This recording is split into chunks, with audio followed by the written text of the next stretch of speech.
till I can't feel nothing. I'm trying till I can't.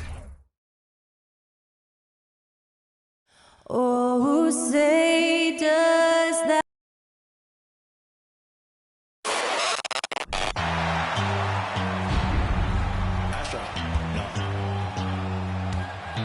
What you know about rolling down in the deep? When your brain goes numb, you can call that mental freeze. When these people talk too much, put that in slow motion, yeah. I feel like an astronaut in the ocean, ay. What you know about rolling down in the deep? When your brain goes numb, you can call that mental freeze. When these people talk too much, put that in slow motion, yeah. I feel like an astronaut in the ocean.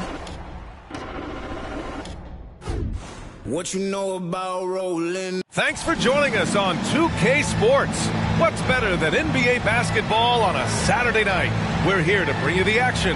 Hi, everyone. Alongside Grant Hill and Steve Smith, I'm Brian Anderson. We'll hear from Allie LaForce in just a moment. Allie, take it away.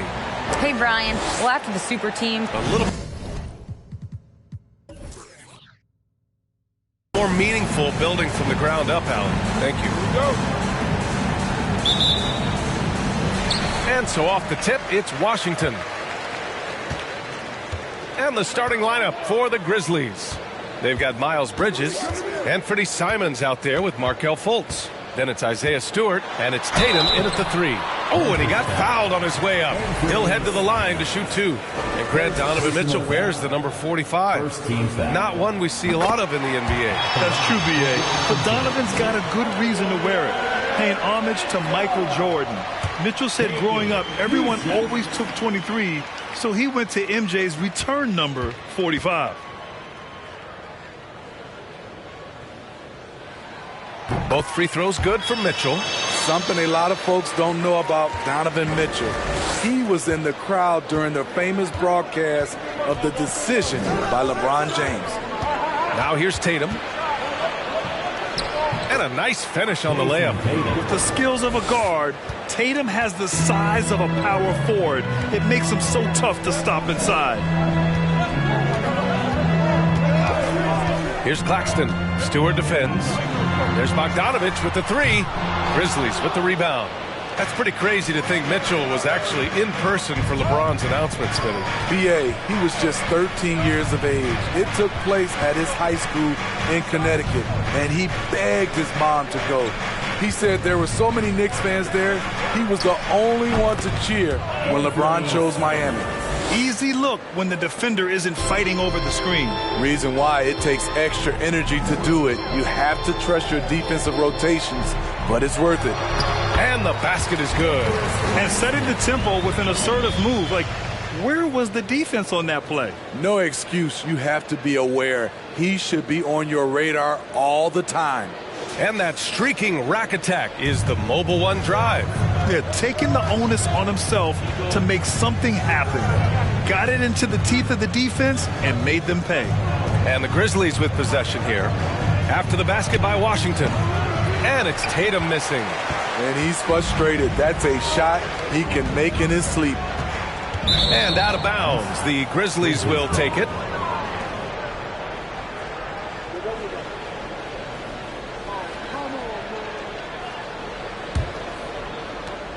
For Memphis, they've gone 2 of 3 from the floor.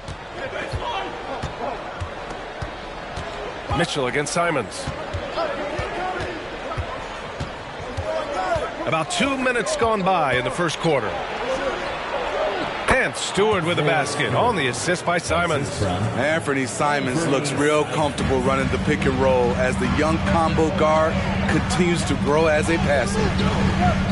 Wall with it, guarded by Stewart. Wall no good. What a defensive play. Gets the stop and does it without fouling. Simons finds Bridges. Fultz can't get it to go. Even though he missed it, this is the exact play your offense is designed to produce. Pass to Randall. Mitchell against Simons. Stolen by Bridges. Right side Fultz. Down low. There's the block. Outside Mitchell. Ball with it.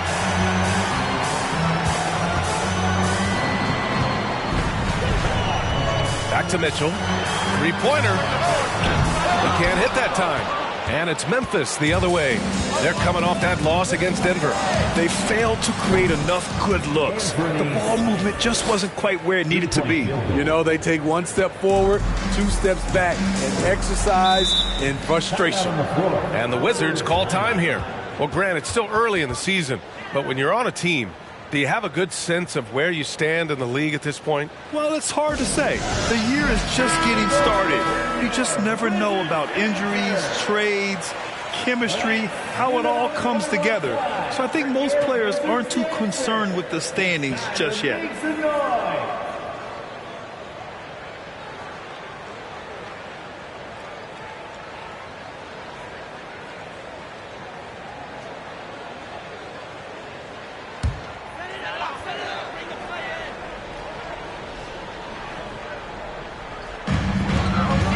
Randall finds Wall. Screen by Claxton. Nice move. Here's Randall. Tipped. Size and length. Stewart has all the tools to knock that shot away. Wall against Fultz.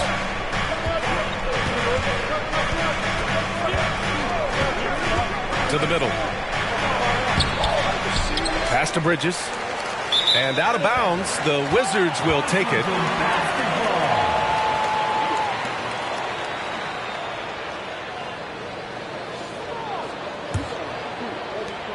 Washington has gone 0 for 2 from outside.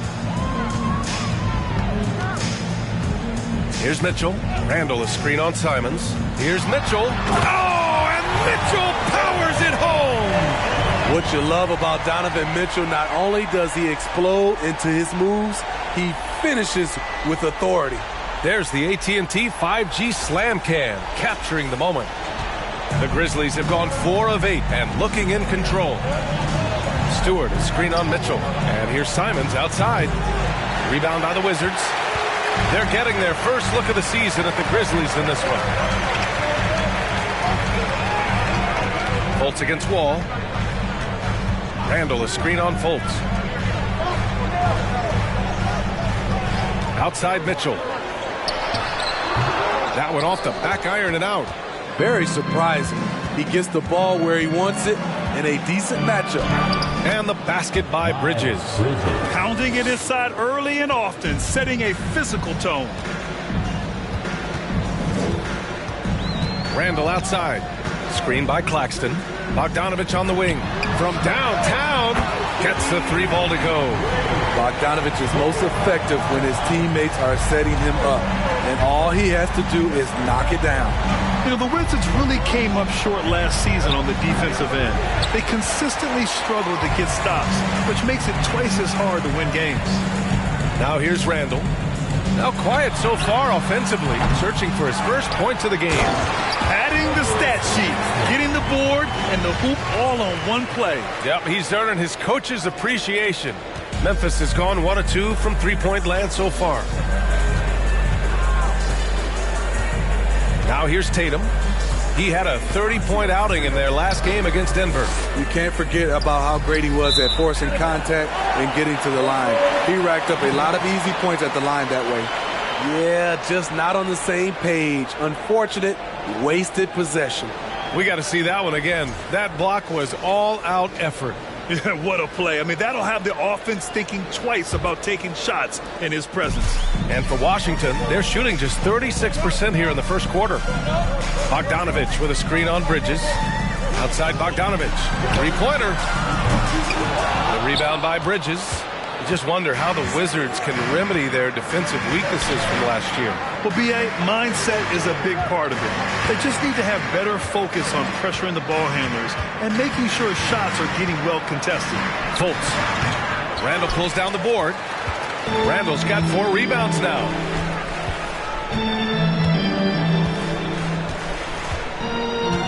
Over to the wing.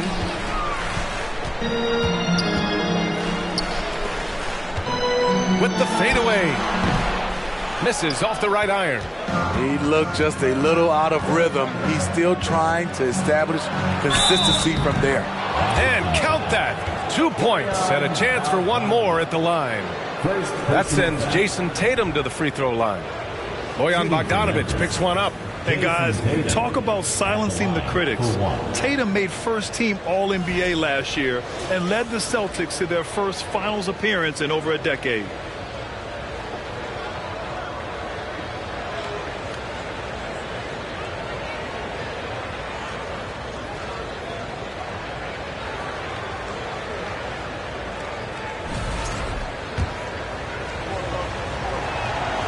You know, probably the biggest shift for Tatum, his advancement at the defensive end, Grant. Oh, no question, B.A. And that's imperative at the small forward position.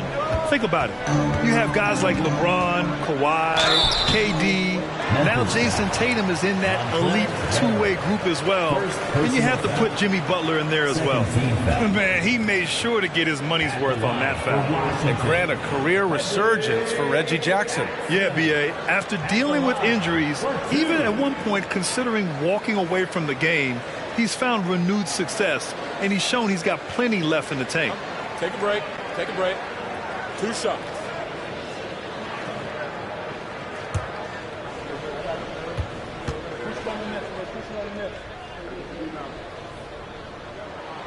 First one falls for him.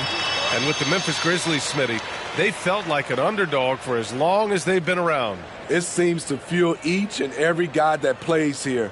B.A., they want to prove the doubters wrong. It's something that has really brought this group together.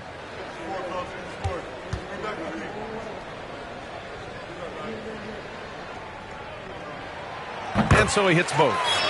Money from the stripe. He does a great job night in and night out. Now Tatum, he's got 5. Simons outside. There's the 3. And the shot is good on the assist by Tatum. Simons got 8 points. You can tell Simons has this shot dialed in. He's a very accurate range shooter. Pass to Claxton. Here's Lee. And the call will be against Jason Tatum. That's his first foul of the game. And there's just one foul now away from the penalty. And some changes here for the Grizzlies. Williams is checked in for Tatum, and it's Gary Trent Jr. in for Simons.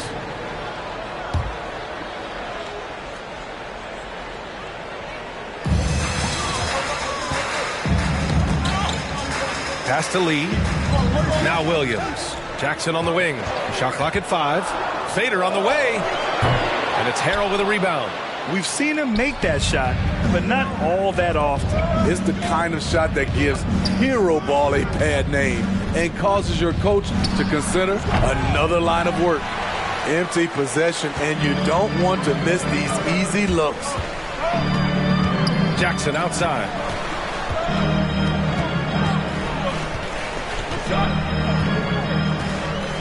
Williams a screen on Boucher. Jackson for 3. It doesn't go for him. Now the Grizzlies take it the other way. Trent outside.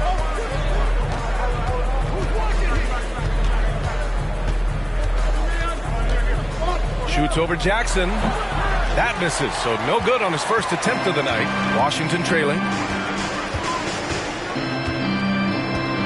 Here's Conchar.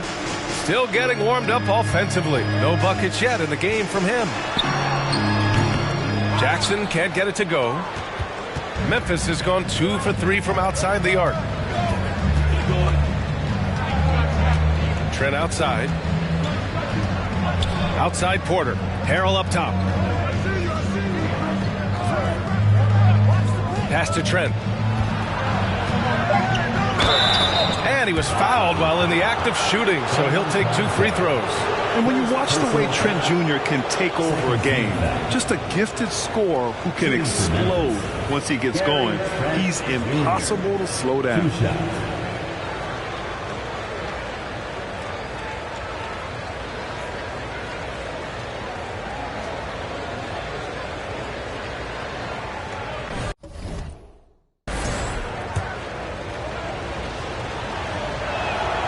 And he makes a first. And with Trent Jr., he very much is a microwave scorer, Grant. Oh, he heats up in an instant, B.A. A bit of a streaky shooter overall. I would like to see him round out his inside game to find new ways to score if his shot isn't there. Trent hits them both. Solid from the line. Trent Jr., an all-around scorer. And so it's Washington with it. They trail by 6. This game coming after a loss versus the Raptors. Honestly, they were just outclassed in that one. We thought it would be a tough night for them, and it was.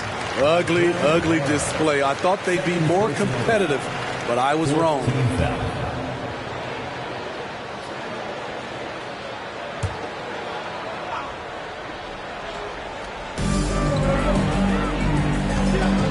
Porter against Jackson. 6 to shoot. Looking to end the drought. You gotta credit the defense this period. They've been all over him. Pass to Porter. Harrell with it.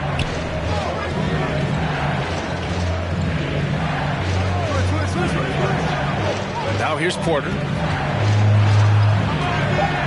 Memphis needs to get off a shot. Williams from long range. Williams grabs the board. They've been just a little bit better on the glass so far, showing their tremendous work ethic.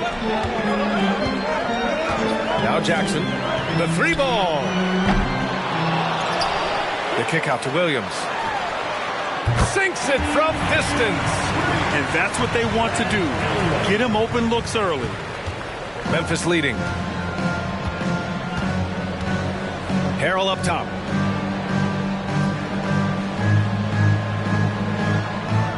Pass to Porter. And he lobs it up. And Harrell with the strong finish. Getting hit on the way up, the ability to finish in traffic might be Harrell's strongest attribute offensively. Now here's Jackson. 11 points for him last game against Toronto. Here's Lee. Williams defending.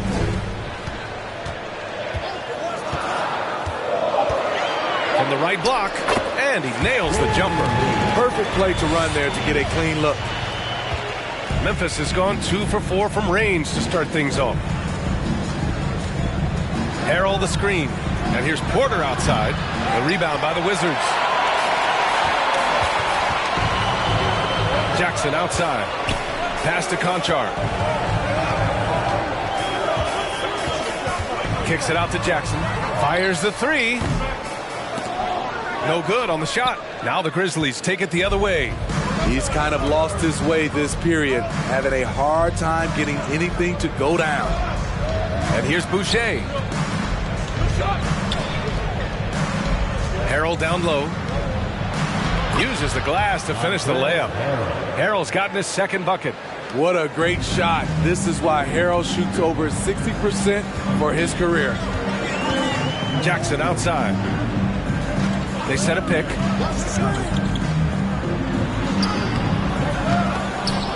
They grab their own miss. Pass to Conchar. Williams a screen on Porter. Just 5 on the clock. The Wizards need to get off a shot here. And the 3 off target. Here's Trent.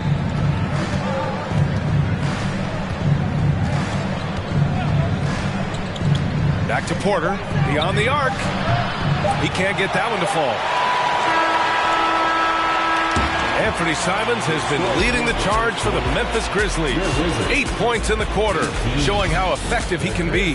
Time for a quick break, then back to the action.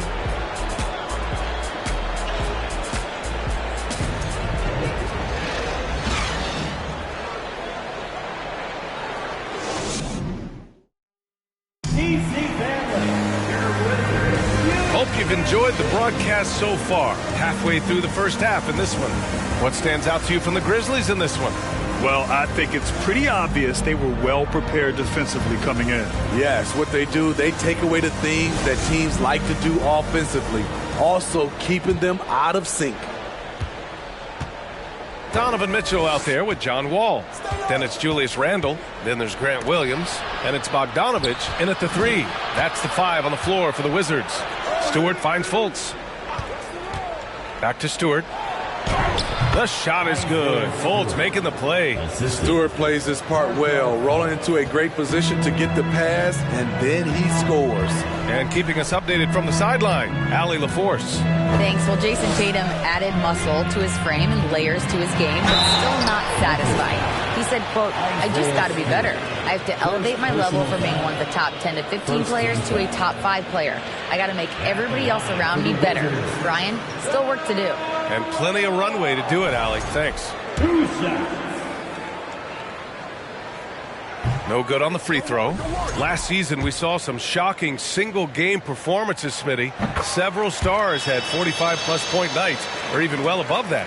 We are, B.A., and I think because a lot of the three-point shooting adds to a lot of buckets. It's a shooter's league right now. Prolific scorers are rising to the top. Now here's Simons. In his last outing, 16 points for him. And there's Bridges. That's good. On the assist by Simons. Bridges has gotten his second bucket on the night. Outside Wall. Randall, a screen on Fultz. Wall with it. Guarded by Stewart. And is blocked. And he's going for the lob. And it's Bridges with the jam. And they're building up steam, getting out in front, and trying not to look back. They're doing it by building it out, step by step, valuing each possession. Now here's Mitchell. He's coming off a 25-point game against Toronto. And no one on defense could stay in front of him. He continually got pummeled and kept getting back to the stripe. Up top, Fultz. Wall covering. Simons outside. Some players just need an opportunity to succeed. Take Anthony Simons. With increased playing time during the 2021-22 season, we saw him take off. Anthony Simons taking 2 shots.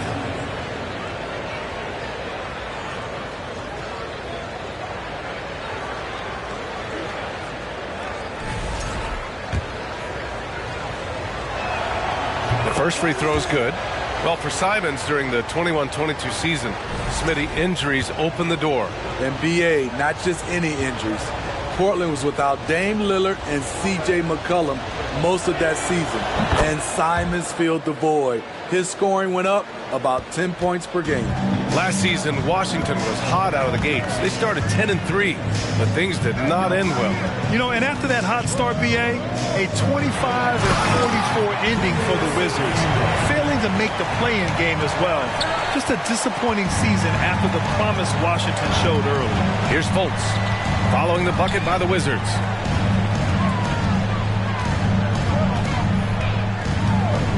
Stewart, a screen on Wall. To the inside. Out of bounds. It'll be Washington's ball. Okay, let's fire up the 2K leaderboard. Last year, you really had to protect the ball against these teams. Number 1, the Grizzlies. The steals numbers only tell part of the story. This was a team that made trouble for every opponent with their incredible effort on the defensive end. Outside Mitchell from the arc. And Fultz pulls it down. For Memphis, they've gone 3 of 3 to begin the second. Throws it up high. And it's Bridges with the jam. Woo! I just love that alley-oop slam, B.A. Defense disorganized. Defense pays. Mitchell against Simons. And it's Randall with the jam. Because he attracts so much defensive attention, Donovan Mitchell often finds teammates all alone. Bogdanovich against Tatum. Over Bogdanovich. Washington with a rebound. Milwaukee will be traveling to face them after this game. It's game 3 of a trifecta at home. Ball for 3. The shot that time not on target. For Memphis, they've gone a terrific 4 of 5 here in the second quarter. Simons passes to Tatum. And it's off from 3-point range. Just imagine if he was shooting better. The lead would be even bigger. Outside Mitchell. Randall, a screen on Simons. And it's Mitchell. The miss. Everything worked except for the outcome. You want him to shoot that every time. Simons outside. The three. Ooh, the Grizzlies with another miss. Out of bounds. It'll be Memphis's ball.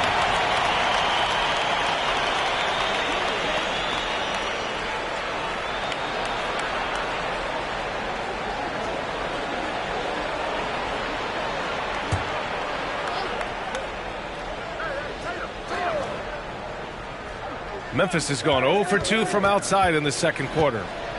Here's Tatum, and he's going to the line for 2. The official saw contact while he was going up. Yeah, and we hear this a lot about the Grizzlies, but it bears repeating. There's probably no team in the NBA that has more reason for optimism than Memphis.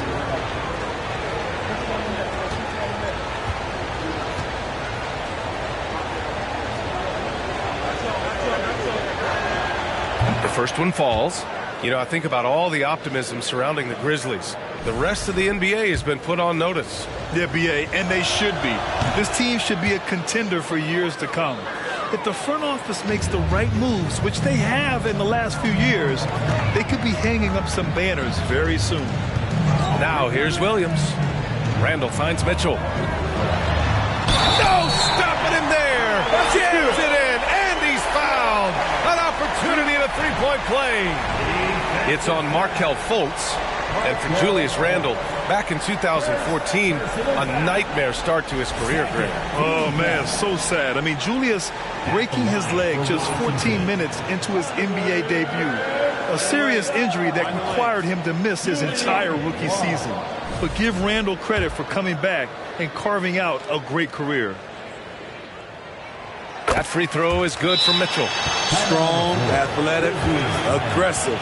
Mitchell puts maximum pressure on the defense every night. Memphis leading. Simons outside. Over Mitchell. And too long on the shot. Washington has gone 1 for 3 from downtown here in the second. Randall, pass to Wall. Now here's Bogdanovich. Pass to Mitchell, to the left wing. From outside the arc. It's rebounded by Memphis. Tatum's got 4 rebounds in the game. Right wing, and here's Simons.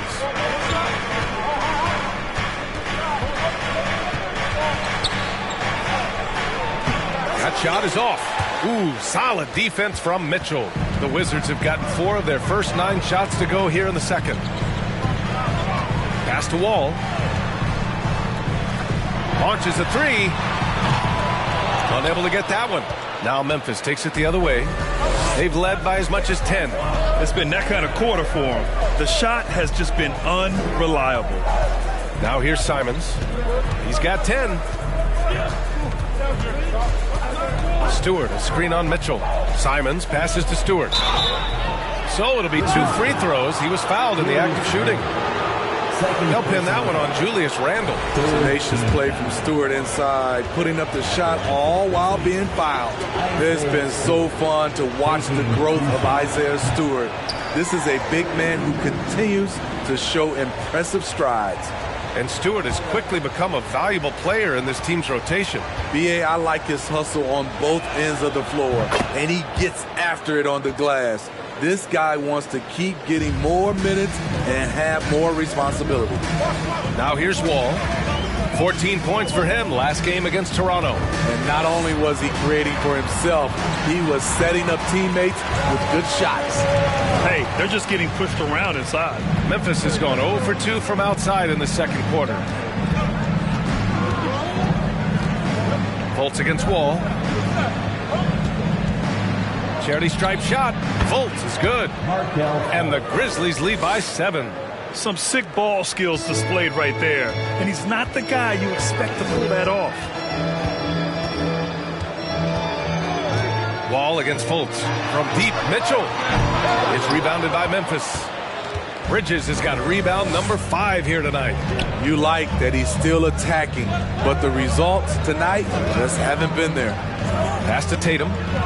Bridges, a screen on Bogdanovich. Tatum, good. Talented, driven. He puts constant pressure on your defense. Boy, they need something to go to regain some confidence. No question. Way too many empty possessions for them. Here's Wall. Oh, plenty of contact on that shot. Officials call the foul, and he'll take 2 free throws now. And after a series of major injuries, Wall still remains one of the more athletic players in this league. If you look back to the Grizzlies postseason last year, there's one thing to remember. For most of their core guys, that was only their 2nd trip to the playoffs. So for the Wizards, Claxton, he's checked in for Williams. Lee comes in for Bogdanovich, and it's Conchar in for Mitchell. Now here's Trent. He's coming off a 10-point game against Denver. And here's Porter outside. Knocks it down from distance. Porter's gotten himself going with a triple, his first basket of the game. Well, for that very young Grizzlies team, I'm thinking that playoff experience last year was invaluable, Smitty. B.A., no question. For every playoff game a young player gets under his belt, the more prepared he is for the next playoff run. At the line for the Wizards, John Conchar. At the line for 2. And the first one at the line is good. Jackson, he's checked in for Wall. That one falls, so he hits both of them. The Grizzlies have gotten 7 of 12 shots to go here in the second. Trent left side. And the shot's good. I'm so impressed with the strength of Gary Trent Jr. Excellent at staying in control of his shot. Here's Conchar, guarded by Trent. Pass to Jackson. Randall, a screen on Porter. Fires for 3. Conchar, good. Conchar's got 5 points in the quarter. Good vision, good decision by Reggie. Pushing for a better shot, finds an open man. Timeout call, Memphis.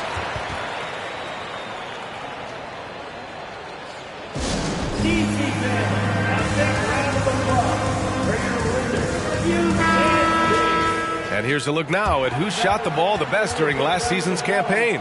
Third is Montrezl Harrell. So consistent from the floor. He shot it at a great clip last season.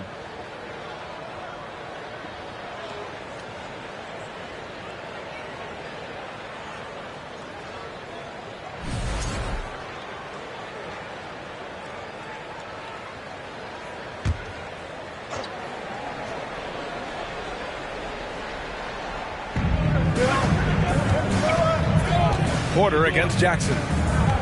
Harrell, a screen on Jackson. Here's Porter. Randall pulls down the board. Randall's got his 8th rebound here tonight. To the paint. Here's Lee.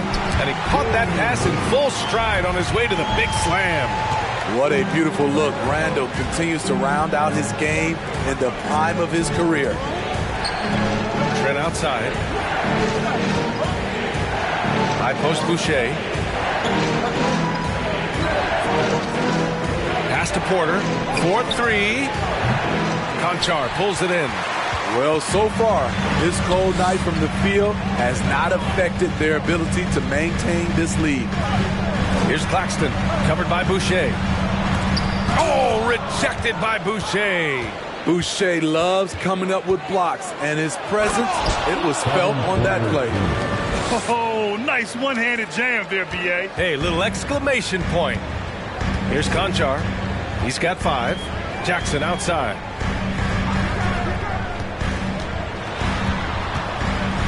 And the foul is called. He missed it, so he's got a couple of free throws coming his way. It's going to go on Gary Trent. The burst of Jackson makes him a hard guy to stick with and difficult not to foul him. Taking 2 shots. Take a break. Take a break.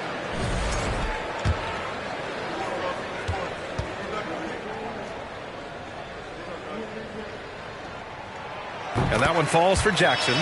And with Reggie Jackson, it's a testament to his natural talent that he often leaves us wanting a little bit more.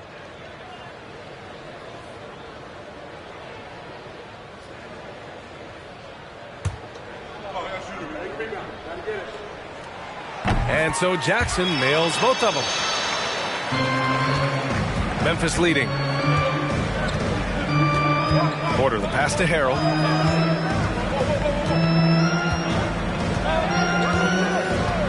Pass to Trent. It's deflected, and they're able to recover. And here's Porter outside. It's good, and the sweet setup from Harrell. Porter's got 8. This is the shot you want to get him. An open look from range. Jackson attacking. Here's Randall. And that one goes in as he's fouled. It'll be 3 points if he converts the free throw. Gary Trent Jr. Second personal foul. Team is in the penalty. At the line for Washington, Julius Randle. One shot.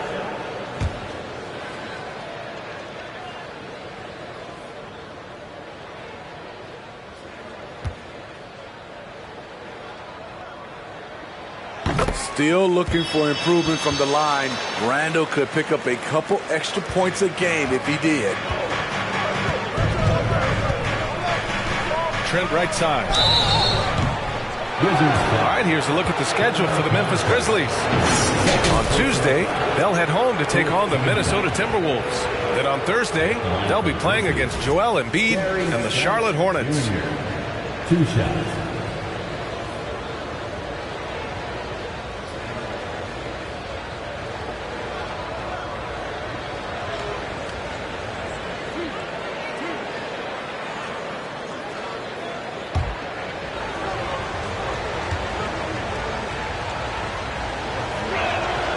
That's good from Trent.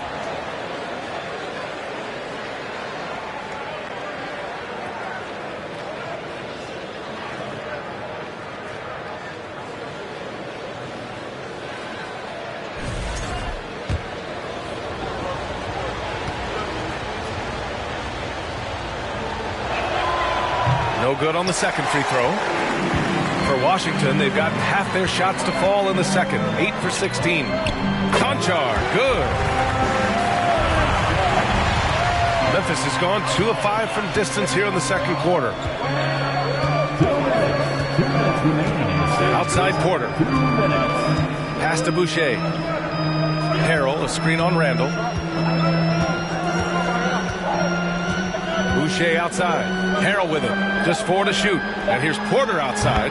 Gets the 3 to fall. Porter's got 11 here in the quarter alone. And after a scoreless first quarter, he's finding his offense. A minute 31 left in the half. There's Jackson with the 3. And it's Harrell with a rebound. Harrell's got 6 rebounds now in the game. Inside with the 7-footer. Here's Boucher. Uses the glass on the layup. And it's a 10-point Memphis lead. And this second quarter has been all about the offensive glass, thanks to their high level of activity. Randall, a screen on Porter. Jackson with it. And it's Boucher picking him up. You want to talk about ugly? This team is losing, partly because he hasn't drained a shot all night. Williams passes to Porter. Back to Williams. Boucher outside. Lets the 3 fly. And it goes out of bounds. Last touch by Boucher.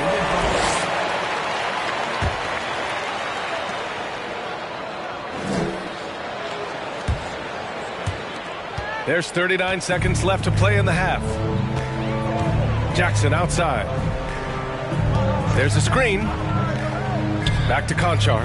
From deep. Yes! And a nice assist from Jackson. Conchar's got 10 points. An excellent job of taking what the defense is given. 20 seconds left to play in the second quarter. Harrell the screen. Here's Trent. Ooh, a clear foul there on the missed shot. So he'll get a pair at the line. Good work by Gary Trent Jr. to get in tight and draw the foul. He's at his best when he's assertive. Trent Jr. taking 2 shots.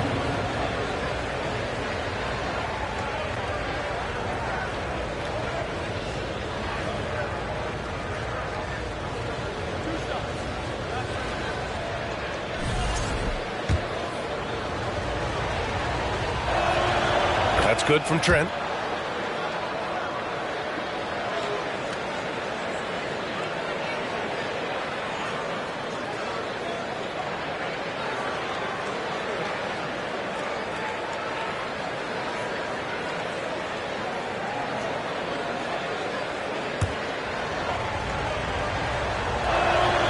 Trent hits them both. And the Wizards with possession here. 9-point game. And here's Jackson. From deep. And so it's Memphis with a 9-point cushion at the end of the quarter. Defense is setting the tone. Well, now a minute to check in with Al.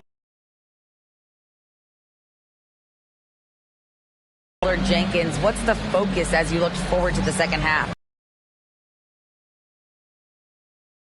Defense, can we pick up our activity? We got to get some stops. Got to keep them off the free throw line. We got to get out and run. They're showing a great crowd in the paint, but just trust the pass. Everyone's got to trust each other, get multiple actions, get some good looks, and hopefully they'll fall for us. High expectations for Coach. Thanks, Allie. After the break, we'll see you right back here to begin quarter number 3.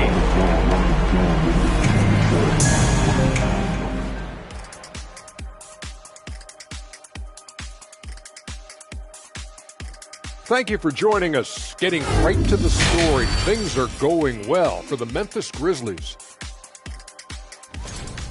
They've come away with easy buckets in transition, really pushing the tempo every chance they get, keeping the D on his heels. An aggressive approach that's been working all night. And now let's see what the NBA power rankings are starting to look like. You know, for the Grizzlies, they haven't won one game since we last looked around the league. Stop laughing. I mean, not one. Scuffling big time, man. They're looking for the answer. How about this for an answer, Jet? What's that? Play harder. Too simple? Too simple. Yeah, probably. Appreciate you joining us. It's been our distinct pleasure, and I mean that. Let's now take you back over to the third quarter with Brian Anderson.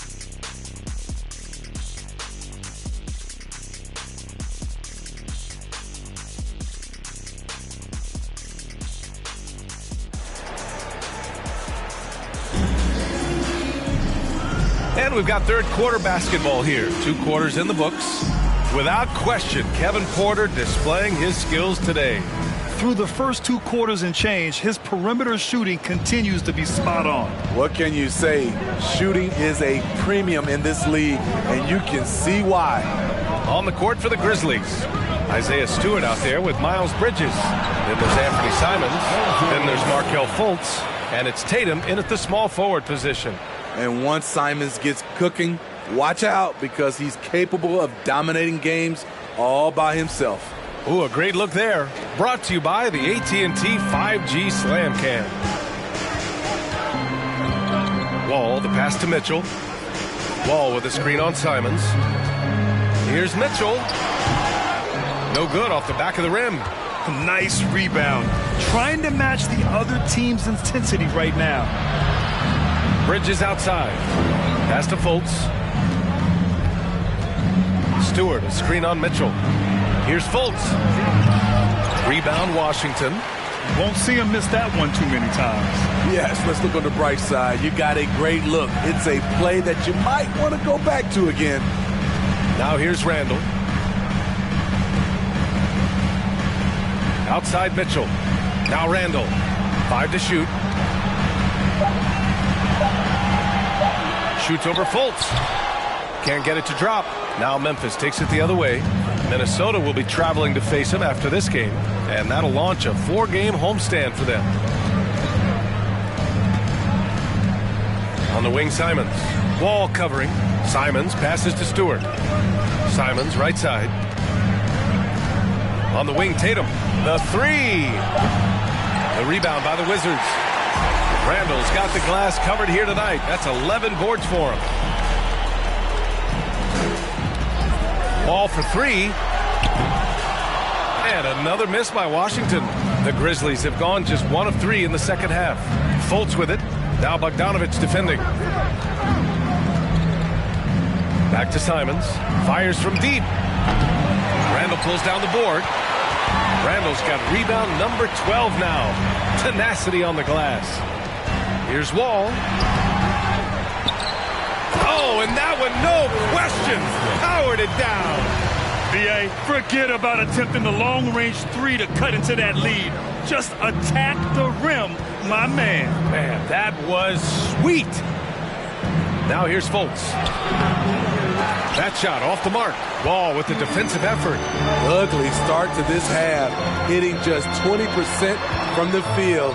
Gotta pick it up. Randall can't hit. Memphis has gone 0 for 2 from outside here in the third. Simons against Mitchell.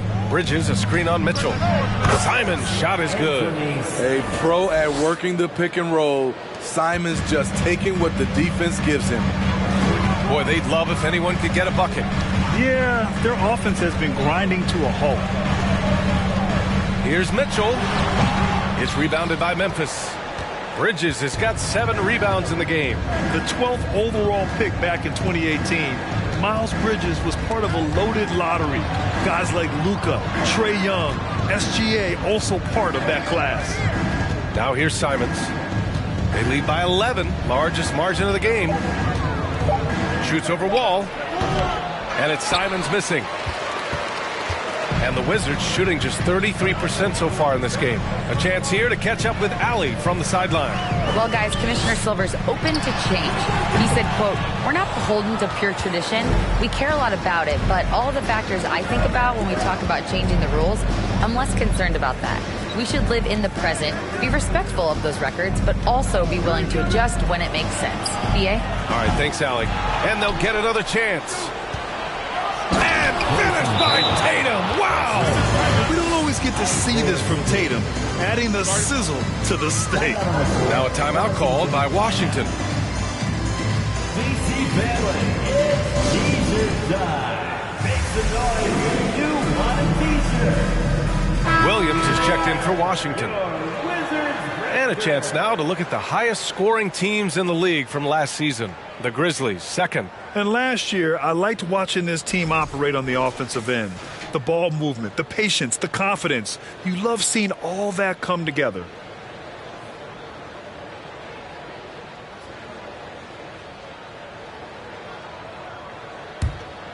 Here's Wall. They're doing what they can do to mount a comeback. And B.A., they don't have to get it all back at once. Just focus on making every possession count. Now here's Mitchell. The kick out to Wall. Tatum with a steal. Outside Fultz. Pass to Tatum. That one falls. Nice assist by Fultz. Fultz has got 4 assists in the game. The assist numbers certainly stand out. They've really emphasized ball movement here today. Now here's Wall. Outside Bogdanovich. Lets it go from deep. The rebound by Stewart. And you have to think that they're leading this game because of how they've controlled the boards tonight. Tatum from long range. Second chance shot. And Stewart with a lay-in. That one's good. Stewart's got his 3rd bucket of the night. They've been a little soft with their defense on the interior. Who's got John? Fultz against Wall. Screen by Claxton. The 3 from Mitchell. Tatum pulls it in. Tatum's got his 7th rebound of the game with that last one. They keep calling his number, which is partly how they've dug this hole. The 3 is up. He drops it from range. Tatum's got 7 points here in the quarter.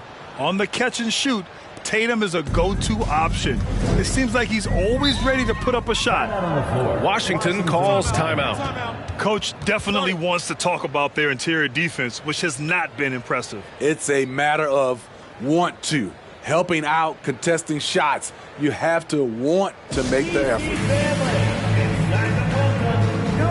The Wizards making a switch here. Konchar's checked in.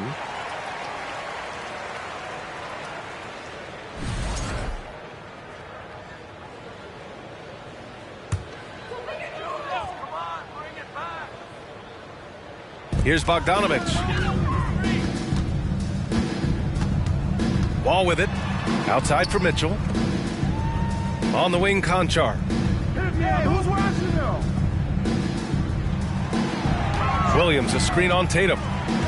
Here's Konchar. Pass to Williams. And stolen by Stewart.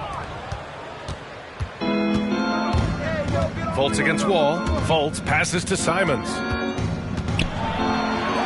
Over Mitchell. Second shot opportunity. Stewart. Soft touch off the glass. Stewart's got 9. And why go away from attacking inside if the D has no answer for you? Wall, the pass to Bogdanovich. Wall with a screen on Bridges. And the call will be against Jason Tatum. That'll be a second foul of the game. So for the Wizards, Lee comes in for Donovan Mitchell. And it's Jackson in for Wall.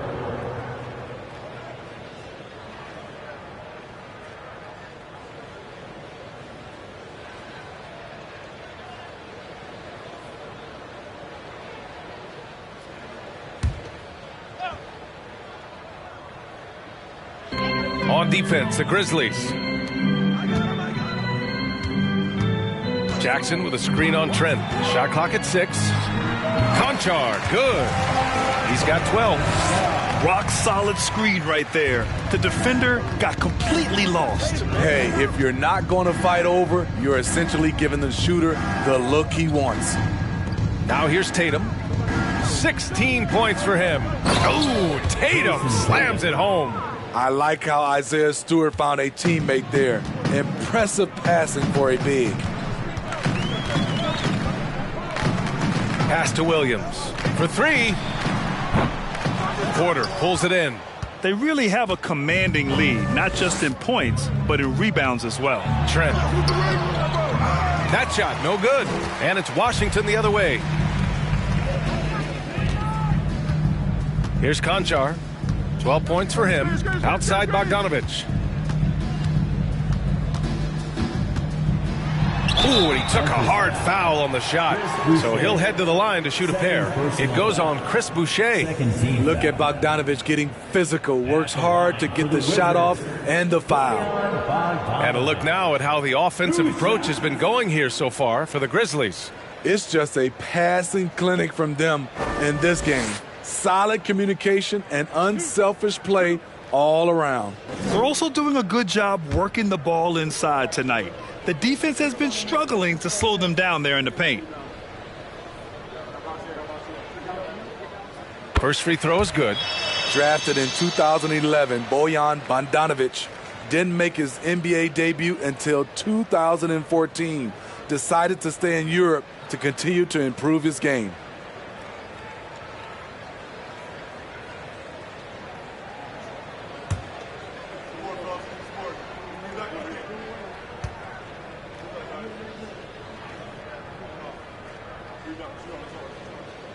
So he picks up just 1 from the line that time.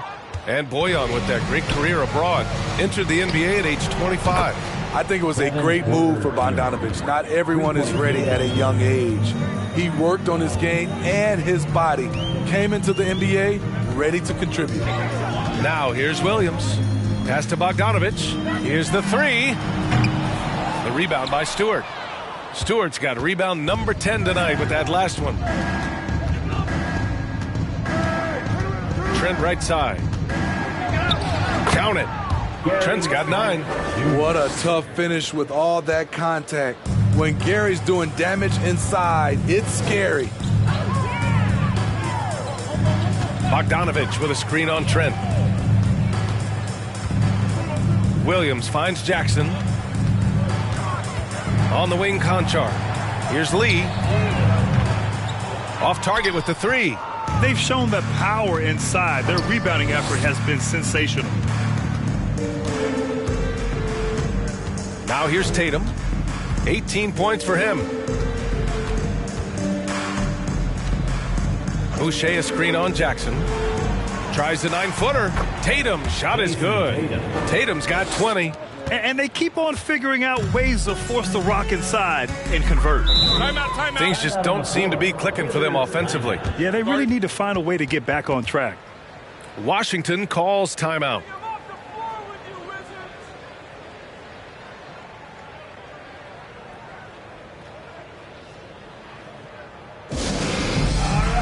Montrezl Harrell, he's checked in for Memphis. Grizzlies substitution. Montrezl Harrell.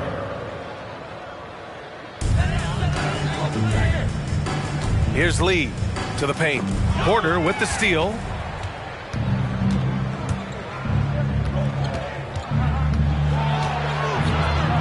Pass to Trent. Here's Tatum.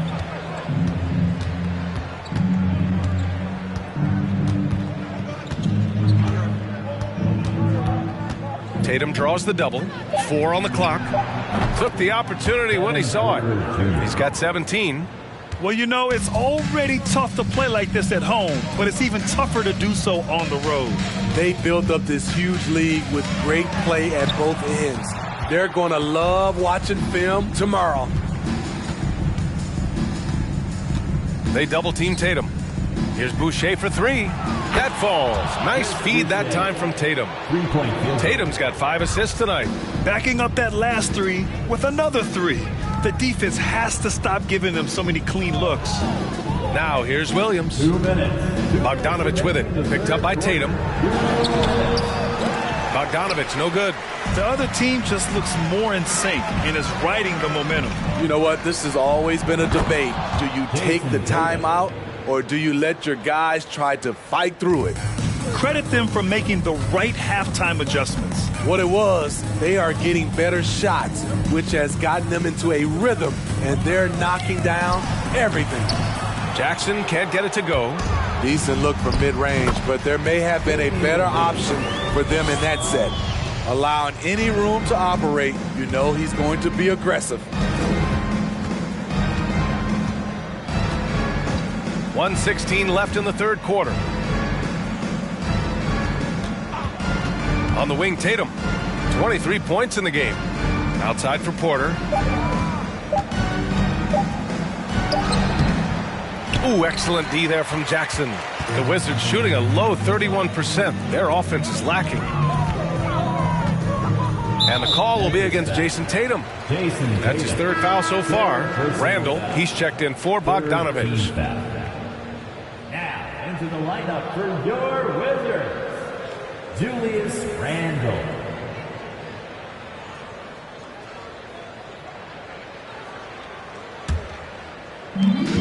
There's 53 seconds left in the third quarter. Jackson outside. Looking to get back on track. It's stolen by Tatum. And finished by Tatum. Wow! Growing into his role as a franchise player, Tatum with a huge game. It's been so much fun watching him tonight. Randall, a screen on Porter. Right side, Williams. That three's off the mark. Well, the Grizzlies shooting a solid 53% from the floor. Porter with it. Jackson in his pocket. Porter's shot is off. Here's Lee. He has 6. Down low. Outside for Randall. Puts up a 3. Drills it from deep. Randall's got 10 points. Nice rhythm on that play, and Randall with the smooth-looking shot. And so it's Jason Tatum making highlights for the Memphis Grizzlies. He had solid production this quarter with scoring and rebounding. We'll be right back. 93.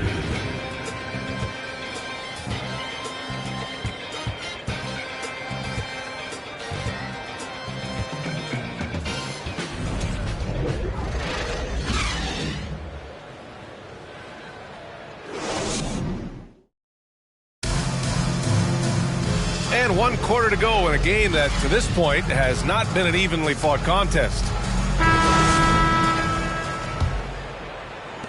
And so it's Washington with it. We've got Sharp. Dosunmu is out there with Damian Lee. Then there's Tristan Thompson. And it's Lamb in at the small forward position. That's the group for Washington right now. Sends it home from three-point land. The value of good ball movement isn't lost on this squad. Here's Forrest. The shot off that time. Nice D from Thompson. Pass to Dosunmu. And Smitty, so often it seems like we make championships the measure of historical greatness. Is enough made of the individual achievement, you think? Well, it's a team sport. We all want to win, but game recognized game. There's players like Tracy McGrady, Chris Paul, George Gervin, et cetera, et cetera. They haven't won championships, but they are still special. 4 on the clock. Williams' shot is good. Williams has gotten his first bucket of the night. Like a matador. Olay! There was no defense. That has to be one of the easier shots I've seen tonight. And this is what happens when you start to break your opponent's spirit. The resistance is no longer there. Here's Dosunmu. Tries again. Pass to Sharp. Here's Lee. Outside Lamb. Dosunmu for 3. The Grizzlies pull it in. Here's Forrest. Outside, Brown.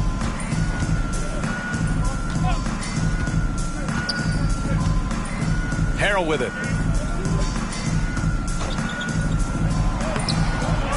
Thompson with some nice D. Washington's gone 1 of 2 from deep in this quarter. And there's the screen. Outside Lamb. Let's go with a 3. They get it back. Sharp goes back up. Oh, and there's the whistle on the shot. So 2 free throws for him coming up. First personal foul. First team foul. At the line for Washington. And he knocks down the first one. And in this era, we see some stars asking out, saying we don't have enough to win. Smitty, that's not the old school approach, is it? It's not, BA, but what I would tell you now was totally different than the past. It's the length of contract. You have players now and teams have the option after 1, 2, or 3 years, so it definitely will be a lot of movement. Out to the right wing. Harrell passes to Brown. Here's Forrest. Williams, a screen on Lamb. And here's Brown for 3. Fires in the triple. Brown's got his first bucket of the game, and he's on the board for 3. They are unconscious from outside. And so far, the defense has had no answer. You know what? They talked about this at halftime, and they're doing a better job of creating space. Here's Sharp. Pass to Lamb. Over Williams. And another miss by Washington. Outside, Brown. Here's Forrest. Shoots over Thompson and misses it off the right side of the rim. Here's Dosunmu. Here's Lee, defended by Brown. Here's Lee.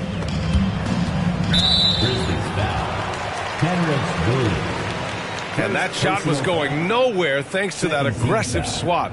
You know, you can't ask for any better defense than that. He responded so fast to the shooter, and it stifled him.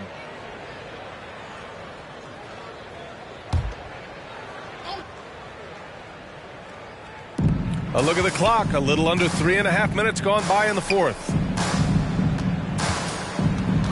Clock at 6. Thompson. Here's Sharp. Oh, it's blocked by Williams. Pass to Forrest. Well, Smitty, instant replay is here to stay. A big part of the game. How has it impacted the NBA, you think? Well, I think fans and players love that you get it right during crunch time. The one thing I think that can help is the speed up replay. That's what everybody is complaining about. And let's face it, they won't get back in the game with fouls like that.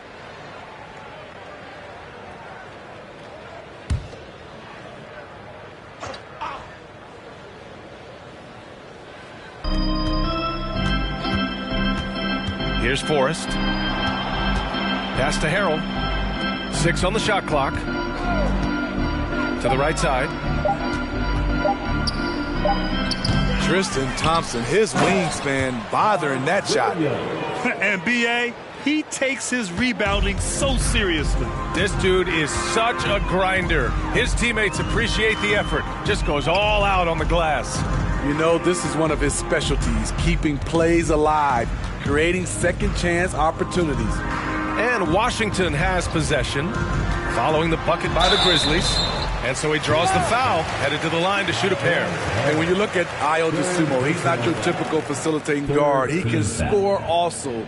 Doesn't shoot the ball too often, but when he does, he knocks it down. You know, you mentioned Ayo Dosunmu. What nice depth he gives this team. He does, B.A. One, he can score. He's quick, he's athletic, plays well without the basketball. And the one thing about the offense, you have a guy like that, he doesn't need it in his hands to score. And he drops it first. Hey, we've heard a lot of coaches say, including Warriors coach Steve Kerr, about load management. If you want to see the Stars play more often, cut the schedule back, maybe 72 games. Grant, your thoughts? You know, B.A., this is a problem and a concern, I think, for the league.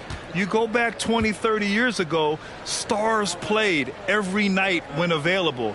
Now you're not seeing that with the workload and the back-to-back and the concern with players and their safety and the amounts of money they make over their contracts. 72 games is a possibility, but I prefer to keep it at 82. Maybe I'm just a traditionalist. Harrell, no good. Washington's gone 1 for 3 in the fourth quarter from range. Dosunmu goes in. And the slam dunk by Thompson. And this is where Thompson likes to get his touches, right at the basket. Harrell the screen. Here's Fultz. No luck on that one. And Washington the other way now. Trying to finish out the game strong. You have to recognize who has the hot hand and get him the ball. Shoots from 12. Counted. Easy look when the defender isn't fighting over the screen. Reason why it takes extra energy to do it. You have to trust your defensive rotations, but it's worth it. Now here's Fultz. Pass to Harrell. And Harrell throws it down. The bench loves that play from Montrezl Harrell. His physicality makes him hard to stop. Now here's Thompson. To the middle. And the layup is good after a nice lead pass. Thompson's got 4 points now in the quarter. Now Fultz. And we've heard the cautionary tales in the past. Does it seem like players today are getting better financial advice, in your opinion, Grant, to make their money last? Yeah, B.A., I think they're getting better financial advice, but I also think that the times that we're in, I think there's more awareness. Players understand the pitfalls or potential setbacks, the social media, digital age, all the information's there. So players today, yes, they're making more money, and I actually think they're doing a better job of protecting and saving their money, too. That free throw, no good. What I appreciate about Harrell is how hard he's worked on his skill set. The jumper, the post moves, and the passing. Bridges, he's checked in for Memphis. Trent comes in for Brown.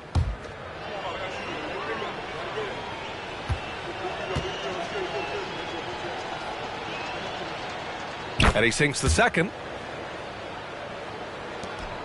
And for the Wizards, they're shooting only 36% since the fourth quarter started.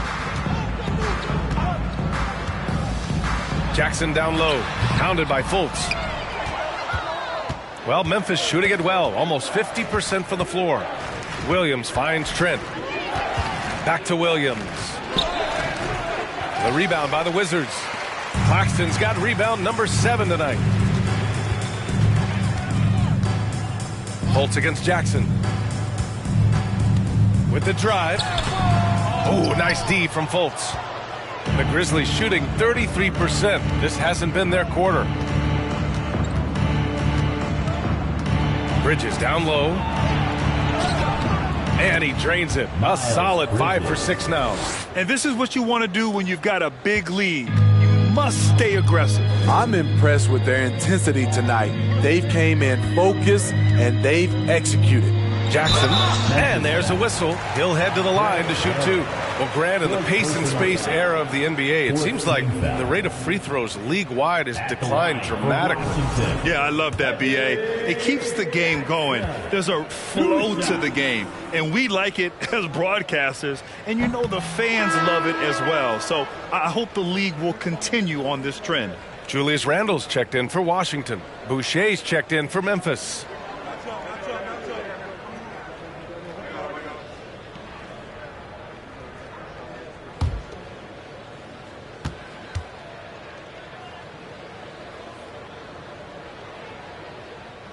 And he's good on the second. So it's the Grizzlies now.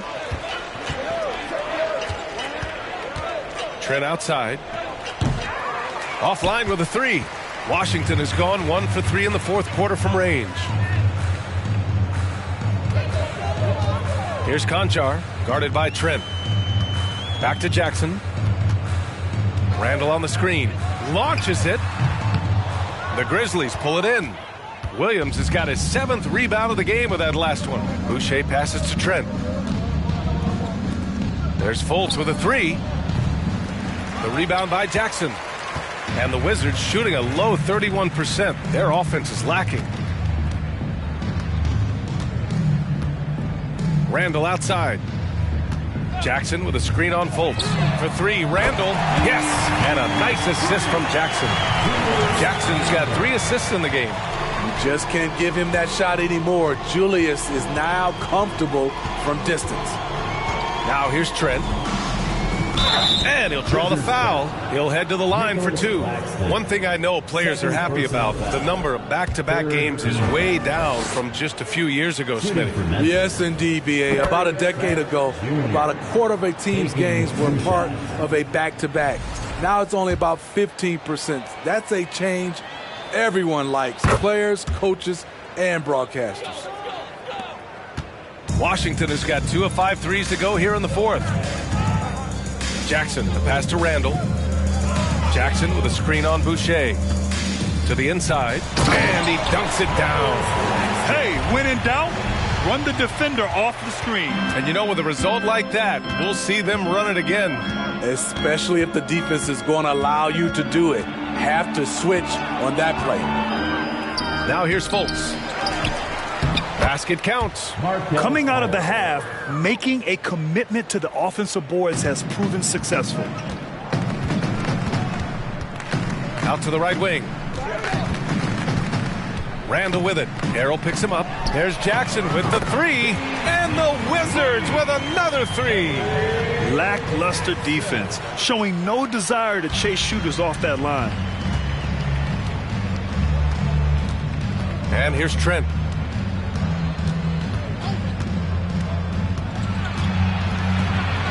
Shakes him.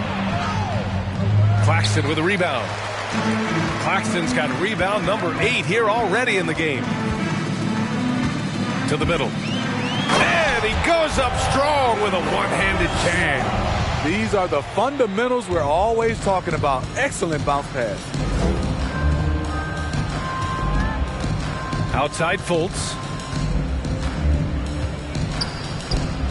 Got it. Good job in the low post. Washington's gone 3 of 6 from downtown so far in the fourth. 2 minutes. Jackson, pass to Randle. Takes a 3. And they get it back. Kicks it out to Jackson. Pass to Conchar. Here's Claxton. Just 5 to shoot. For 3, Randle. And out of bounds. The Grizzlies will take it.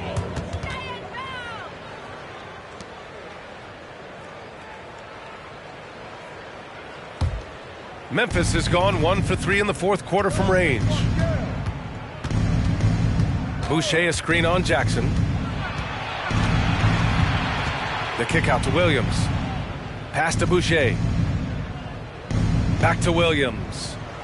Yep, that one goes. And you can see how scary this team can be when everything is clicking for them. Just a terrific performance for the Grizzlies. Pretty clear who the better team was today. They dominated in just about every phase of this game, Grant. B.A., it's almost hard to think what didn't go well for them. Their plan, their execution, everything was absolutely on point. And this one concludes with their second victory of the year. And with this one all but in the record books, they set the tone in the first of what will be only 2 meetings between these teams. And even the opposing fans can't deny this was a sensational game for Jason Tatum. Throughout the night, he was their catalyst at the offensive end. Play after play was run through him with great success. Take a break. Take a break. 2 shots.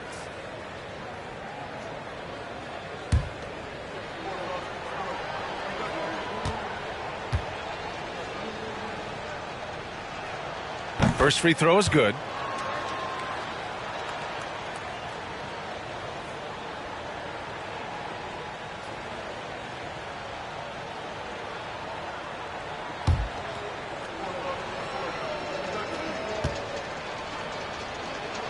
And he makes both free throws. 55 seconds left in the fourth quarter. Jackson finds Randall.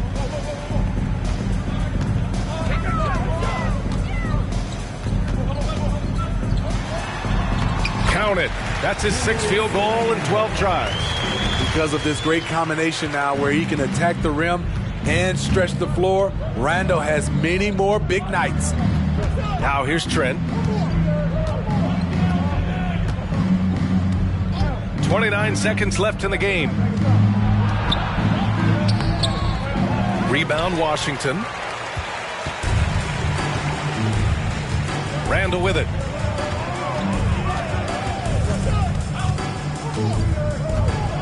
Over Trent. And that one hits the back iron. No one around him. He makes the shot harder than it has to be.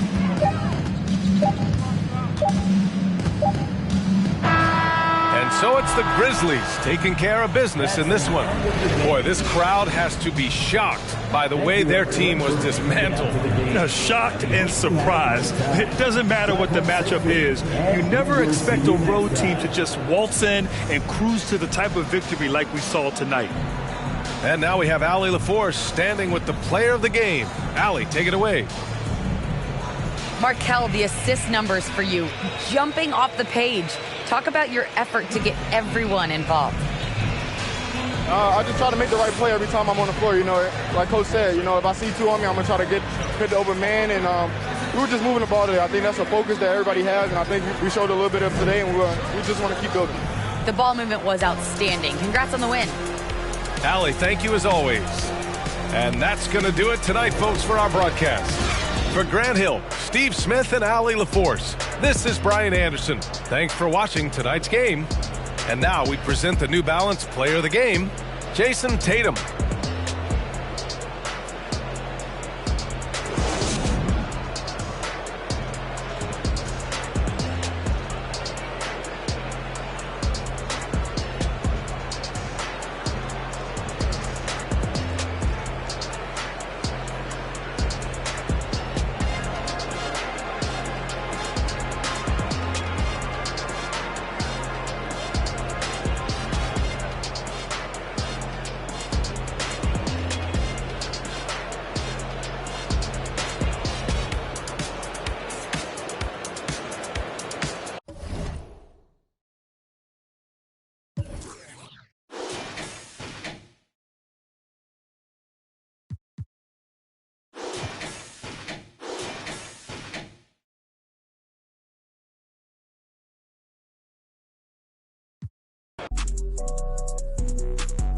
I'm in that Tonka, baby. You come show me love. I'm with nobody, look. I show you none.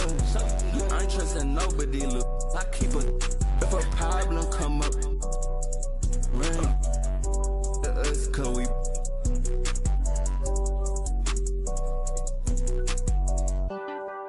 Baby, I said, man, all day. We just can't erect shit all day. Don't play. Baby, I said, man. We gon' raise up on shopping. We get like this, you wish look. They that I ain't been. Yeah, they told me that they broke, that's not my problem. Yeah, you know he tested, you know we. You don't got time to play with that side poppin'. Yeah, I told my side new one nigga. I pulled inside the slam, I chopped it up like helicopter. Slide in the goofy driveway. Hop inside and measure the drywall up. Holes in the wall.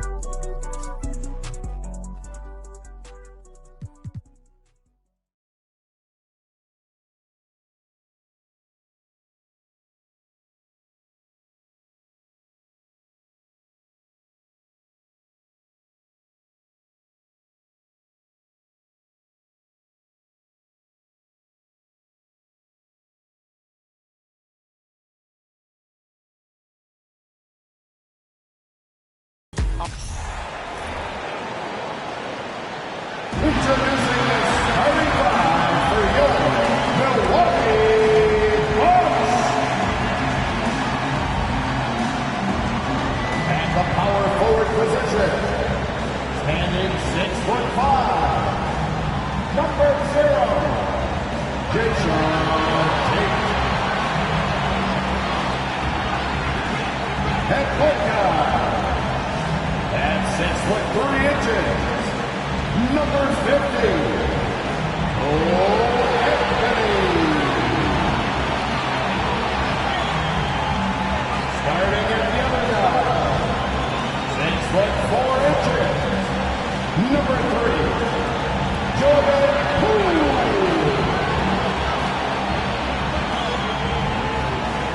The other forward position, at 7'0", number 23,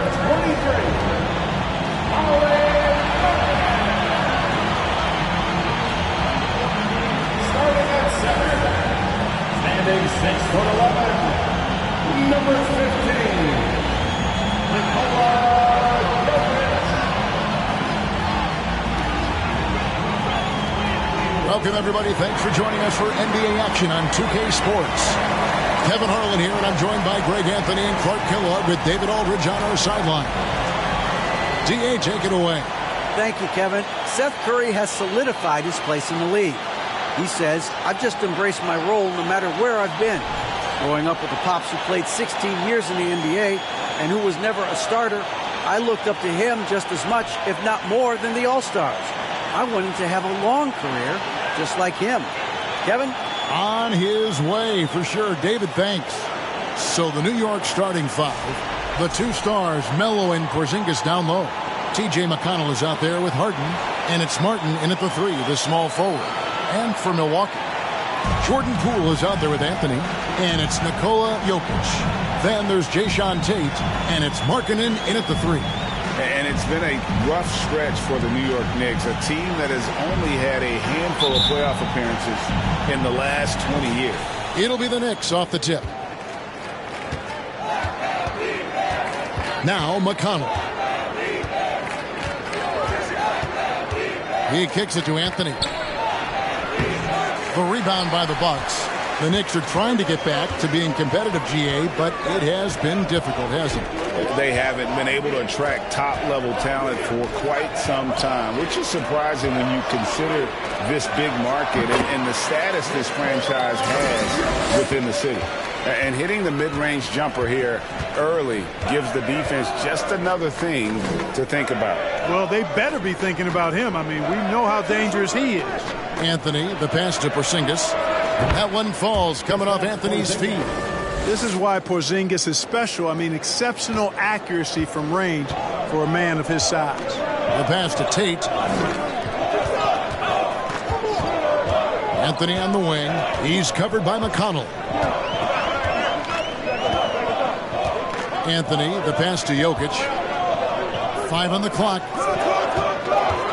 To the middle. Porzingis with the steal.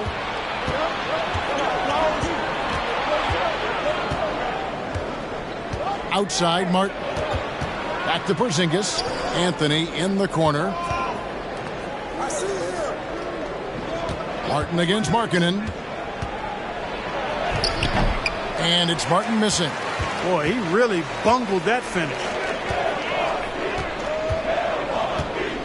Here's Poole. 8 points his last outing. The wide open look here for Anthony. Offline with his 3. For New York, they've gone 1 of 3 from the field to start this one so far. Pass to Porzingis.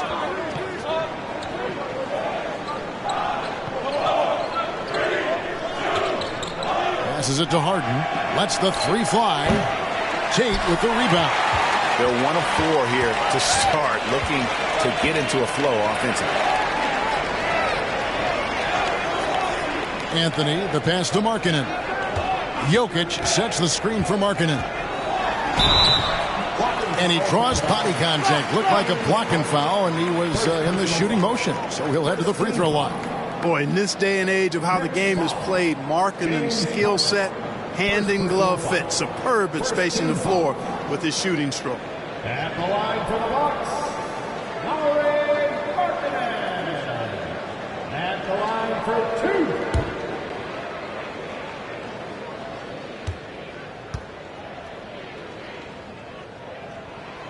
And he can't get the first one. And Markkanen can give you, Greg, a solid defensive effort at both the 3 and the 4. And Kevin, many thought Markkanen was a defensive liability, but give him credit, worked hard to prove he wasn't. And while not a superb defender, he has become a plus defender for this team. Top of the key, Porzingis. Just over 2.5 minutes played here so far in the first quarter. With the step back, here's Harden. The shot will not fall. You know, currently they're just 1 of 5 from the field. That's not going to get it done. McConnell against Anthony. That doesn't go in. Had a chance, though, to take the lead. Now about 3 minutes gone in the first quarter. Anthony with a screen on Poole from deep. Harden. And no good. So Milwaukee will take it the other way. First chance of the season for them to go up against this Knicks team. And they didn't have much of a problem with these guys last season, and quite frankly, you wouldn't expect them to. Yeah, you know, these are two teams clearly on opposite ends of the continuum in this conference. I mean, this is a team they rightly feel they can beat every time they take the court with them. Now here's Anthony. Cole Anthony unable to get his last shot to go in. Anthony against Anthony. And he's fouled pretty hard on that shot, but he's got the chance to pick up the points at the line. And the Bucks are on a tremendous run here. The most consecutive playoff appearances since that streak they had back from 1980 to 91. Shooting 2.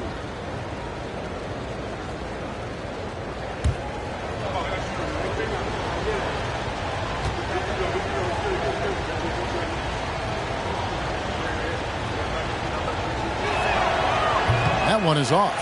Greg, and back to the Bucks. The question is, how much longer do you think is their window? That's just it, Kevin. They've got the players to win now, and that has to be the attitude moving forward. They're built to do it again, just need to push all the right buttons. And at this point of the season, Greg, many coaches still are maneuvering their lineups, trying to find the right formula. Especially the younger team. There's no real established pecking order, and guys can be wildly inconsistent from night to night. Now here is Martin. Still looking for his first bucket in this one. Pass to McConnell. Kicks it out to Harden. Good. And McConnell gets the assist. He's trying to get it going offensively, but right now just 1 of 4 to start. Bucks trail by 3. They need a good offensive possession. Yeah, they've gone a long time without a bucket. Poole, the pass to Jokic. Back to Poole. That's tipped. Fires at the elbow. And the rebound goes to the Knicks. And right from the start, Kevin, they've been pounding the glass. Most of those 50-50 balls also going their way. Well, I don't think there's any question about it. They came focused and ready to play. They're doing everything they can to put things in their favor. You earn that, and they're actually earning it well right now. And the Bucks decide to take their first time out here.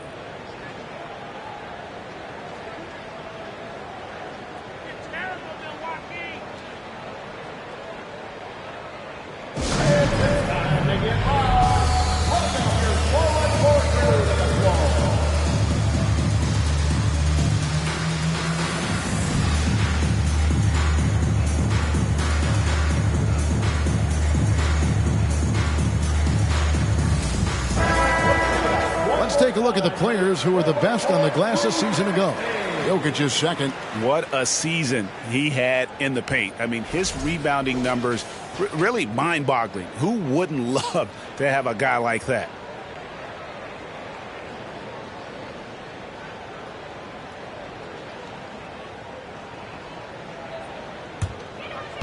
On defense, the Knicks. Bucks passing it around. Anthony taking his time here. The shot by Markkanen. Nobody around. That's in there. Anthony with the assist. And the quick trigger of Markkanen is impressive. He's got such a fluid release, too, especially on these catch-and-shoot jumpers. Anthony with the screen on Poole. Porzingis against Jokic. Dishes it to Markkanen.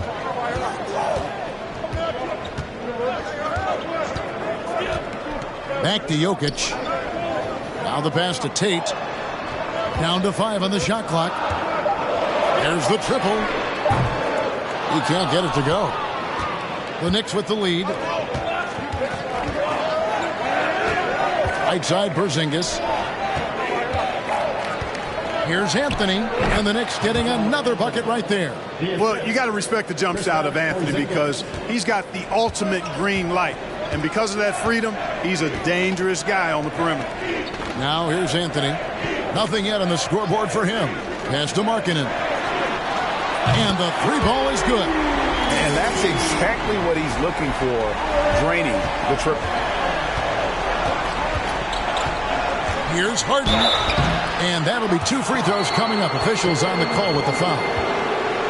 And guys, James Harden continues to be one of the most dominant offensive forces. Kevin, I don't think there's any question about it. No matter what city is on the front of his jersey, as long as Harden is on the back of it, you can expect the ball to go through the twine and for him to drop dimes, too. He's clearly one of the best scorers of this generation by far.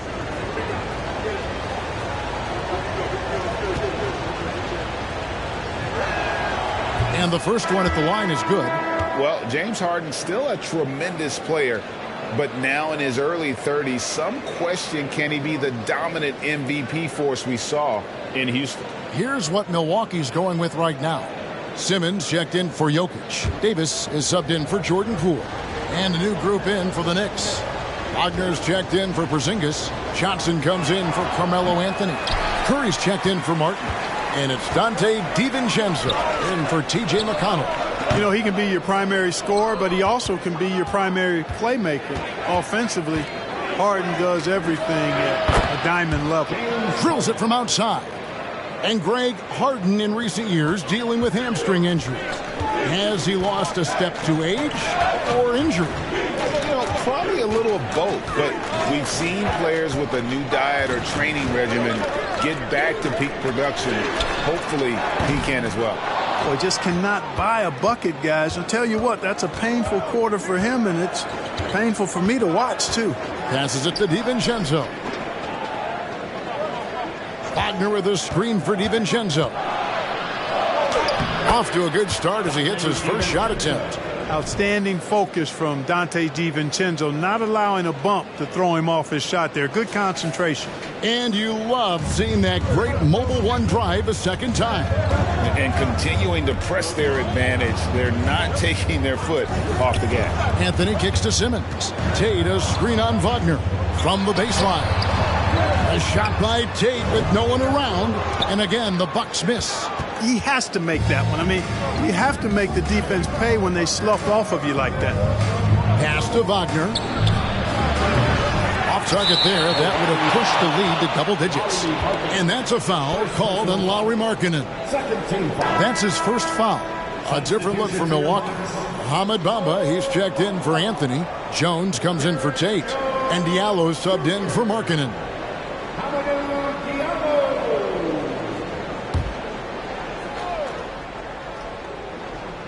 New York leading by 7. And here is DiVincenzo. Wagner finds Harden. That shot, no good. Davis with some nice D. Well, I don't think he's performing up to his own expectations, but they still find themselves out in front. And he gets the bucket.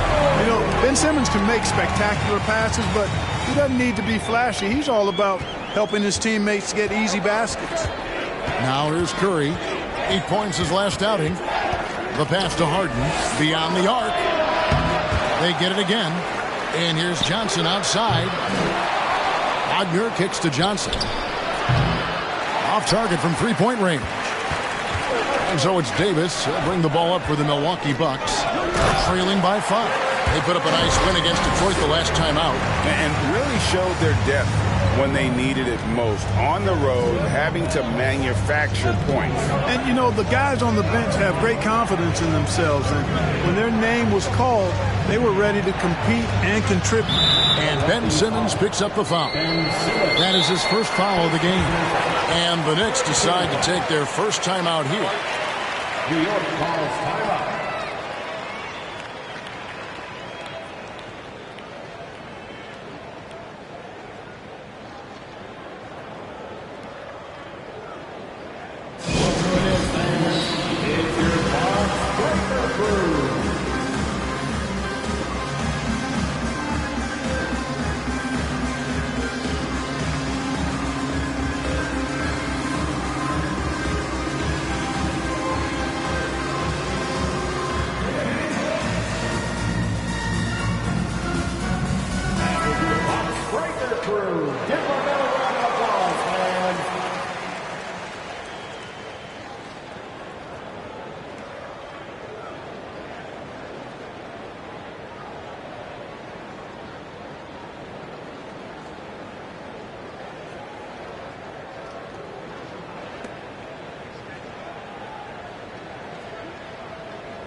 High post, Johnson working on Jones. Johnson dishes to Harden. Shot clock at 6. Wagner with a screen for Harden. And Bamba with the block. Guys, that's all athleticism and timing. Bamba, a terrific shot blocker because he uses the physical tools he has quite well. Bucks trail by 3. Davis kicks to Jones. Diallo against Curry. And they're unable to get the tying basket there. Knicks shooting just 35% to start the game. Pass to DiVincenzo. Wagner outside. He dishes it to Curry. Shoots from 8. Nice jump shot. Good. And the Knicks lead by 5. So good at figuring out ways to get inside. Seth Curry working on improving this part of his game. Here's Diallo. No good on the 3. And here are the Knicks now. They defeated Indiana in their last game. Well, you look at the points they produced in that game. Great adjustments on the offensive end. Boy, it's really hard to stop them when they're in a groove offensively, and they were in a comfort zone all game long in that one. Now, here is Harden. He picked up 12 points in their last one against Indiana. And even while he was piling up all those points, he still found a way to create chances for his teammates. The assists just kept on coming. And let's quickly check out the scoring breakdown here for the Knicks. You know, right from the start, it seemed they got hot from three-point range, pulling apart the defense and racking up the points, too. And another thing coach will be thrilled with, the assist numbers, spreading the wealth and creating some offensive opportunities. They throw good. James Harden. Porzingis, he's checked in for New York.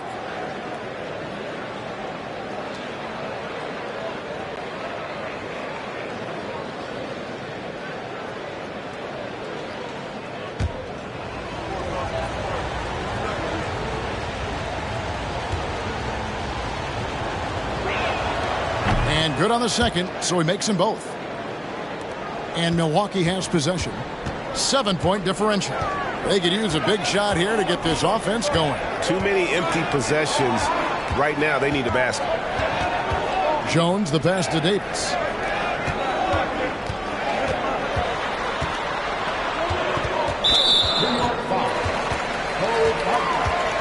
First personal foul. Second team foul.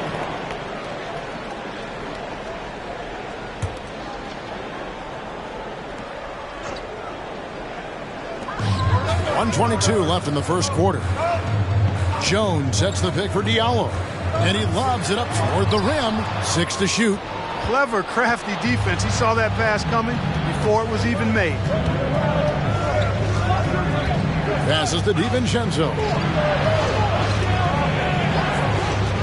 Up top, Porzingis. Covered by Bamba. Johnson's shot is off. They hold the early advantage on the glass. Yeah, nothing major, not a huge advantage, but certainly a good sign for them going forward. And Davis gets it to go. How about the decision from Davis? These shots are what help him get into a rhythm. From deep three-point range, DiVincenzo can't hit it. And it's Davis with the ball for the Milwaukee Bucks. Trailing by 4. Count it. Wow, what a pass there. He made that a very easy basket with that setup. 5 seconds separating the shot and game clocks. Simmons against DiVincenzo. 2 free throws coming up, and they call the shooting foul. It goes on Mohamed Bamba. DiVincenzo smartly getting into the defense there, drawing a foul inside while taking the shot. That's a smart offensive play by DiVincenzo. No good on the free throw.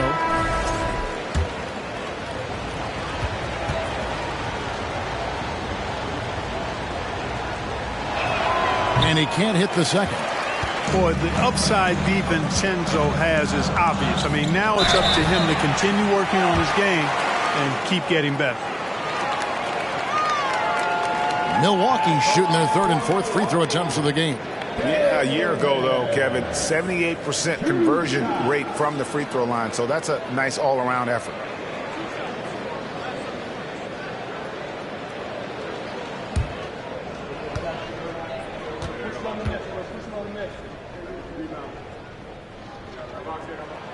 Free throw good, Davis. And, guys, you have to be impressed watching Davis play. Such a tenacious and confident young man.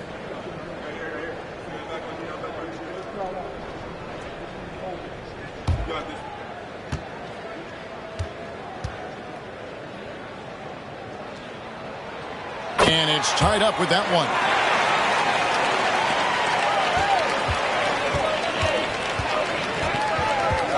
Inside, stolen by Bamba. With 1 on the clock, tie game in Milwaukee. Stay with us as we get set to bring you the second quarter right after this.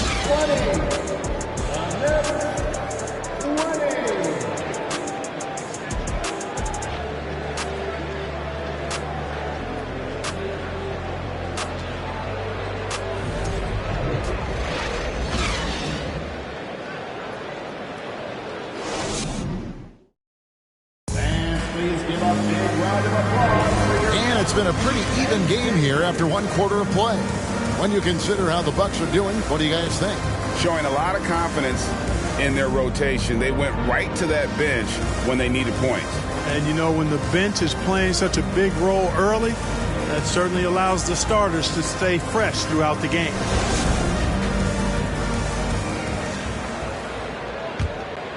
Here's Anthony. He's still scoreless so far in this one. So with Harden on the bench, here's the 5 for Tom Thibodeau right now. We've got Anthony. Dante DiVincenzo. He's out there with T.J. McConnell. Then there's Wagner. And it's Martin in at the small forward position. And that one drops for him. Anthony's got his second basket of the game. There's the unselfishness you like to see in a guard. DiVincenzo keeping his eyes up and his options open. Anthony kicks to Markkanen. Jokic against Wagner. And stolen by Wagner. Here's Martin. Markkanen pulls it in. The Bucks trail. Poole with it. Markkanen trying to break loose. A second chance effort. And Poole gets it to go. Poole's got his first 2 points of the night.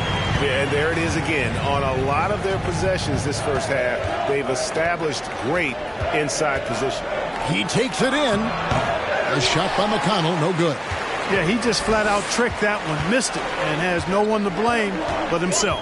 And to see your son Greg find success in the NBA, I can only imagine that's going to be so special for him. It is. I'm a proud papa because something that so few get to experience. So I couldn't be more proud of him and happy as well. You know, using his size advantage there to rip down that board in traffic. Jokic on top. He's defended by Wagner. Jokic passes to Markkanen. Now Tate. Now Poole. Shot clock at 5. Bangs home the trifecta. Now it's a 6-point Bucks lead. They're getting a lot of their points outside the paint. 3 of their last 5 baskets are from three-point range. Anthony with the screen on Anthony. No good. They had a chance to end the run there. Milwaukee's gone 2 of 3 when they've stepped beyond the arc in the second quarter. A floater. Count it. Anthony's got the lead up to 8 now for the Bucks. And creating a little separation here, gaining some confidence. Yeah, you get the sense that they're going to start stretching this lead out a little bit. New York calls timeout.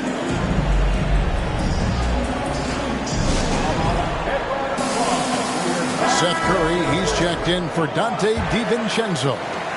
Knicks trail by 8. Wagner, a screen on Anthony. McConnell kicks to Anthony. We're just over 2.5 minutes into the second quarter. Knocked loose. It's stolen by Tate. Here's Poole. Takes it up with both hands and rips it down. That's a double whammy, guys. That's right. A great defensive play, then the emphatic stop. Well, turning defense to offense, we talk about it all the time. Try to hit your opponent at the other end before they can set up the defense. Here's Wagner following the bucket by the Bucks. Good on the shot. And providing the score, boy, they need it. That stops a 12-0 run by the Bucks. Jokic against Wagner. Poole on the wing. Jokic trying to free himself up. That's good from Poole on the assist by Jokic. And they are starting to pull away here as the shots continue to fall. Yeah, I agree with you. A big run taking place right now, and it looks to be the beginning of the end. Now, here's McConnell. He's gotten some minutes, but nothing on the board yet. Anthony can't hit. Just a solid performance on the interior. The rebounding has been off the charts. Yeah, you look across the board, it's actually sizing up, shaping up to be a great game. I mean, strong performances throughout, and they've really been strong on the glass. Yeah, this looks like a pregame shoot-around with all the threes they're allowing. Wagner as screen on Anthony. McConnell passes to Wagner. Tate against Anthony. Just 5 to shoot. Curry on the wing. And he can't answer back. The three-pointer offline. Bucks leading by 14. Outside Anthony. Pass to Jokic. Shoots over Wagner. And another basket for Milwaukee. And this offense is in a perfect rhythm, and you can see how they're finishing their plays. Boy, this is borderline ridiculous. I mean, every single attempt finding the bottom of the bucket. With a short break in the action, gives us a chance now to send it over to David Aldridge. Thanks very much, Kevin. Not that long ago, of course, the analytical team shot way more three-pointers, and they found a temporary edge. But now every team shoots a lot of threes, and it's more about personnel. When it's a superstar shooting the ball, that mid-range jumper can be very efficient, guys. And, D.A., we see it all the time. Brandon Ingram with the New Orleans Pelicans. KD, the two players in Phoenix with Chris Paul and Devin Booker. DeRozan in Chicago. They'll hit those all day long. David, thank you. And the Knicks making a change here. Harden's checked in.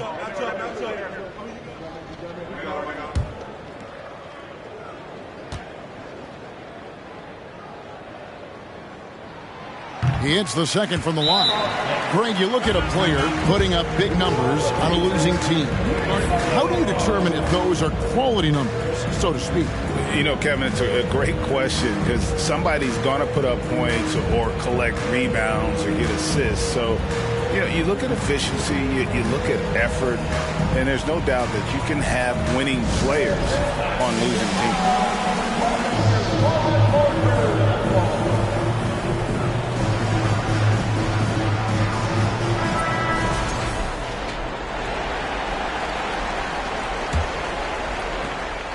Knicks trail by 17. And there's the pass to McConnell. Outside Curry. Looking to end the run.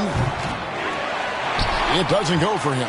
So Milwaukee will take it the other way. And they've got a big lead, not just on the scoreboard, but really in the rebounding numbers as well. And what I like about it, it's been a physical brand of basketball. It's had a little sandpaper element to it. Gritty and rough, but that's how you win games. Assists like that have typified their effort today. Terrific ball movement. Really a prime example of the difference in how these teams have operated offensively. Much more individual play at the other end. Now, here's Wagner. He had a 12-point outing in their last game against Indiana. And he was relentless in that one. I mean, he wanted to be the first to every rebound and almost was. Harden. The rebound by the Bucks. And another miss. Ooh, he's having a really ugly game. Yeah, about as ugly as you can have, you're right. They get it back. And count it, the shot is good. He'll go to the free throw line. They've settled into a nice groove offensively here in the second. Yeah, and that field goal percentage zooming upwards is now above 50%, which is pretty strong. Bamba is checked in for Milwaukee. Jones comes in for Markkanen. Porzingis is checked in for New York. Johnson comes in for T.J. McConnell.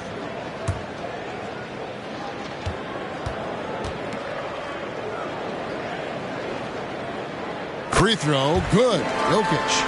And back in 2021, Nikola Jokic became the lowest drafted player to ever win the MVP. The 41st pick of the draft, the first second-round pick to win the award. No matter what looks they get, they just can't convert to stop this run. And, you know, they've got to be careful because this is when the team concept breaks down and guys start playing hero ball. Now, here is Harden. He's got 9. Over Anthony. No good on the shot. A bit long that time. And from second rounder to MVP, Greg, Nikola Jokic. What a story. Amazing, Kevin. And, you know, one thing the Joker did to transform his game, dedicate himself to his conditioning. Jokic is in much better shape now than when he first entered the league. Now Curry. Following the three-point attempt by Mohamed Bamba. Now here's Harden. 5 to shoot. From deep, Johnson. And Bamba pulls it down. Bucks leading by 22. To the inside. Here's Jokic. Uses the glass to finish the layup. Jokic has got 9 points now in the quarter. And defensively, they are on their heels every time the ball comes inside. Yeah, I think they've got to ramp up the aggressiveness. If they don't, things are just going to get worse from here. Now here's Curry. Harden finds Porzingis to end the cold streak. Good. It's Harden with the assist that time. Porzingis has got 5 now. Boy, what a find. Harden's passing skill, incredible. James did win an assist title, you know. Pass to Poole. There's the 3. That's the 6th make from the field. He's taken 9 shots and missed but 3. Yep, you know, after a scoreless first period, he's really turned it up a notch, building some momentum. Porzingis against Jokic. Curry wide open. And they get it back. Martin kicks to Harden. Clock at 6. Over Anthony. And misses it off the right side of the rim. Well, I admire the fact he's trying to power through this rough stretch, but on occasion you'll have periods like this. Back to Jokic. Yes, that goes in. Well, you got to do more than that to stop Jokic. I mean, this guy is a master at converting through tough defense. Outside, Porzingis.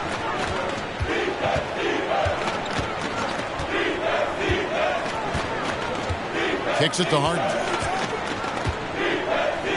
Porzingis with a screen on Anthony. Harden the pass to Porzingis. Here's Curry with the 3.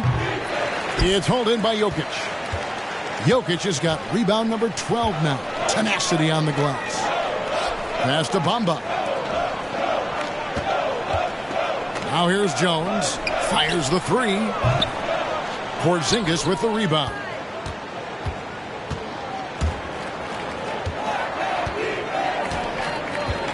The dish to Martin. Pass to Harden. Jones against Martin. There's the pass to Johnson. The wide open look here for Porzingis. And again, it's the Knicks missing. Boy, they dodged one there, guys. I mean, he got the wide open look that he wanted, just didn't knock it down. Outside, Jones from outside the arc. That one falls coming off Anthony's feet. Anthony's got his 7th assist in the game. They've been struggling here on offense. Yeah, a bit of a dry spell for sure. Pass to Johnson. Will it go? Rebounded by the Bucks. Jokic has got 13 rebounds in the game. Class eating. Anthony, the pass to Bamba. And foul on the shot. He'll shoot 2 at the free throw line. First personal foul. Hey, Clark, one stat where Jokic is consistently dominant, of course, is rebound. Well, he does everything well, but you're right. Season after season, game after game, Kevin, he is eating that glass. He stays near the top of that particular statistic. And he knows games are won and lost on the boards, and he wants to be able to contribute in that way. But he is a brilliant, brilliant player, not just a rebounder. Free throw, good. Jokic. Not sure if anybody has a better feel for the game than the man standing at the line. Jokic in elite company in that respect. Looking at who's out there now for the Bucks. Diallo, he's checked in for Jones. Davis comes in for Poole. And Simmons subbed in for Cole Anthony. Then for the Knicks, Doomboy is checked in for Martin. And it's Dante DiVincenzo in for James Harden. That's a great job getting to the line here. You know, he didn't have a single attempt in that first quarter because I thought he was tentative. Much more aggressive here in the second. Now here's Curry. Out to Porzingis. This one for 3. Jokic grabs the miss. Jokic has got 14 rebounds for him tonight. Wow. From past the arc. It's good for the 7th time this game. He's shot 7. He has made 7. He's a big reason why they have the lead right now. He's made all of his field goal attempts thus far and remains hot from the floor. DiVincenzo passes to Doomboy. Trying to end the drought, and he gets the whistle. 2 free throws coming up. It's going to be on Jokic. And to look at how the offensive approach has been going here so far for Milwaukee. To me, it's been the ball movement. That's been the key. I mean, going from good to great. Not settling for a good shot, making that extra pass, keeping the defense off balance, and taking great shots. And they've also been effective from beyond the arc tonight. And if that continues, guys, it can really open up the rest of their offense. And that one misses.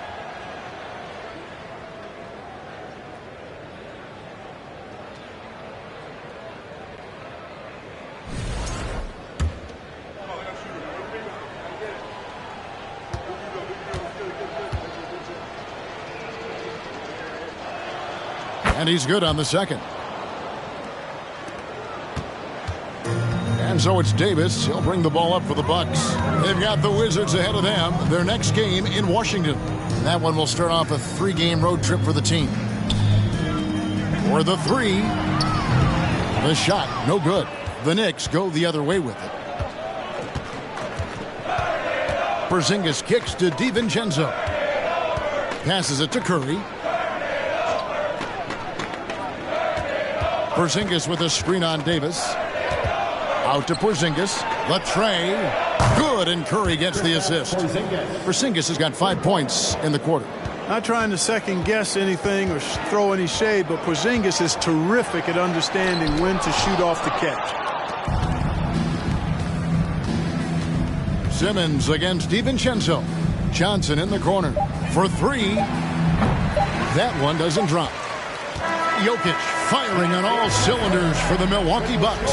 Scoring, rebounding. He was all over the place during that quarter. They are riding his performance right now. And a chance now to send it over to David Aldridge, standing by courtside. David.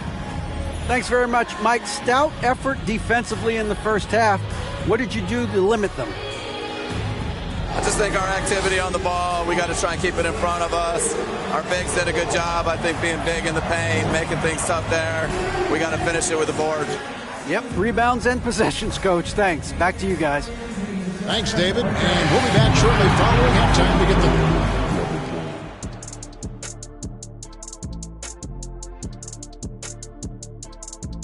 Hey, folks, thanks for joining us. It would be an understatement to say it's been a great half for the Milwaukee Bucks. Relying on their subs to carry the load offensively, man, that's their recipe. Some terrific role players on this team, as you would say, Shaq, the others. Yeah, you got a bunch of microwaves on that bench. All right, guys, let's move on and see the latest injury report from across the league. The Knicks are not fully healthy right now. Well, when you don't have Van Fleet, it really hurts. His teammates tap into his energy with his play. I mean, when this guy gets hot, he's like a starter on any team. He's shown he can be a #1 scorer. It's a big loss. And that's a halftime wrap. Let's get back to the second half with the call by Kevin Harlan and the crew.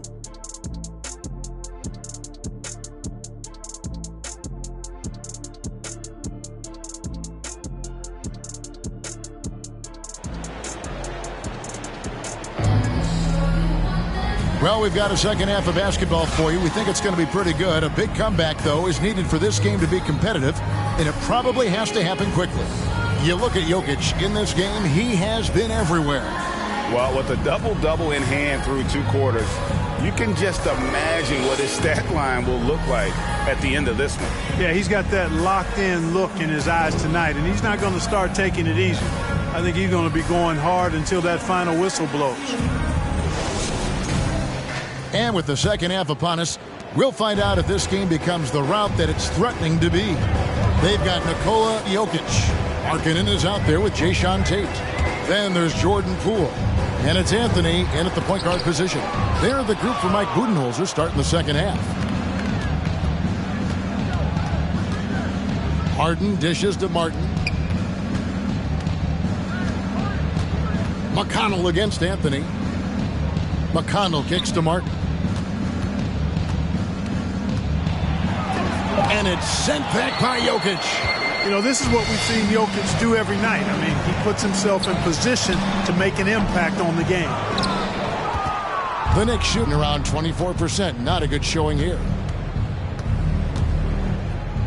Down low.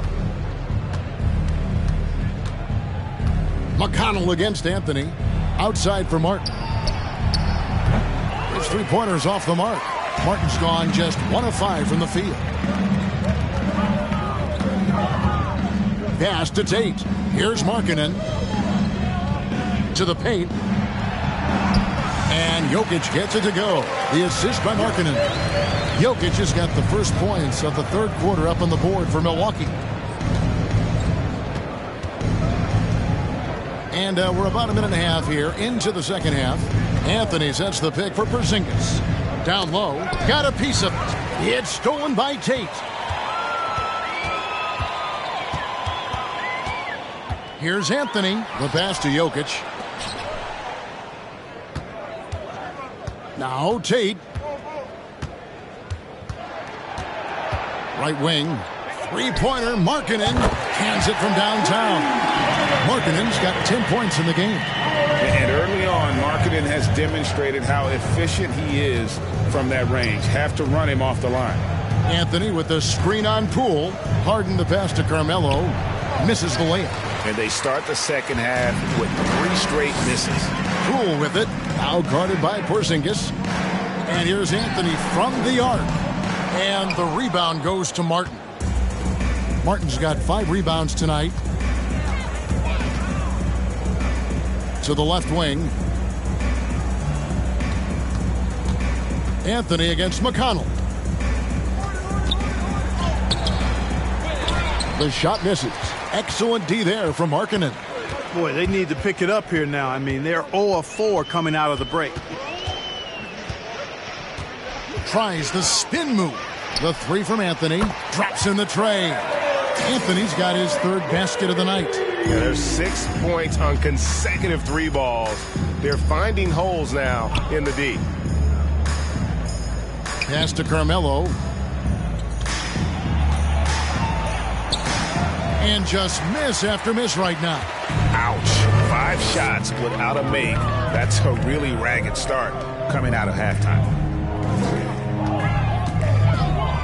And here's Anthony for 3. And it's Anthony again missing. Harden kicks to McConnell. And that one's good, Anthony. He has 6. And this close into the cup, Anthony makes it look easy. Nice soft touch on that one. Anthony, the pass to Markkanen. It's rebounded by Porzingis. The Knicks have gone only 1 of 6 from the field in the 3rd quarter. Not how they pictured the half started. Here's Anthony. Played in with a nice touch off the glass. Anthony's got 8. That's a terrific play and a good sign. This team needs Porzingis to facilitate as well as score the ball. Anthony dishes to Markkanen. Top of the key jumper, no good. Well, you know he wants that one back. I mean, more often than not, he'll sink that mid-range jumper. Martin against Markkanen. Goes up on the wing, and it's good off the back of the rim and in. And that's 10 points for Carmelo Anthony. Boy, he's really been dominant in this one. Unfortunately, he hasn't had much help. Anthony against McConnell. Passes to Jokic. Fades back. It's rebounded by New York. With it. Now Anthony defending. And that's a foul. It's called on Cole Anthony. That'll be his 2nd foul of the game. Derek Jones, he's checked in for the Bucks. And a switcher also for New York. Wagner's checked in. Porzingis passes to Wagner. New York moving it around. McConnell kicks to Wagner. From 11 feet away. Basket is good. He'll get a chance for one more at the line. Yeah, Porzingis showing you persistence there. Just doing a nice job staying with it and finding a way to capitalize. In a moment here to take a look at the scoring breakdown for the Bucks. The 3-pointers and how well they're able to shoot them. You wonder if they can keep it up, and boy, have they. And the thing I've seen that I've really been impressed by is they've gotten everybody involved. Unselfishly making that extra pass, getting that ball to the right guy at the right time for the good shot. That free throw good from Porzingis. When you look at NBA salary numbers, Clark, some rosters are only guys on the max or the minimum, one or the other. What happened? What happened to the middle salary? Yeah, it just kind of went away a little bit, Kevin. Well, when you have enough stars on your team, they take up the whole pie, and really they deserve it. But I think you got to have role players, too, who are willing to take a little less, the crumbs, so to speak. But when you're talking 7 figures, crumbs is probably a misnomer. Now, here's Wagner. Here's Anthony. Drops in the layup for 2. Anthony's got 8 here in the quarter. Every time they get scored on during this run, it's come from inside the paint. It's time now to hear from our Hall of Fame reporter, David Aldridge. What's the latest, David? Thanks, Kevin. We've heard about player tracking on the court, but now shot tracking is helping players refine their strokes. It measures not just makes or misses, but the arc and the depth and the left to right direction of shots. These systems provide instant feedback to shooters and help them find the bottom of the net. Kevin, back to you. Sign me up. That is a fascinating story. David, thank you. Tate, a screen on McConnell. Anthony, the pass to Tate. That's in there. Anthony with the assist. Anthony's got assist number 8 now on the night. And with that one, it ends an 11-0 run by New York. Wagner, a screen on Anthony. Here's McConnell. No one on him, and he makes the easy one. McConnell's got his first points of the night. Well, if it ain't broke, don't fix it. They keep getting it in the paint and continue to score consistently. Anthony, the pass to Jones. Outside, Simmons. Back to Jones. Just 5 on the clock. Baseline jumper. And the rebound goes to the Knicks. Porzingis has got his 8th rebound here tonight. Anthony against McConnell. On the wing, DiVincenzo. Back to McConnell. Porzingis with a screen on Anthony. From the arc. Rebounded by Anthony. Anthony's got 7 rebounds in the game. And as I watch Cole out there, Kevin, I just love the progression he's made. The young man's put the work in to improve his game and really only starting to scratch the surface. And here are the Knicks. They've got a 13-2 run goal. Anthony down low, working on Jones. That one good for 2. Anthony's got 10 points now just in this quarter. And he's shaking off that slow start, giving them a boost here in the second. For Cole Anthony, GA, this team believes in his future. I mean, he's a competitive kid and knows how to play the right way. And now he understands how to play winning basketball. And that's no bias from me. That's just my analysis. Timeout called, the Bucks. And some changes here for the Bucks. Mohamed Bamba, he's checked in for Jayshawn Tate. Diallo comes in for Cole Anthony. Davis is subbed in for Jordan Poole. And then for New York, Johnson comes in for Carmelo Anthony. And Curry subbed in for T.J. McConnell.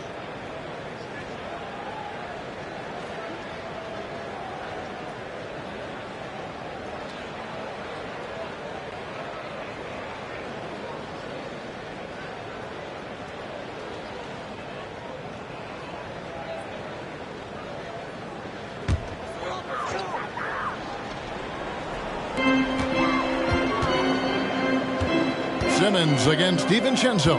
Simmons dishes to Bamba. Pass to Diallo. 4 on the clock. Trying to find Bamba. He gets it to him. After a relatively slow start to his career, Mo Bamba has seen increased playing time. Finally getting the opportunity to show why he was drafted 6th overall in 2018. First trip to the free throw line for him in this one. Shooting 2.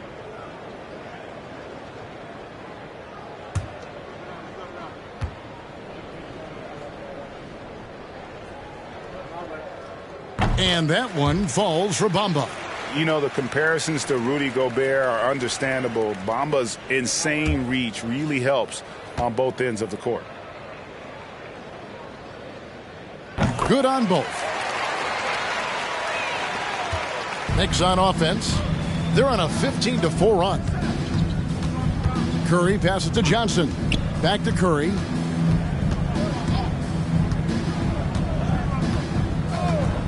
Outside, Porzingis.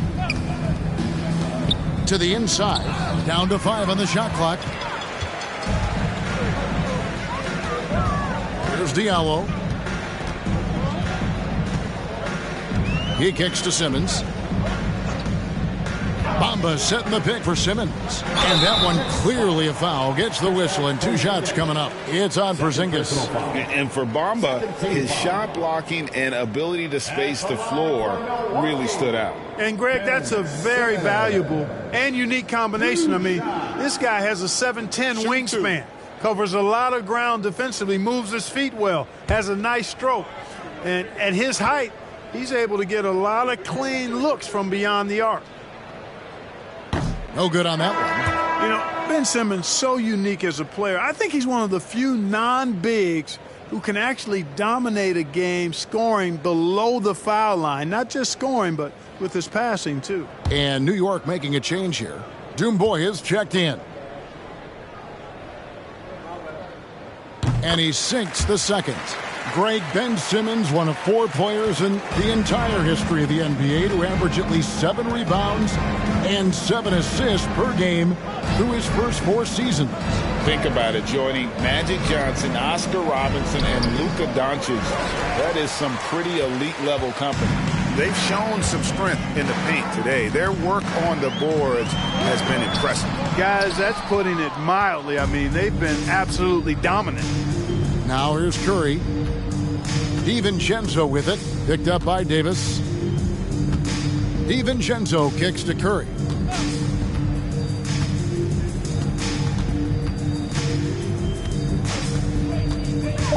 New York needs to get off a shot.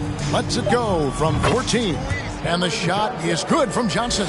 Whatever the defense gives, that's what he takes. A sign of a skilled offensive player. And here's Diallo. Right side Simmons. And Simmons slams it in. You know, what touch from the Australian native, Ben Simmons. I mean, he's so good at staying under control, even when facing physical contact. Now here's DiVincenzo. Doomboya, and it's off the back rim, no good. Curry against Simmons.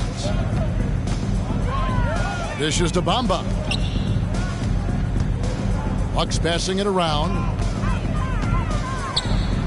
And Simmons slams it in. Simmons can bounce now. He's 6'11", but he can get up in the air, too. Makes dunks a lot more fun when you're that tall and can bounce like Simmons can.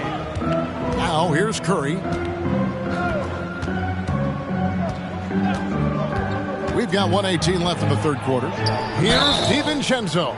And foul on the shot, so he'll get a chance at the line. Second personal foul. It goes on Mohamed Bamba. When DiVincenzo is aggressive on offense, he's capable of getting calls when he's being assertive and attacking the rim. He'll take his 3rd and 4th free throw shots of the game right here.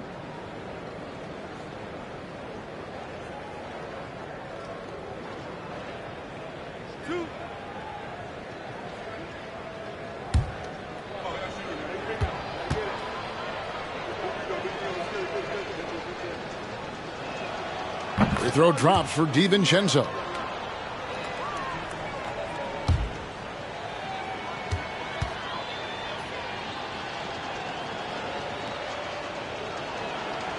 No good on the second, so he hits 1 of 2. And for Milwaukee, they're shooting 47%, pretty solid. Here's Diallo. And no good that time. Now the Knicks take it the other way. And 1:01 left in the third quarter of the game. Here's Curry with the 3. Buries the long-range jumper. Curry's got 5. This is why you pay Seth Curry the big contract, the big money. His range is unlimited. Outside, Davis. And the pass to Diallo. Outside, Simmons. He dishes it to Bamba. Shoots over Wagner. Bamba's shot is off. That's a shot he's got to hit. You don't get many looks better from that range. It's a 4-second differential between the shot clock and game clock. Curry with it. He's got 5. Pass to Wagner. Takes a 3. It's hauled in by Diallo. There's the lob to the hoop. Oh, and the dunk by Jones. Chemistry at its best. An unreal alley-oop. Yeah, you're right. The pass, the catch, the dunk, all of it perfect.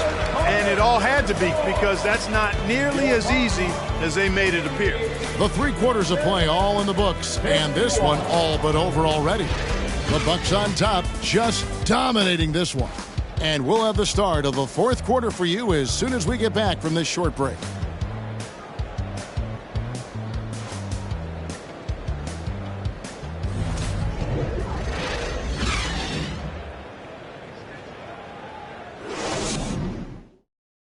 And a quick look now at the State Farm assist of the game. Yeah, an easy choice tonight. Look at the precision on this pass. Put it on a platter for him. Served him up a tasty room service dime right there, boy.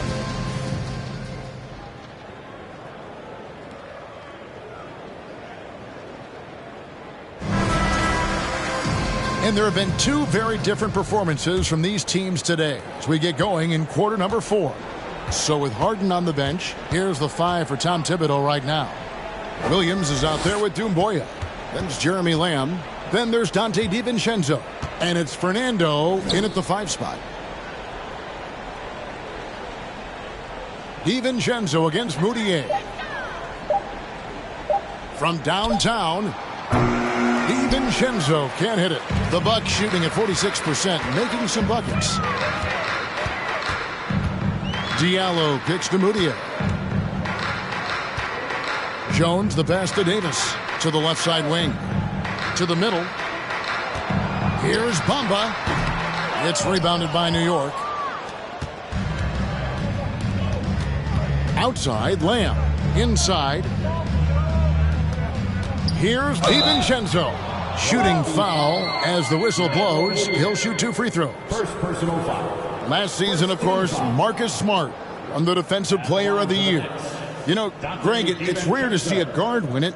Should perimeter players get more consideration from this point on?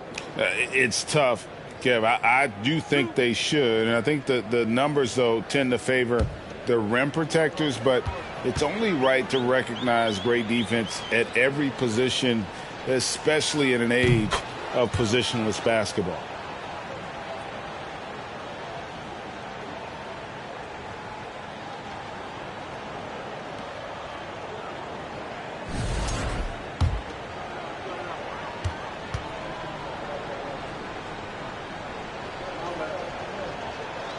And he makes both free throws. And it's Milwaukee's ball.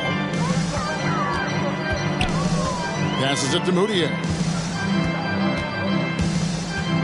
Down low. Here's Jones. And it's Jones finishing it off. Oh, he's putting on a show for these fans. I can't believe he pulled that one out in the course of an actual game. Well, when you know it, you got to show it. And that's Life Above the Rim, courtesy of our AT&T 5G Slam Cam. Steps back. Here's Lamb. And Bamba pulls it down. Bamba's got rebound number 7 for him tonight. Diallo the pass to Moutier.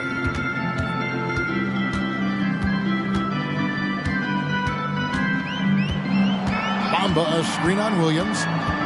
Here's Moutier. The Bucks need to get a shot off here. And the dunk by Bamba. Bamba showing you a sense for when to cut. Really well done. He's got agility and excellent size in the pick and roll. Left side Williams. Count it from 12. Assist goes to Jeremy Lamb. And it's Moutier with the ball. He brings it up for the Milwaukee Bucks. Pass to Diallo. Three-pointer on the way. Fernando pulls it in.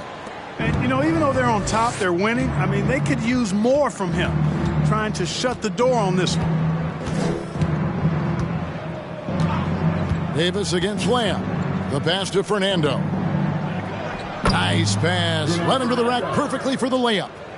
Man, can you always depend on him or what to lead you to the right place with that pass? Money. Pass to Jones. Nice ball movement by Milwaukee. Bamba a screen on DiVincenzo. And Bamba with the basket on the assist for Moutier. Moutier's got 3 assists tonight. The defense not putting up any fight on the inside. They've allowed 10 straight points in the paint. That's not the kind of streak you want to be part of defensively. Tighten it up, fellas. Williams. Rebound, Milwaukee. Bamba's got 8 rebounds in this game. Williams against Diallo. Taken away by Williams. Now here's DiVincenzo. Defense is right there. The basket counts and 1. They'll go to the line with a chance to make it a 3-point play. And the media is able to vote on awards like All Rookie, but Greg, those awards can end up determining a player's max salary. Any concern there? No doubt there is, but somebody has to decide those awards, right? And no matter who it is, there's always going to be some pushback. So as long as contracts are tied to them, that power will be in someone else's hands.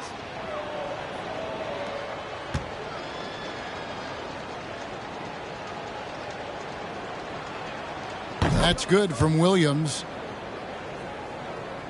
A bit under 3.5 minutes have passed here in the 4th. Outside, Davis. The 3. That one doesn't go. For New York, they've gone 3 of 6 from the field so far in the 4th quarter. Pass to Williams. Back to DiVincenzo. Here's Fernando. Williams for 3. And Davis pulls it down.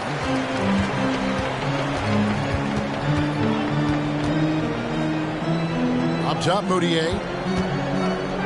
Bamba kicks to Davis.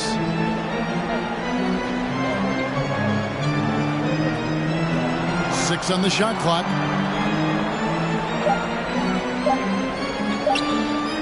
Deep. Milwaukee, no good that time either. Yeah, I tell you what, for him, this has been a game to forget. But somehow they still find themselves with the lead. After Fernando.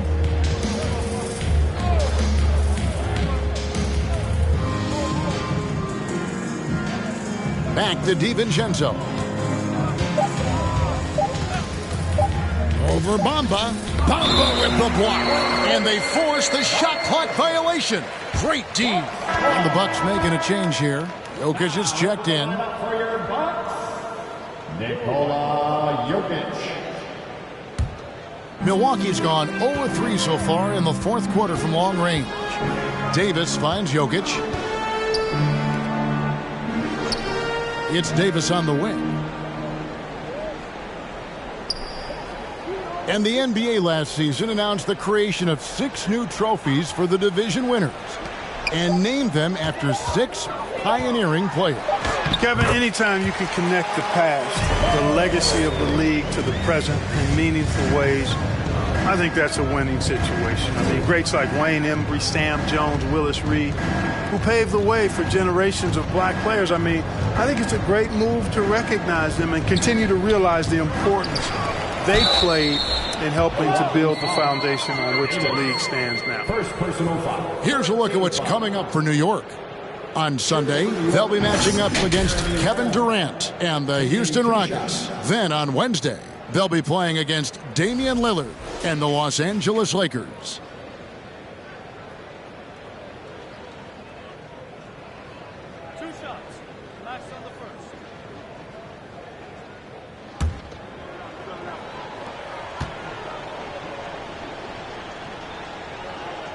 Free throw drops for Lamb.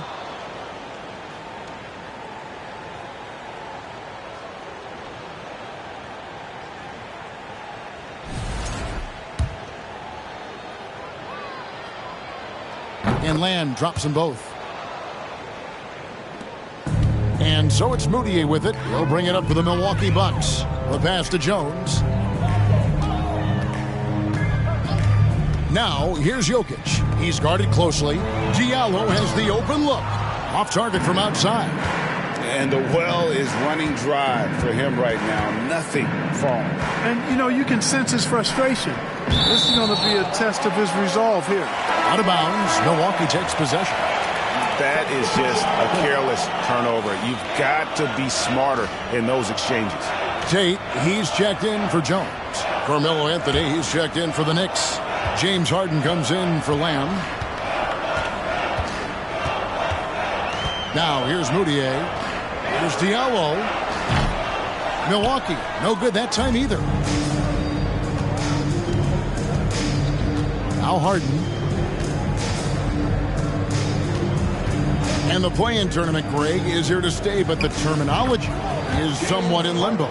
Is that going to be part of the playoffs? You hear people say it's not the playoffs, it's the play-in. Maybe the term postseason should cover both the play-in and the playoff. Something to think about. First team foul.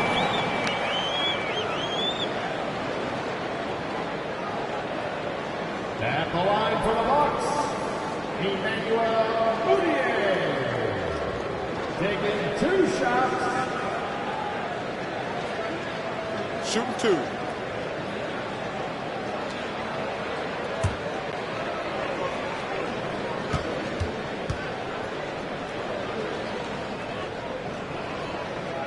And the first one drops. Lauri Markkanen's checked in for the Bucks. Poole comes in for Davis. The Knicks also changing it up. Zinkis, he's checked in for Bruno Fernando. Kenyon Martin Jr. comes in for Williams. And it's T.J. McConnell in for Dante DiVincenzo.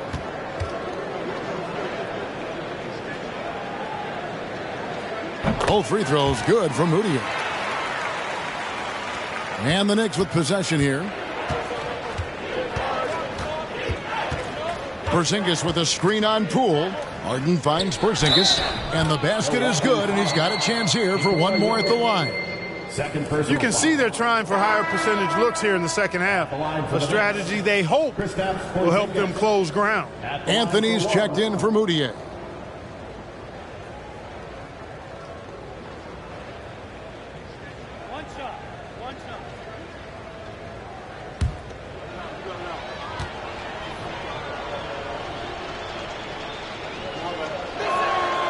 That free throw good from Porzingis.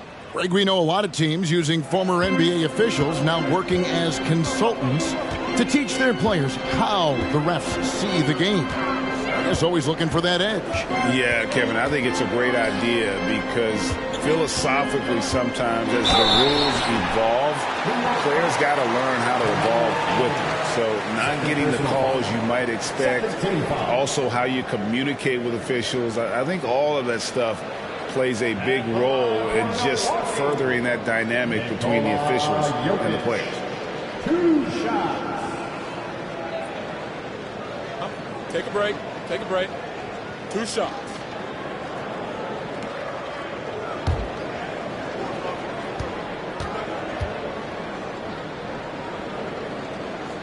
First free throw is good.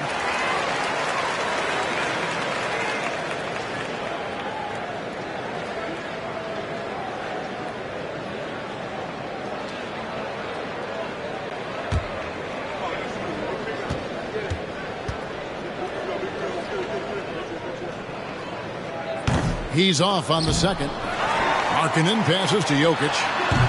Tough possession there. They stayed with it, but they just couldn't make it. For New York, they've gone 5 of 11 from the field in the fourth quarter. Harden against Poole. And he uses the glass on the layup. You know, in the paint, Harden is a hard cover. He's crafty and tricky and able to find his shot. Outside Anthony. Pass to Markkanen. And that's a foul called on Kenyon Martin. That'll be his second foul of the game.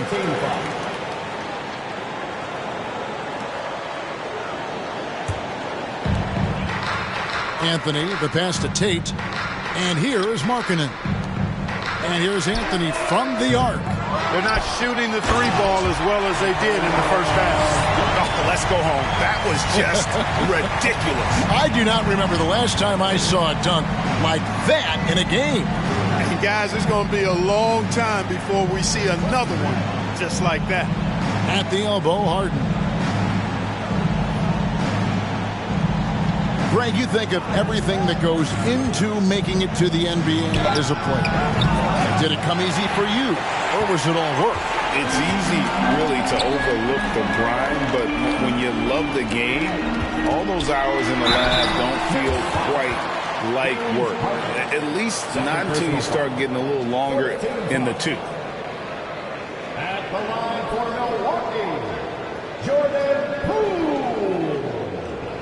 At the line for 2. Take a break. Take a break. 2 shots.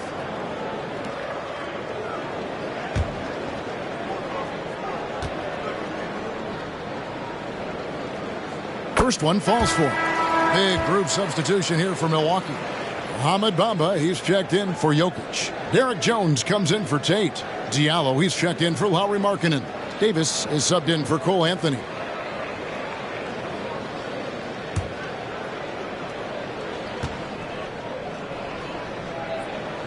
That's also good, so he hits both free throws. Here's McConnell.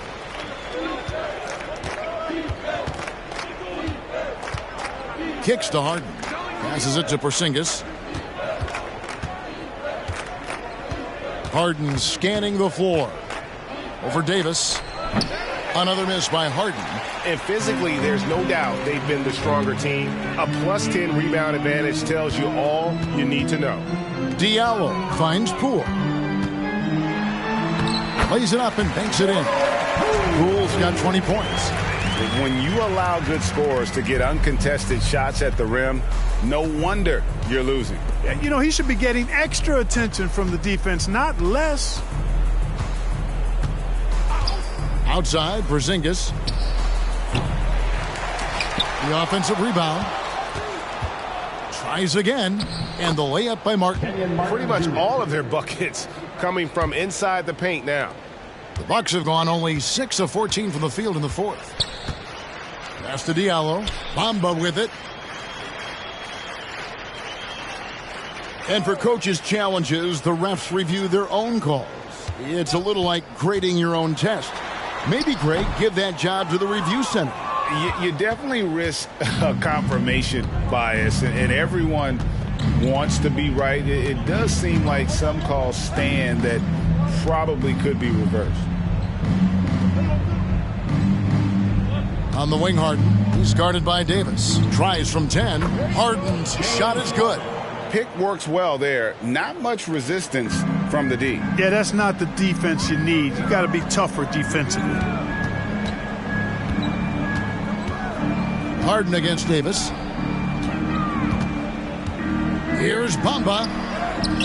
No good there. Nice D from Porzingis. New York's gone 0-3 so far in the fourth quarter from long range. McConnell against Poole. Harden outside. Over Davis. It's hauled in by Diallo. Bucks shooting in the fourth quarter has looked shabby, 38%. Puts up a 3. Knicks with the rebound.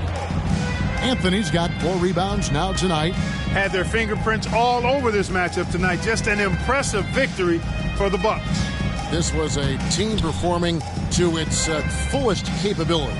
A hugely satisfying win. A game that not many will soon forget. And on the other side, one that I think most will try to forget. And so with this win, they'll move to 6 victories on the season. And so they'll take the first game of the season series, a team they'll only see twice. They're certainly happy to start it off with a win. And that next meeting will be their second and final game of the season series, being in opposite conferences. So you bet nobody wants to get swept even in a 2-game season series. But I think the next game will be hotly contested. And we watched one guy all night long, guys, and look at the stats, just confirms what a dominant game he had. What a night tonight it was for Jokic. There wasn't much they could do to slow him down as he was converting every good chance he got. Poole kicks to Davis. Bamba setting the pick for Davis. Got it. Good job in the low post. Saw the opportunity to put this away and did not turn it down.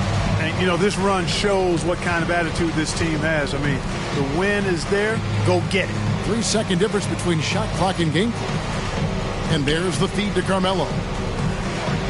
over Jones, and that one goes long. Here is Davis.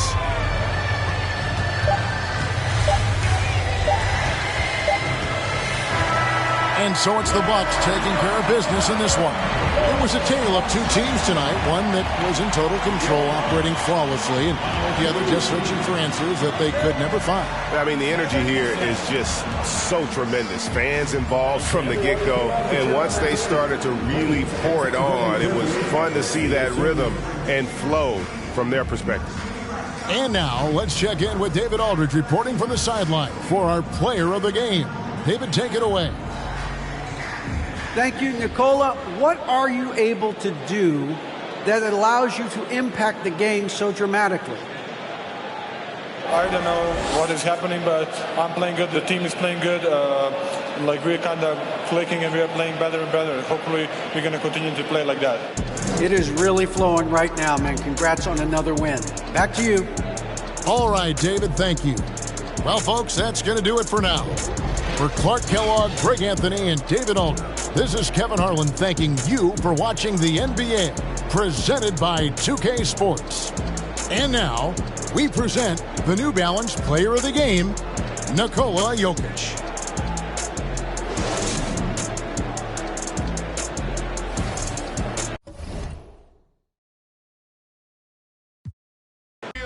Then I let my screen fall. Then I let my trunk be the green one more toe. Then I take that the burl in my. After that, my girl, Chevy blue like whirlwind. Man, it's a drought on that boy, so I got that girl in. Pearl in. Welcome and thanks for watching the NBA on 2K Sports as we get ready to go with our Saturday night presentation. With two Hall of Famers, Doris Burke and Grant Hill, I'm Brian Anderson. Allie LaForce, our reporter. Allie, it's all yours. Thanks, Brian. Well, Jalen Brunson is A family business. Allie, thanks.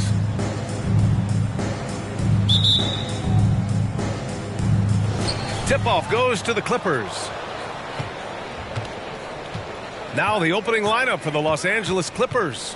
They've got Kyrie Irving, Jared Vanderbilt out there with Gordon Hayward. Then there's Bradley Beal, and it's Turner in at the center position, filling out the middle.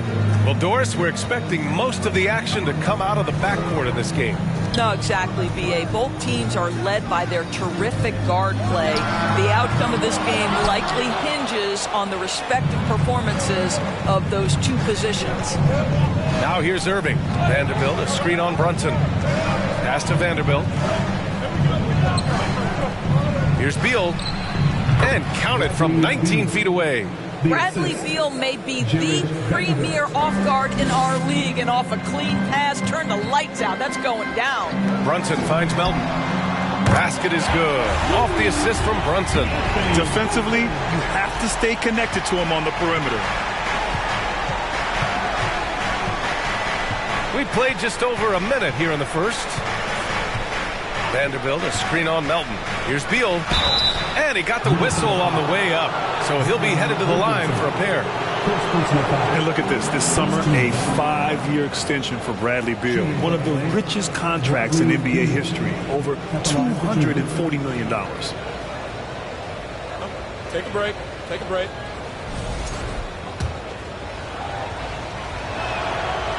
And he can't get the first one, and he's certainly elite. But does it surprise you that Bradley Beal has one of the biggest contracts in the NBA, Grant? And that's just how it works. I mean, give it a few years and all the stars will be paid the same. That said, it must be nice. Those are some big checks. Now here's Williamson. Melton on the wing. Fires the three. And the Timberwolves hit again from deep. You'd love to see Zion develop his passing game even more. But credit to him for spotting the wide open man. Beal, the pass to Hayward, outside Irving. Vanderbilt, a screen on Brunson. And he was fouled in the act of shooting. Opportunity for a three-point play here. Making a statement here early, going right to the rack. I love it. And this is why you get the ball into his hands. Let him establish the pace and rhythm of the game. Washington's checked in for Williamson.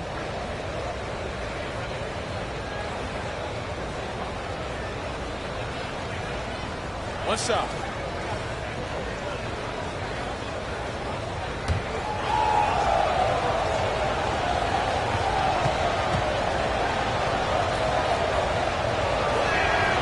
And you know, you felt this coming ever since summer when the idea of Kyrie Irving out of Brooklyn. Now, we all know the two sides just couldn't see a long-term future together. So the Nets were able to send Irving away and get something before he left in free agency. Now here's Melton. He has 6. And the first quarter of action, 2 minutes in. Turner, a screen on Brunson. Here's Irving. Oh, it's blocked by Williams. And he gets it back. Irving, no good. Boy, this guy is a good finisher, so he misses a chippy. That's tough to take. Pass to Brunson. Releases from 15. The rebound by Turner. Boy, a miss like that will drive any scorer crazy, especially with the defender giving a cushion. Beal. Rebound Minnesota. This game against Los Angeles here, their first look at the Clippers. They'll be looking for payback after grabbing the short straw in the season series last year. Now here's Washington. Back to Brunson. Melton outside.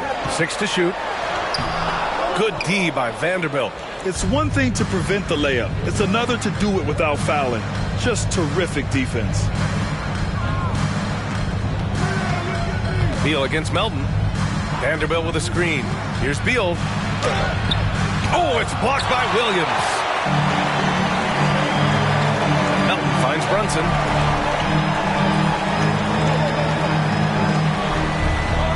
Washington, a screen on Irving. Pass to Washington.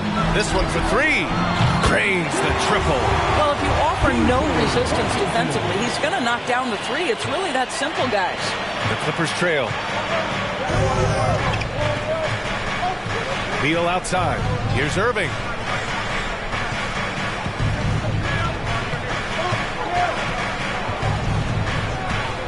Shoots from the elbow. And doesn't connect. That miss makes him 2 for 5. And here's Melton. 6 points for him. Pass to Brunson. Vanderbilt against Washington. Down low. Here's Williams. And he banks in the layup. Well, so great when your offense produces a shot that close to the rim. The rest of the work becomes easier. Now a timeout called by the Clippers. And if your team is starting out slower than anticipated, how do you prevent frustration from setting in, Grant? That's a tough one. I mean, the trick is to try to stay even-keeled. It's such a long season. You're going to have highs and lows. Just treat this like any other low point at any other time of the year. It should pass.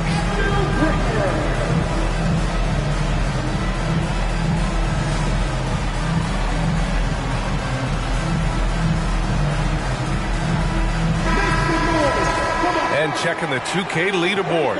These teams led the league in three-point percentage last year. In the 3rd spot, Los Angeles. That kind of efficiency from range is generally an indicator of a dominant offense. Pass to Vanderbilt. Three-pointer, Beal. The rebound by the Timberwolves. They couldn't put the pieces together, losing their last matchup with Orlando. They just couldn't get into a rhythm offensively. They didn't shoot it well and also didn't get the best of looks. I think even when you get quality looks, there was an inability to stay consistent. It is hard to win on a cold shooting night in today's NBA. The scoring is just too good. And the shot goes in. I just love the ball movement. For Los Angeles, they've gone only 3 for 9 from the floor. Irving against Brunson. Will it go? And the jumper is on the mark. Irving's got 7 points in the game. Well, Kyrie has so many options when he runs the pick and roll. He runs it to perfection. Brunson against Irving. Williams a screen on Irving. Brunson passes to Williams. Ooh, excellent D there from Turner. The Clippers have gone 4 of 10 shooting the rock in this first quarter. Beal outside.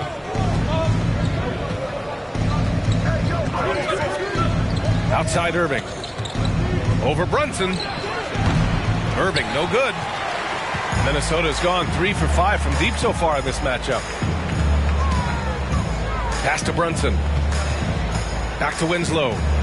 Washington outside.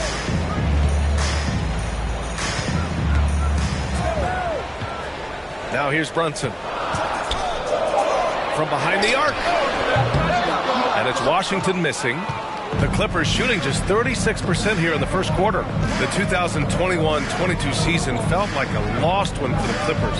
Kawhi and Paul George both hurt. So true. I mean, but B.A., those two together, healthy, are scary. A finals-level duo. It kind of shows you how you can plan, build an awesome roster, but injuries can derail it all. Now here's Brunson. In his last outing, 16 points for him. Washington finds Melton. Now Winslow jacks up a 3. The rebound by Turner.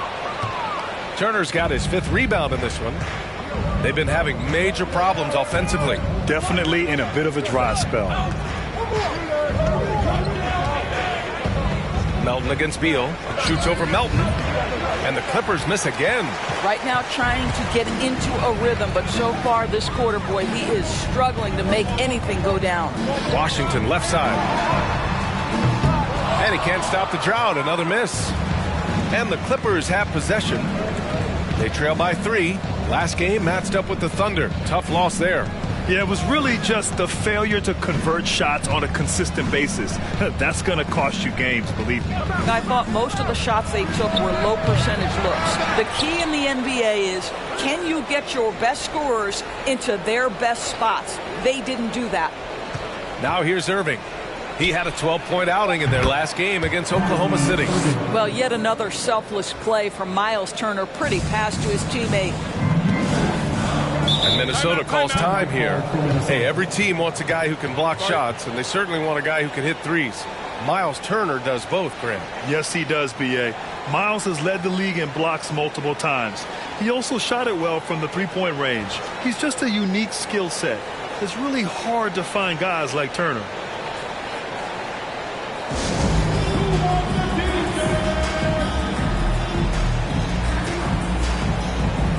Some changes for Minnesota. Duren, he's checked in for Washington. Nembhard comes in for Melton. And Payton is subbed in for Brunson. And the Clippers will go for a different look here. Bryant, he's checked in for Turner. Morris comes in for Vanderbilt. Heald's checked in for Hayward. And Reeves is subbed in for Beal. Now here's Payton.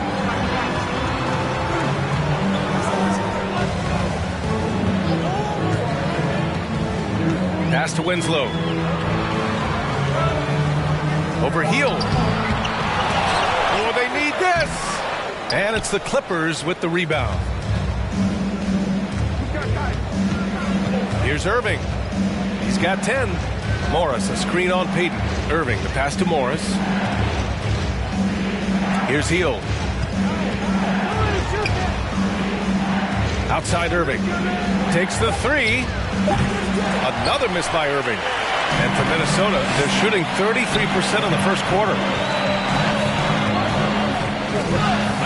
Payton against Irving. And a foul called on the way up. So he'll take 2 from the free throw line. That one on Morris. Yeah, and you never want to let shots at the rim go uncontested. You know, last year was all about forward progress for the Timberwolves, recording their second winning season since 2005, getting on track for future success.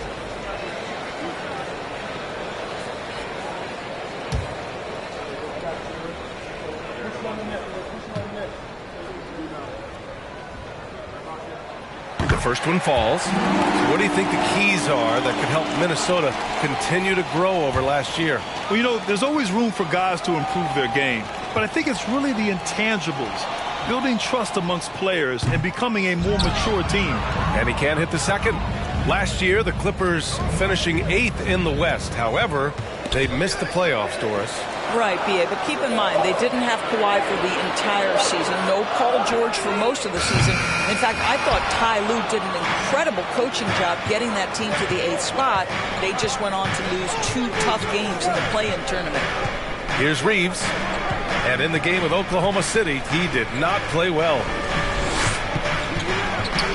Pass to Hield. The Clippers got to hurry. Late clock here. Outside Winslow. Here's Nembhard. Back to Winslow.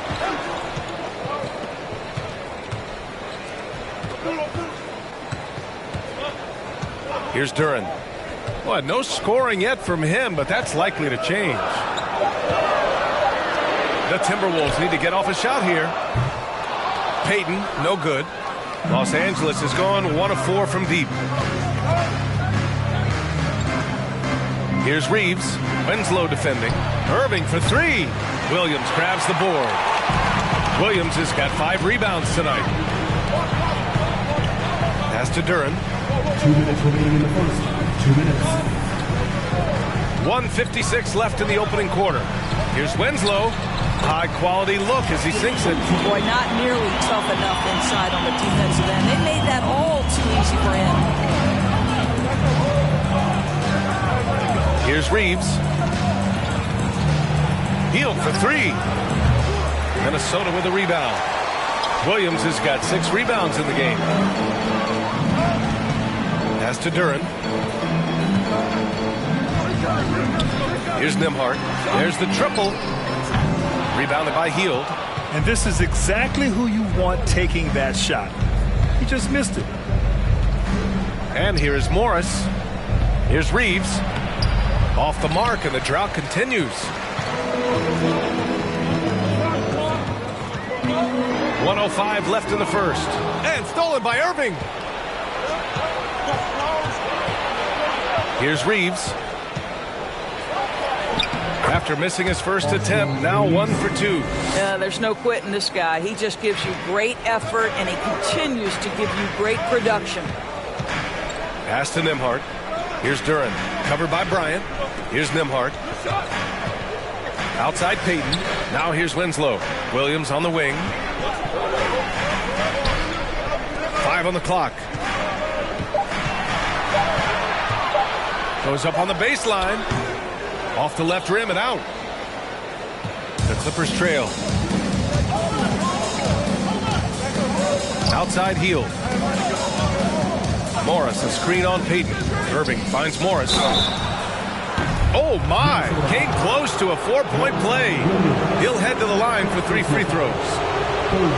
Marcus Morris has proven that he can be effective in any system in the NBA. Understands his role as a stretch 4.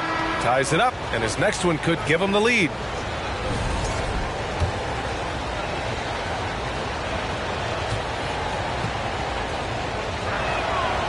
And that one drops, so now they lead by 1.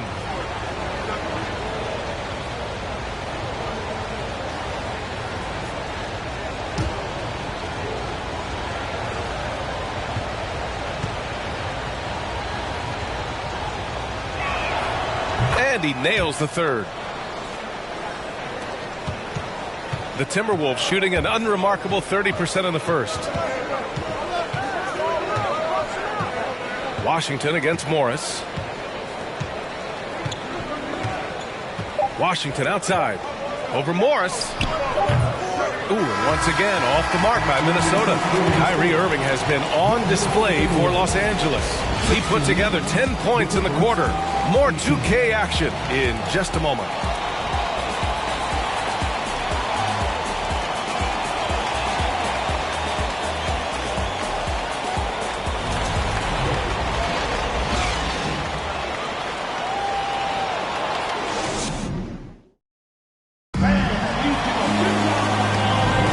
And getting it going again here in the second quarter. Fairly close game so far. And before we move on, what do you think about what we've seen from the Clippers? Well, we've watched them force their way to the line, and it seems to be working so far. And this is why coaches say be aggressive. As long as you're playing smart, good things tend to happen, even if you're on the road.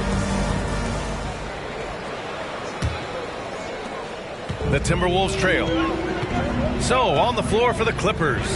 Jay Crowder is out there with Buddy Hield. Then there's Bradley Beal. Then there's Miles Turner. And it's Reeves in at the shooting guard position. You will not see this guy miss many of those. He's one of the keys to their floor spacing. Washington against Beal. First personal foul. First team foul.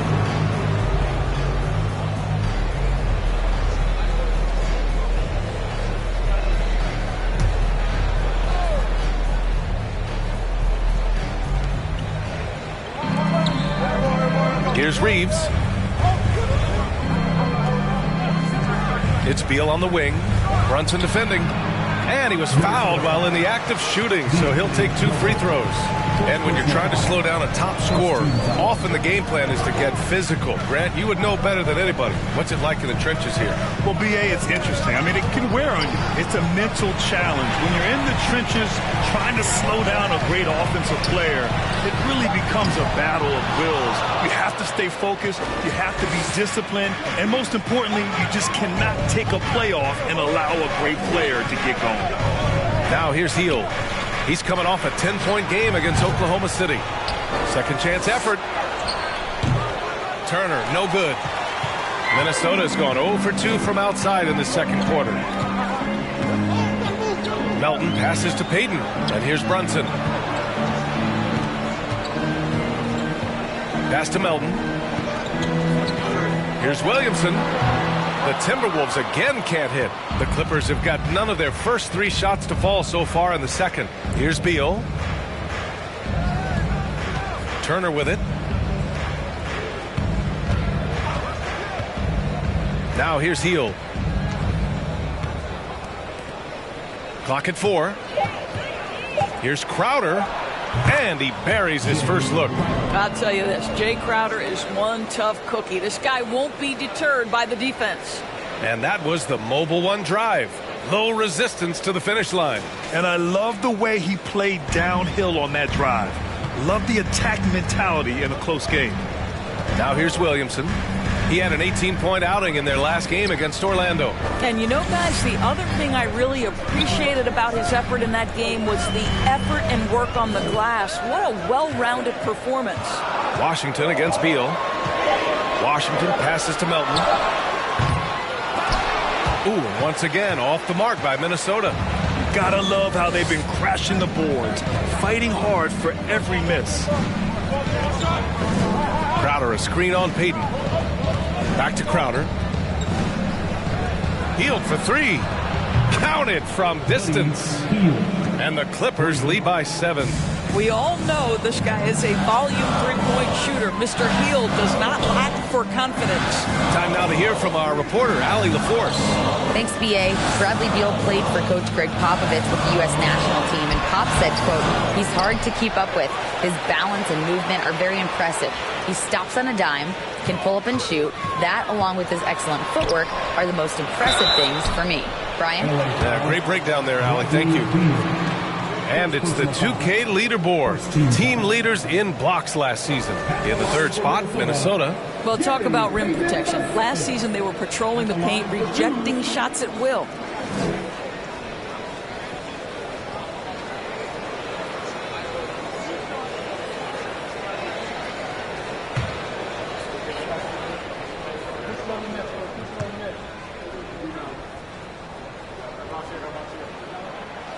That free throw no good. So for the Clippers, Hayward, he's checked in for Hield, and Irving is subbed in for Bradley Beal.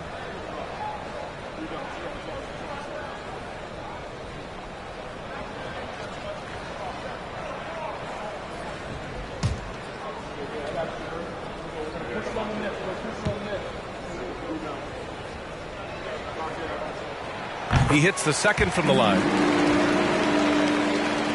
And so here are the Clippers. They've only given up 1 point in the second quarter. That one coming at the line. And at home for the next game, it'll be Charlotte pulling in to face him. Now here's Irving. 10 points for him. Turner, a screen on Brunson. Irving with it. Payton covering. And Jalen Brunson gets the whistle that time. That's his first foul of the game.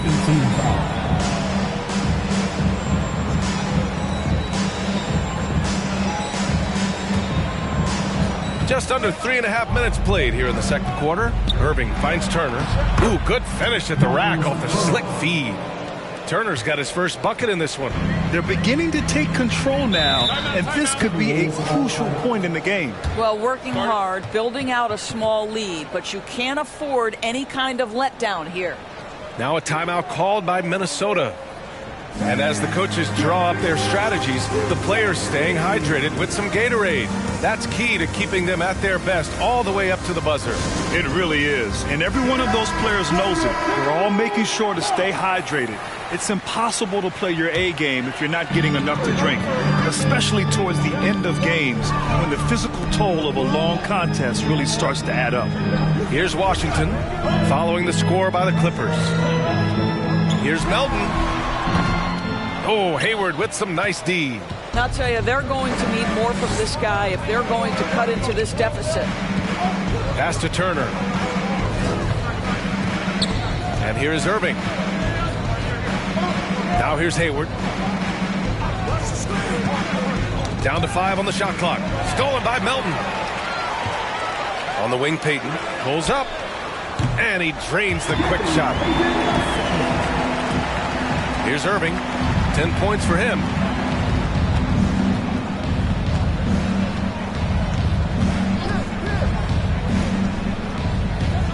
Pass to Turner.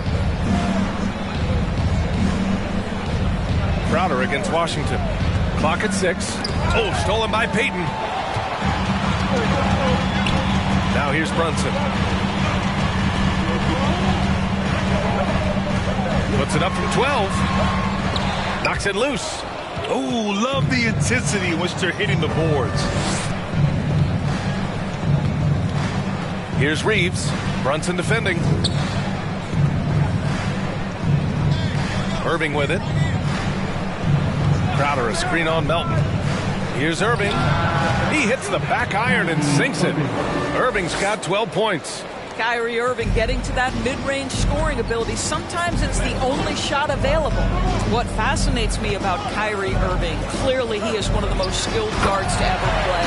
Ask his counterparts, other NBA players, who their favorite basketball player is, who the most complete player is. The answer will be Kyrie Irving. So it's the Clippers now, following the score by Minnesota. Here's Irving. It's wide right, hits off the rim. I'll tell you, he's trying to help them extend this lead, but it's been a tough night for him individually. Payton passes to Brunson. Williamson against Turner. Oh, and Turner with a block. I'll tell you, you love the attitude of Miles Turner. No one is getting off these shots when he's nearby. No one.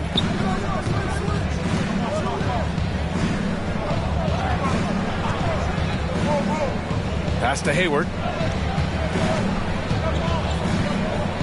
Turner, a screen on Williamson. Here's Reeves. Hayward with it. Checked by Washington. And that's good for 2 as he grabs the feed. Turner's got 4 points this quarter. And again, about Kyrie Irving, we really are witnessing one of the best point guards to play the game, Doris. BA, one of the best scoring guards we have ever seen. His handle is elite. It gives you some sense of how much the position has evolved. Point guards almost must score as much as they facilitate. Here's Reeves. They lead by 8. Biggest lead of the game. And this kind of selflessness is great to see. Textbook positioning to draw the charge. And Minnesota calls time here.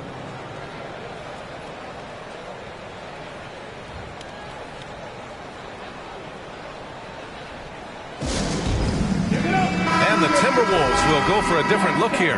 Duren, he's checked in for Zion Williamson. Williams comes in for Washington. Wenslow's checked in for Melton. And it's Nembhard in for Brunson. Vanderbilt's checked in for the Clippers. Here's Nembhard.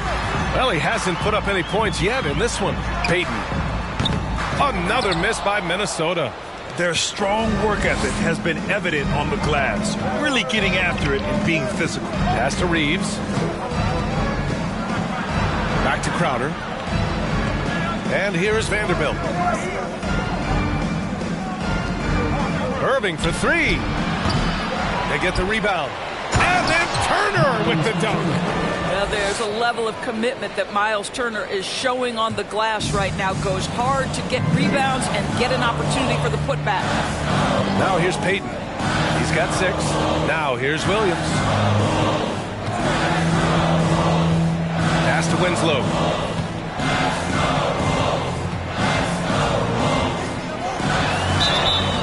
Oh, and he got fouled on his way up. He'll head to the line to shoot 2. Everyone in the building saw the obvious contact. At the line for Minnesota, Justice Winslow taking 2 shots.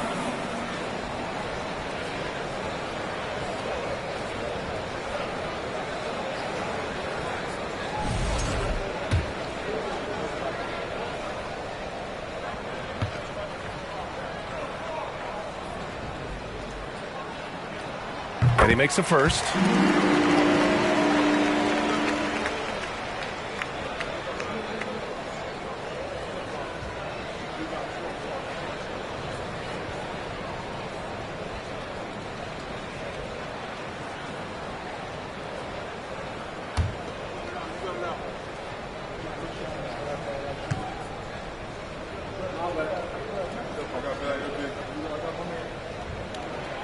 And good on the second, so he makes them both.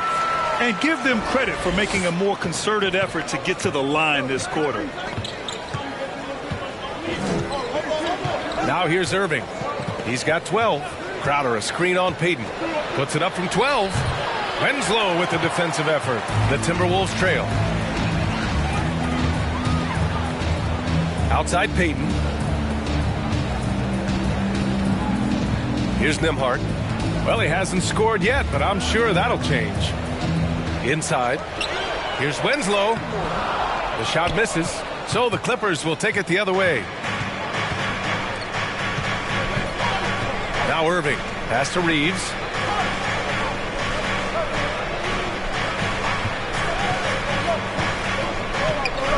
Crowder outside. The 3 is up. Buries it from 3.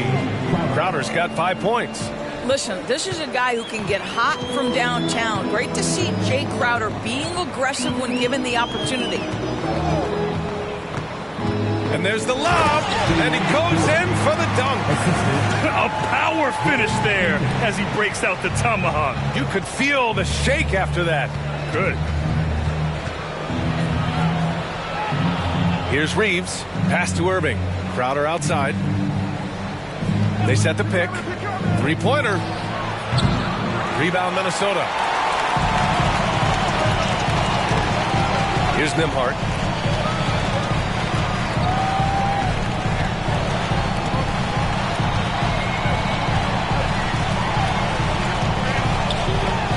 To the paint. Here's Williams. Can't hit that one. Good D by Vanderbilt. The Clippers in the lead. Crowder inside. And terrific work on the offensive glass as he picks up the deuce. He's finally leaving that dismal first quarter behind him. Took him a while to get going. Williams with the screen. From down in the low post, it goes. This is what we call highly efficient play. Working off the screen, getting to the cup. Time called here. Los Angeles decides to talk it over. Adjustments are a part of every game and every quarter of a game. I think Coach sees something here. Well, this is a chess match. Looking ahead a few moves and trying to execute toward that. And the Clippers will go for a different look here. Bryant, he's checked in for Turner. Morris comes in for Vanderbilt. Fields checked in for Reeves. And it's Beal in for Irving.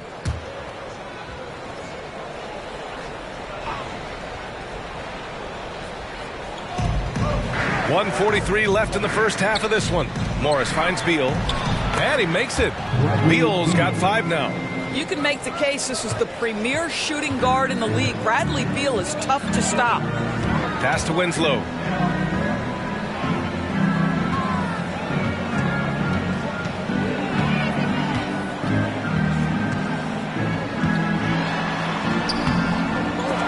Rebound by the Clippers.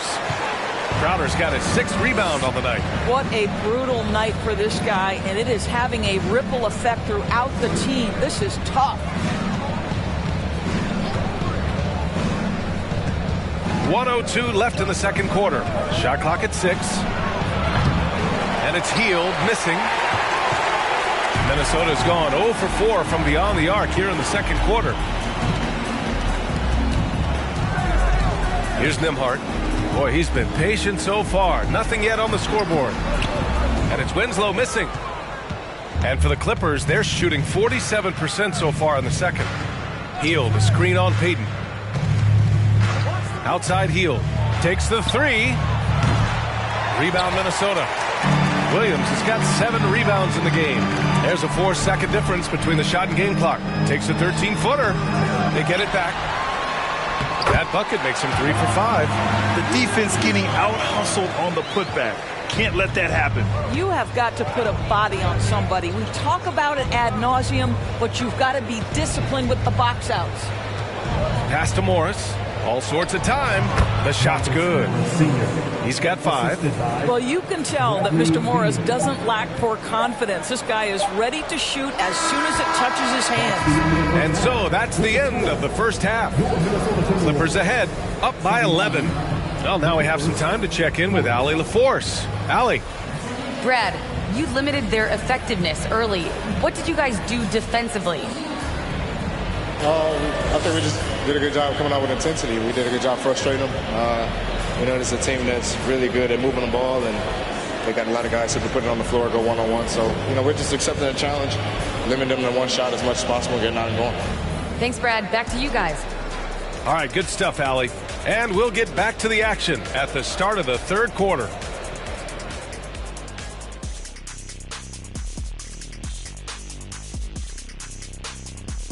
Thanks for stopping by, y'all. First up on the show tonight, a quick look ahead of some upcoming games on the docket. And for that matchup with the Hornets, this one is a coin flip. A 50-50 game on paper.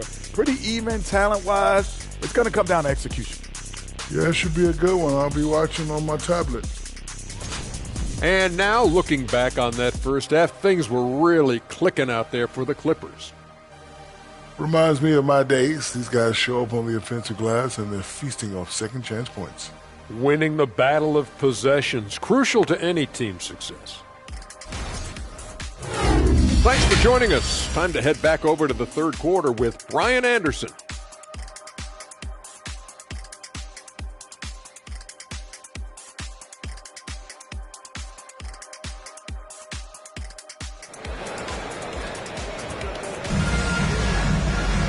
And after a very lopsided first half, we'll see if things play out a little more evenly in the second.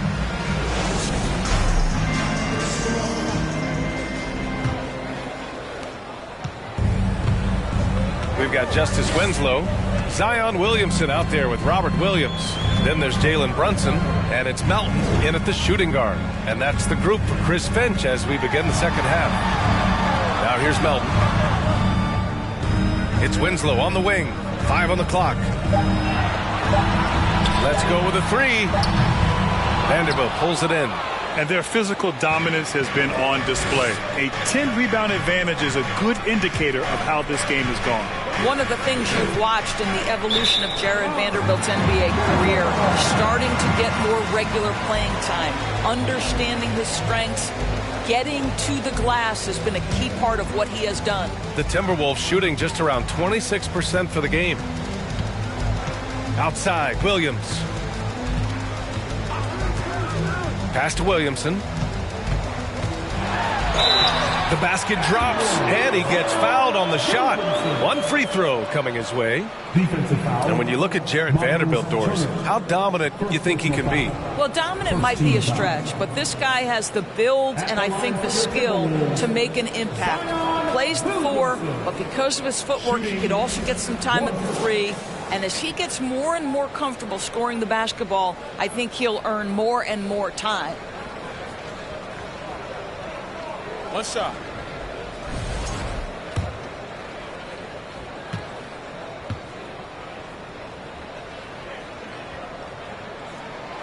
And few players are as electric as Zion. The speed and power he plays with, something you see once every few decades.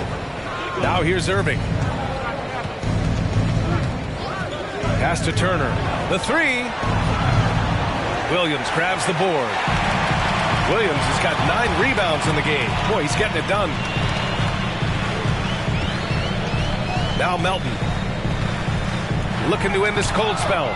Oh, and Turner with a block. Beal with it, and it's Brunson picking him up.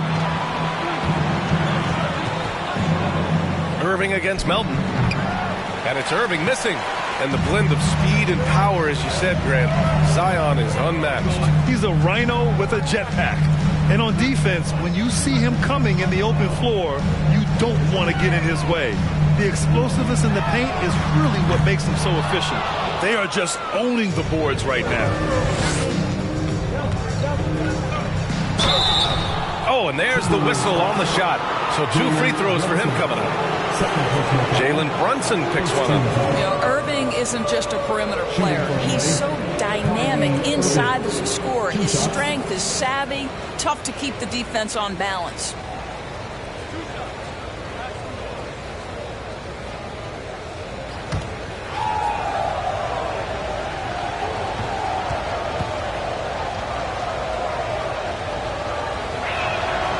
That free throw good from Irving.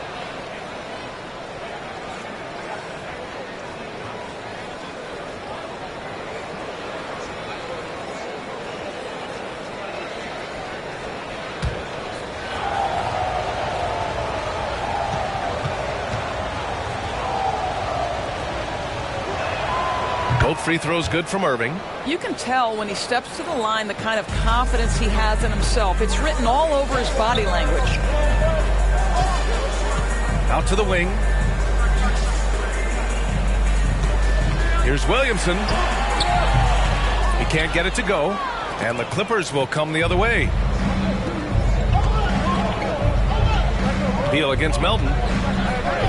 Shot from the low block. Will not go. Misses off the front iron. The Timberwolves have gotten just 1 of 5 shots to drop since halftime. Williamson finds Brunson. Outside, Williams. Pass to Brunson. Launches it. The Clippers grab the miss.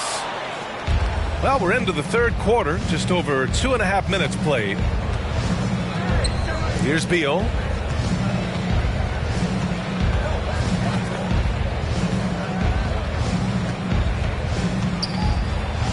Oh, it's blocked by Williams. Not a terrific start here in the second half. 4 attempts, nothing to show for it. Here's Williamson. And it's going to be a 3-second call. All right, let's take a second to view the 2K leaderboard and look at last season's top scoring squads. The Timberwolves, #1. The way this team played on the offensive end last year was remarkable. Seemed like every night they got everything they wanted and then some. Here's Irving. Count it. Good. Irving's got 16 points now. Well, Kyrie Irving has a well-earned reputation for making the difficult shots. That is beautiful. And we just had to see that mobile one drive one more time. Great stuff. Making an impact. I love the aggression. Playing on that front foot and looking to expand their lead. Now here's Williamson. The rebound by Turner. Turner's got his 16th rebound on the night. Melton against Beal. Misses in close. Boy, a forgettable night for him, but thankfully his teammates have played well overall. Back to Williamson. Oh, stolen by Turner. Beal outside. Pass to Irving. And here's Vanderbilt. Now here's Turner. Melton covers. The baseline J. And it's good. 2 points. Give him 8 points now. Well, this is the versatility that Miles Turner brings to the table. A big man who can knock down shots from the mid-range. And they double up Williamson. Back to Brunson. Williams a screen on Irving. Brunson with it. Turner covering. Controls the rebound and the putback. Just great positioning to get the rebound, then get it back up. Outside Irving. And the shot goes down. Irving's got 6 here in the quarter. Boy, at the rim, an undersized guard, Kyrie Irving may be the best to ever do it. And here is Winslow. Williamson passes to Melton. Clock at 6. Shoots over Beal. Offensive rebound. Williams. Oh, misses the dunk. For Los Angeles, they've gotten just 3 of 8 shots to go in the third quarter. Beal with it. He's got 5. Irving a screen on Melton. Pass to Hayward. Lets it go from deep. No good. The Timberwolves go the other way with it. At the conclusion of this one, they're off to Memphis, where they'll face the Grizzlies. That's the first of a 3-game trip out on the road for them. And let's swing it over to the sideline and hear from Allie. Well, guys, with the yearly roster moves, it might be hard for the casual fan to keep track. But Commissioner Silver said it's a necessary side effect. He said, quote, "We tried to tie performance to pay in a closer way, and I think that's what you see with shorter contracts." Brian, more player movement has been the result. Yeah, good point, Allie. Thanks.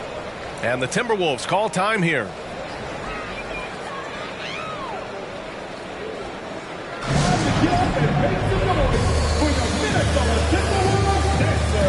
And some changes here for the Timberwolves. Duren, he's checked in for Williams. Washington comes in for Zion Williamson. And it's Nembhard in for Winslow. And the Clippers will go for a different look here. Bryant, he's checked in for Turner. Morris comes in for Vanderbilt. Heald's checked in for Hayward. And Reeves is subbed in for Bradley Beal. Now here's Melton. He has 6. Washington outside. Back to Melton. Puts up a 3.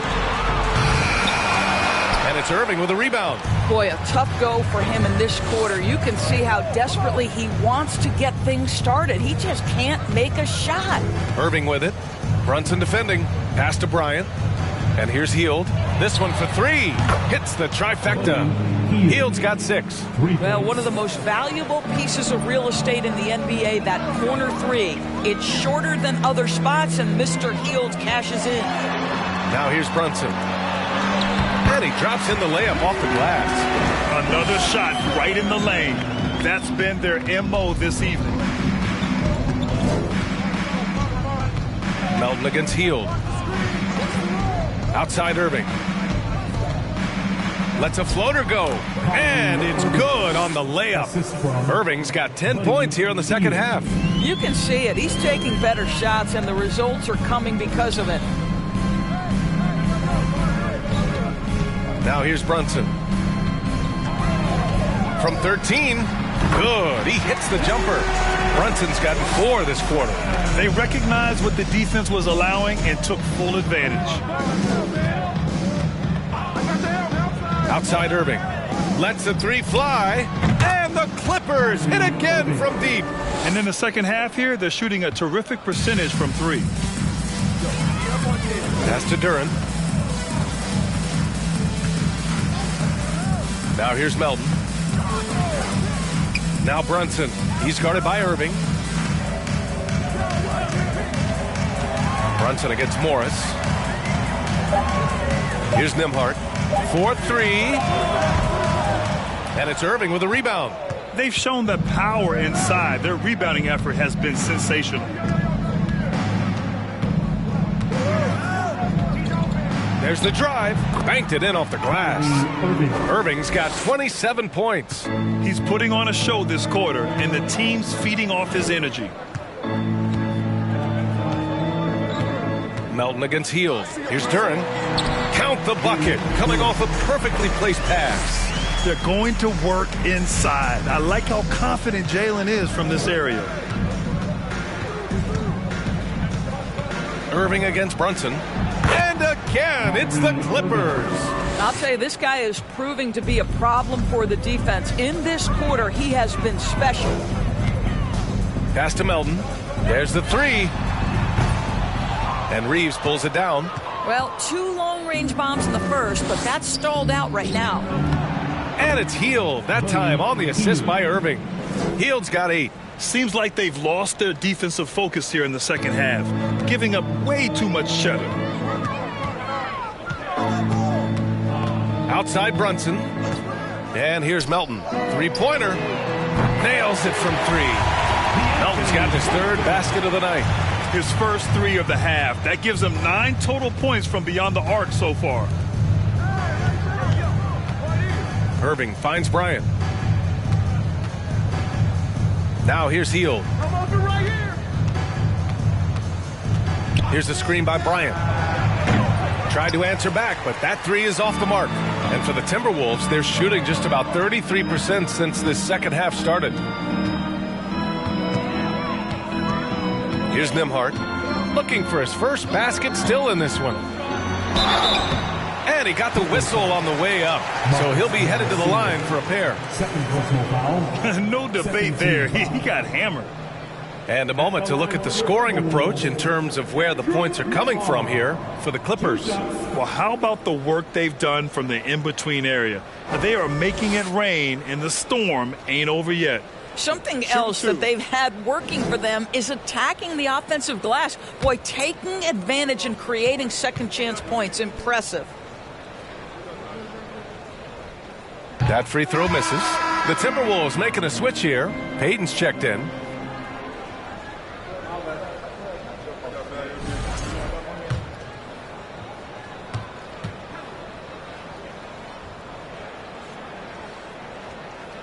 Good on the second one. Time called here. Los Angeles decides to talk it over. It's now an opportunity to take a break and talk about their strategy moving forward. Well, there's something that the coach doesn't like. I'm curious to see which kind of adjustment he makes here. Attention fans, it's time to buy off some t-shirts.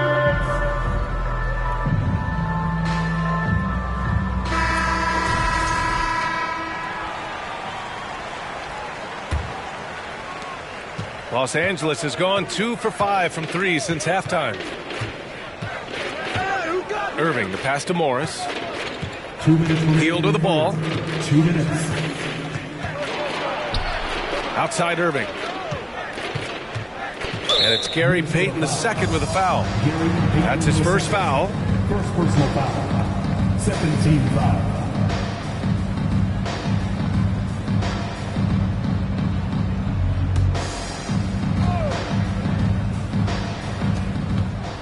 Pass to Reeves. Morris outside. Just 5 on the clock. Morris on the wing from outside the arc. And the three-pointer goes. Morris has got 8 points. Now, this guy has made giant strides in his playmaking. Nice setup by Buddy Hield right there. Something you can't deny about Marcus Morris. He is a passionate player. On and off the court, this guy is highly competitive. He's a leader in the locker room. His playing style, to me, would fit with any organization. Smart and tough. Los Angeles has gotten 3 of 6 threes to fall in the third quarter. Outside Irving. Pass to Morris. Fires for 3. Basket is good. Nice setup from Irving. Irving's got 3 assists tonight. Here in the second half, they're really focused on stretching the floor. And guys, boy, when you're hitting, it sure does work. It obviously opens up major options at the offensive end. Brunson misses. Los Angeles has gone 4 of 7 from 3. A good percentage in the third quarter. Here's Hield. Again, the Clippers score. They've toned down their three-point attack in the second half, looking to protect the lead with higher percentage shots. And he lobs it up to the rim. Stolen by Bryant. Pass to Morris. Over Washington. Rebounded by the Timberwolves. About 7 seconds separating the shot and game clocks. Here's Duran. Covered by Bryant. And here's Brunson from the arc. Rebounded by Hield. The Clippers shooting a solid 47%. Outside Irving. Here's Reeves. Morris with it. Brunson defending. That one's good from Morris on the assist by Heel. Morris has got 8 points here in the quarter.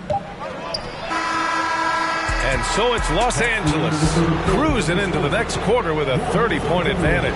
And their defense has stood out, wreaking havoc for the opposition. And more NBA action on 2K Sports coming your way right after this.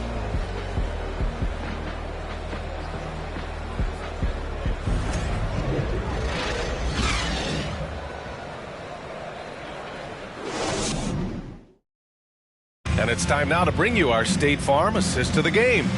You know, I'm kind of stoked this was a choice because I love this pass. A remarkable find. He put his court vision on full display. Well, making the game easy for your teammates. All about putting them in a position to score. That's pretty.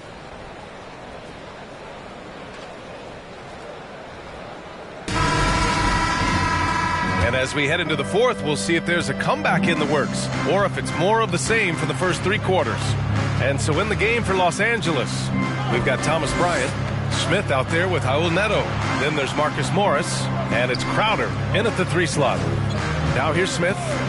Well, Grant, I know you collect art, so we've been hearing all about these NFTs that teams and players are creating. I'm going to need a little instructional here. What's it all about? No, VA, first of all, memorabilia and collectibles have always been around. But yes, NFTs have taken it to a whole nother level.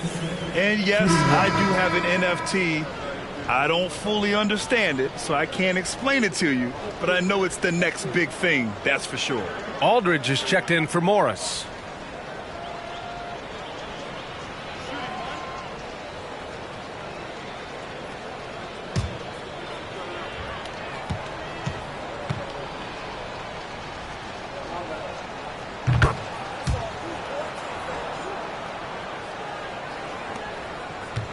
Here's Nembhard.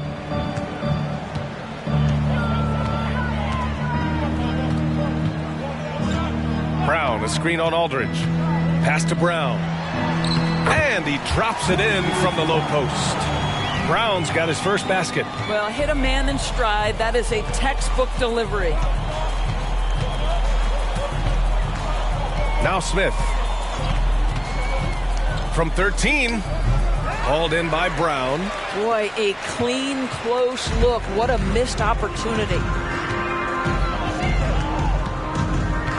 Here's Moody, covered by Crowder. Pass to Nembhard.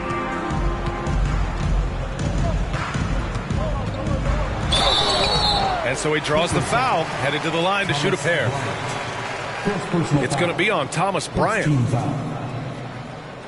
At the line for Minnesota, Andrew Nembhard. At the line for 2. Shooting 2.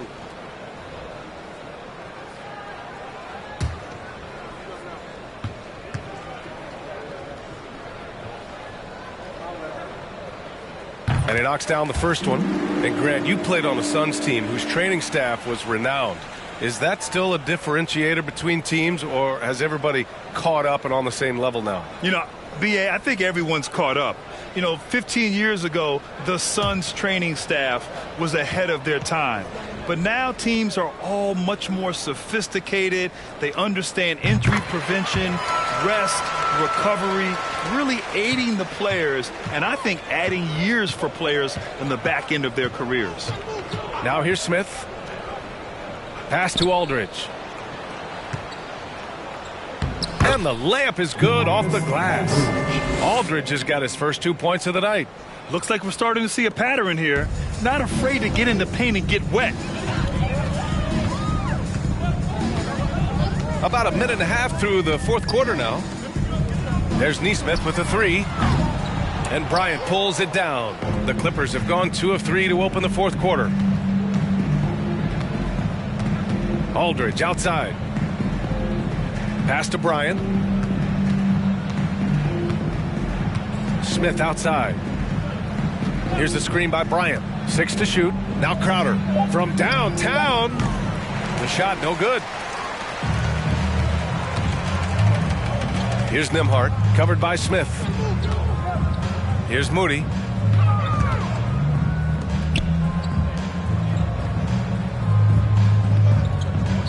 Here's Nembhard. Brown, a screen on Smith. Here's Nembhard. And Bryant pulls it down.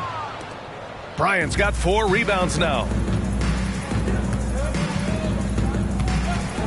We're in the fourth quarter here. Just under 2.5 minutes gone by.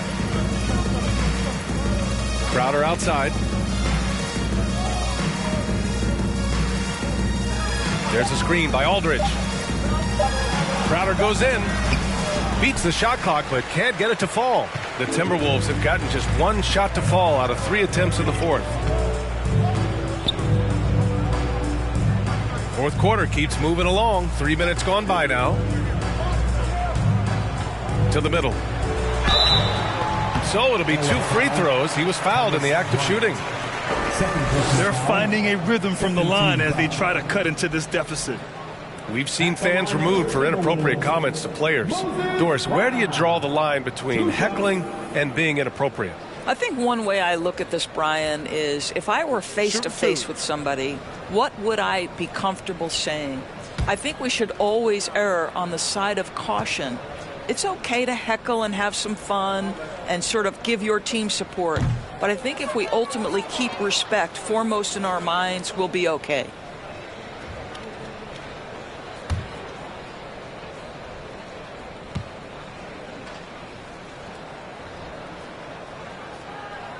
And the second free throw is good.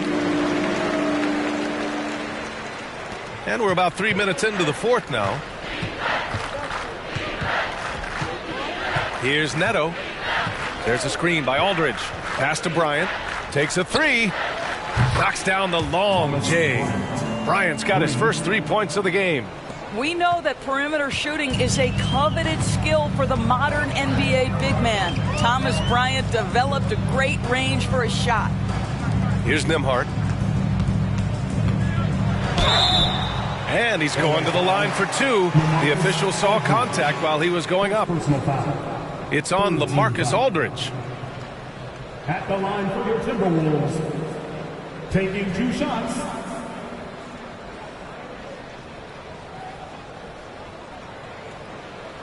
Take a break. Take a break.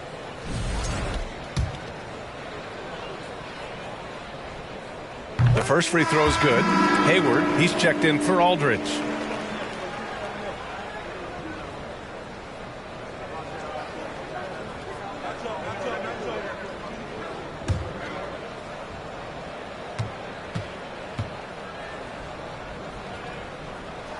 That's also good, so he hits both free throws. All right, Doris, let me get your thoughts on big superstar trades where teams are trying to win championships right here, right now. I think my response would be, Brian, show me the one that's worked in recent history. Listen, it's a bold gamble, and ultimately, talent wins in this league.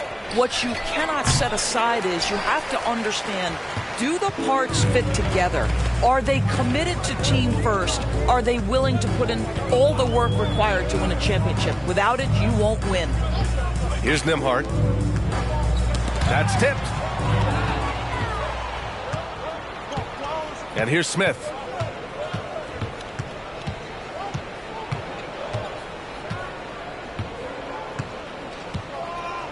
Bryant, a screen on Brown.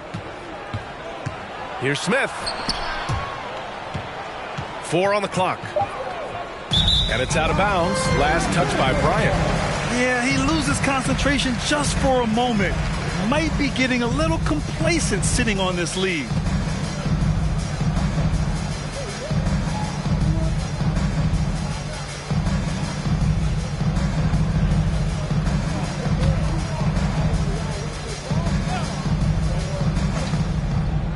For Minnesota, they've gotten just 1 shot to fall out of 3 attempts in the fourth. Boy, blocking shots is usually about timing, but with Thomas Bryant, it's about that tremendous length. Pass to Moody.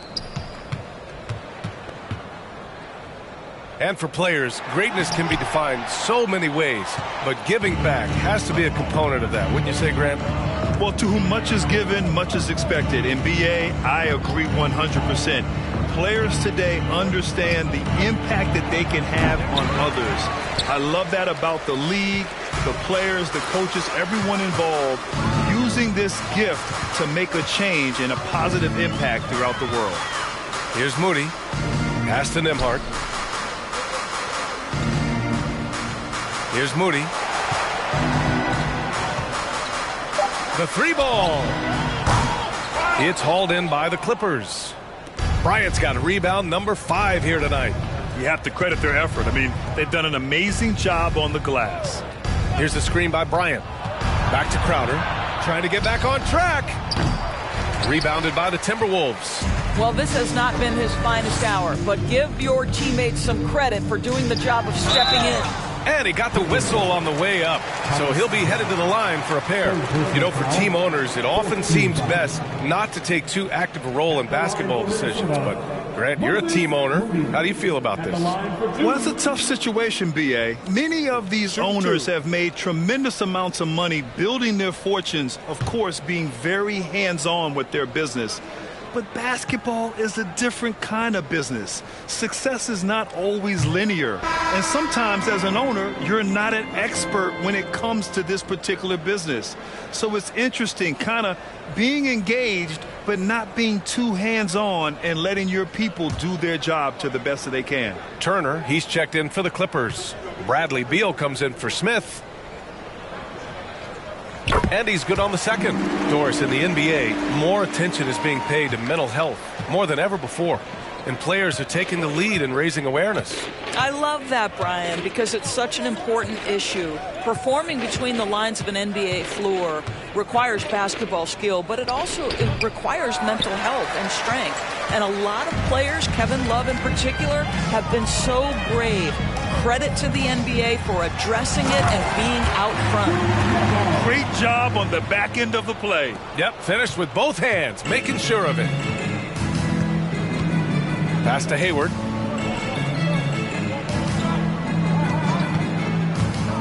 To end the drought and count the basket. He was fouled, and he's going to the line for one more. Even as a forward, Gordon Hayward can run the offense, Grant. Hey, B.A., he is a tremendous passer. Hayward's averaged over 5 assists a game during the season. Having Gordon in the front court really helps with ball movement. Winslow's checked in for Minnesota. Payton comes in for Nesmith.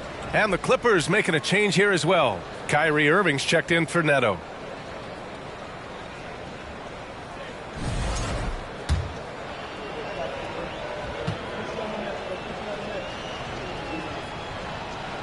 Well, Gordon Hayward seems to get better and better every year this guy is in the NBA. And the thing maybe that's my favorite about him, he does whatever is requested to put the team in a position to win. Now here's Williamson. Can't hit it from 12 feet. And right now they're +8 in the rebounding category. That's helping them run away with this. Beal with it. And Doris, Commissioner Silver has expressed a desire to ensure star players participate in a full complement of games. What's the answer here? I think, B.A., a couple things come to mind. There's been a long discussion about whether you can shorten the regular season. That obviously impacts revenue generated, so I'm not sure you'd go there. The league could also structure contracts to incentivize games played.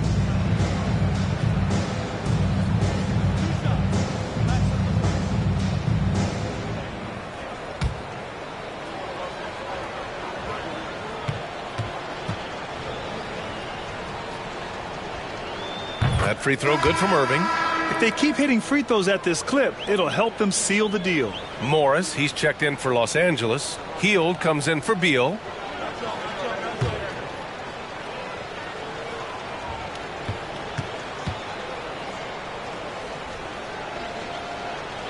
Both free throws good from Irving. Boy, when you think of Kyrie Irving, hard not to believe he has got perhaps the best handle in the entire NBA. Now here's Williams. Williamson is double. Back to Williams. Pass to Payton. They set the pick. Here's Nembhard. And there's a whistle. He'll head to the line to shoot two. It goes on Kyrie Irving. 15 fouls. At the line for your Timberwolves, Andrew Nembhard. 2 shots. And the first one at the line is good. And last season, new trophies unveiled for the conference finals, honoring Larry Bird, Magic Johnson, Bob Cousy, Oscar Robertson. I love bringing up these names again. I agree, B.A. I mean, these are legends. These were those that laid the foundation for this league to be successful. So the idea of adding a little hardware and putting their names on it, I couldn't think of anything better. Williamson outside. Pass to Williams. Outside Payton.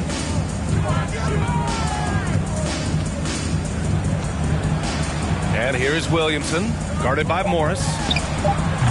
Another miss by Minnesota. That's the shot they wanted. It just didn't fall. I think expect them to go back to it because that's the kind of shot this offense is designed to generate. Now here's Irving. Over Payton. Minnesota with a rebound. Williams has got 13 rebounds in the game. Glass eating. Pass to Williamson. Tries to break his ice. It's rebounded by Morris. Morris has got his 5th rebound in this one. Irving against Payton. Crowder a screen on Payton. Here's Irving. Yep, count it. Irving's got 33. Well, you love his effort level, right? Particularly when it's winning time. He is going for the finish. Offensively, it's been a struggle for him. Yeah, they need to string together some shots to have any kind of chance. The shot by Nembhard, no good. Now Los Angeles with it. They're on a 9-1 run. Outside for Irving. Back to Hield for 3. And good. Coming on the assist by Irving. Irving's got his 4th assist in this one. Minnesota's gone 0 for 3 here in the 4th. Pass to Williamson. Boy, viewership numbers are on the rise. NBA business is booming. I guess it's a good time to own a piece, eh, Grant? Hey, B.A., you said it best. The league is in great shape. We have great leadership, talent. It's an exciting time, and I think the league has more growth globally in the years to come. Making plays at both ends of the floor, and it shows up in the box score. Well, what I love is the energy they're bringing right now. They're ignoring the scoreboard and playing hard. Winslow, the shot from the low post is good. Gotta fight harder to get over those screens. You know, we see this all the time. You're basically, as a defender, hoping the man misses rather than putting in the work to get over screens. Now here's Irving. 2 minutes. Outside Hield. Pass to Turner. Launches a 3. That one is off. So Minnesota will take it the other way. Williamson left side. Outside Winslow. Here's Nembhard. And here's Williamson from behind the arc. The rebound by Turner. Turner's a minute 22 left in the 4th quarter. And what a complete performance we saw from them. A dominant win in every way for the Clippers. And it was a big-time performance across the board. They looked like they were having fun out there, Grant. Yeah, B.A., it was almost like watching a cat play with a mouse. I mean, they did pretty much anything they wanted to do out there today. And they'll chalk this up as their 3rd win of the year. And against a non-conference opponent, you really want to win the first one. They'll go into the next one knowing how to beat this team for sure. And when you look at the game, the one thing that helped fuel this team to victory was the efficiency for Kyrie Irving. The scoring effort from him, unreal. Carrying this team, I mean, he was amazing tonight. Now here's Irving. On the money with the jumper. Irving's got 37. What a performance tonight. Getting a win like this on the road is such a boost. You've got to be able to block out all distractions in enemy territory. This team did a tremendous job staying focused on the task at hand. Williamson finds Payton. Beyond the arc. The rebound by Turner. Now here's Hield.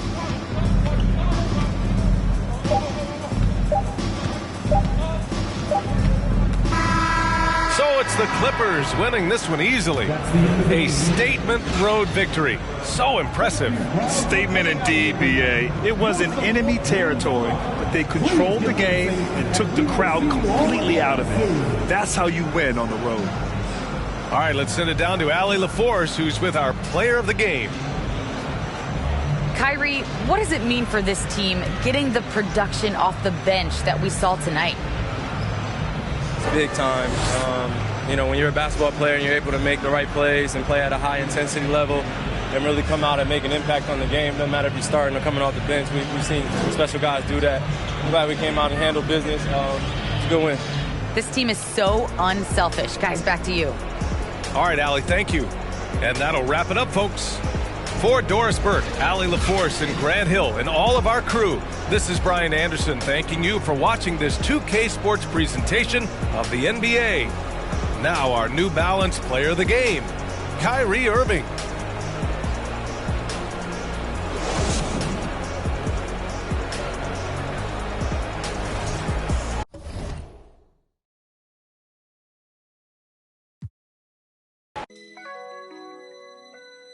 I used to think about immature things. Like, do you love me? Are you gonna call me like you said you would? Is this really your real phone number?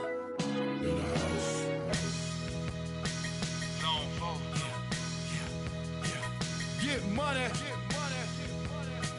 New money. This is what you've been waiting on. Hey, rich what? All them haters wanna tight, no slick, just bought a Cadillac. Throw some D's on that, just bought a Cadillac. Throw some D's on that, just bought a Cadillac. Rich boy, all them haters wanna tight, no slick, just bought a Cadillac. Throw some D's on that, just bought a Cadillac. Throw some D's on that, just bought a Cadillac. Rich boy, all them haters wanna tight, no slick, just bought a Cadillac. Took it to the top drop, two-color flip-flop in the red lollipop in the parking lot. But I still got my new money. Don't you see the big knot? Don't you see the big chain? Don't you see the big grills? Wonder who they hating on lately, baby, this him. Candy paint, gated skin seats, call me Dundee. Hoping you hood, I'm the one that you wanna be. Haters wish they could. In my 83, ride with no tits, so know it's me. Rich what? All them haters wanna tight, no slick, just bought a Cadillac. Throw some D's on that, just bought a Cadillac. Throw some D's on that, just bought a Cadillac. Rich boy, all them haters wanna tight, no slick, just bought a Cadillac. Throw some D's on that, just bought a Cadillac. Throw some D's on that, just bought a Cadillac. I never slip, I never fall. A lot of give me their numbers, but I never call. A real OG, look at VIP and see a player ball. Then after we hit the club, baby, I'm a. And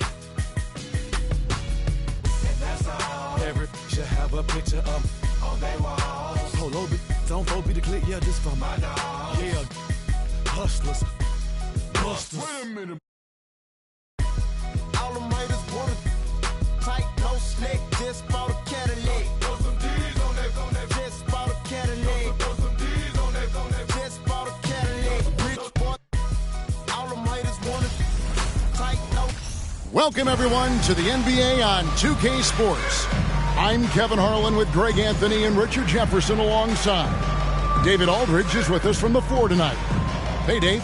Thank you, Kevin. Tyler Hero was the 2022 Sixth Man of the Year.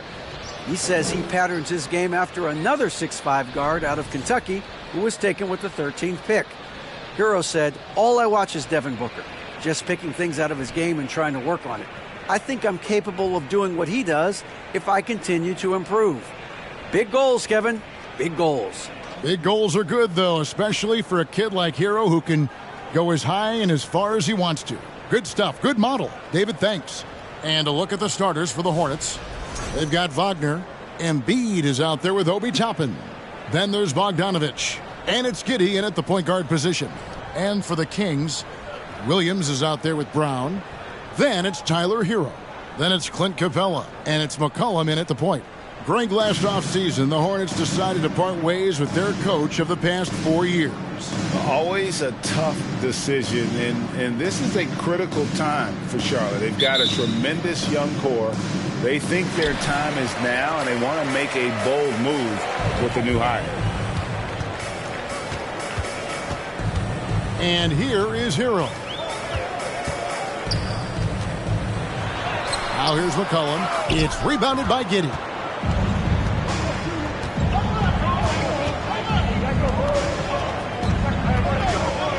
Pass to Wagner. Embiid kicks to Wagner.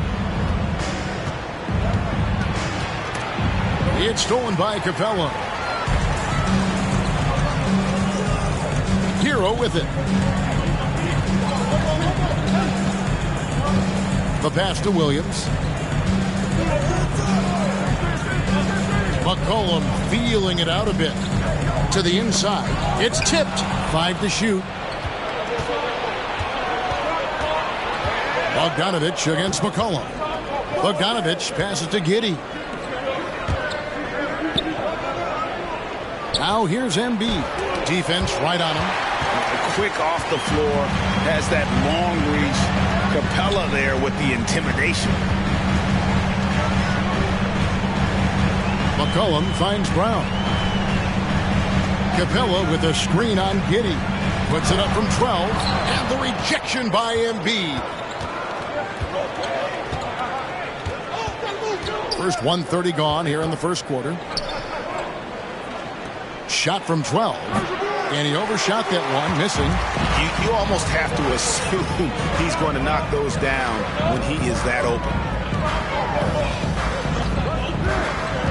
Here's Hero. And that's a foul called on Franz Wagner. That is his first foul of the game. First team foul.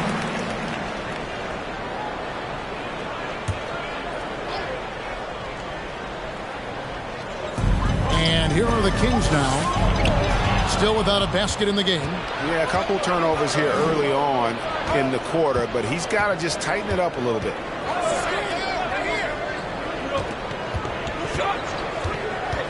At the top of the key, Toppin. With the regular season just getting started, it's like for rookies, Greg, who are beginning these new pro careers. Let me tell you, Kevin, the speed of the pro game is startling. Things are happening so fast, it can take years for the game to slow down.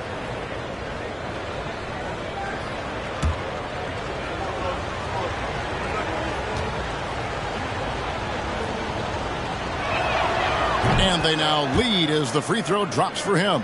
And the Kings look a whole lot different now than they did for most of the 21-22 season. And they were changes that had to be made.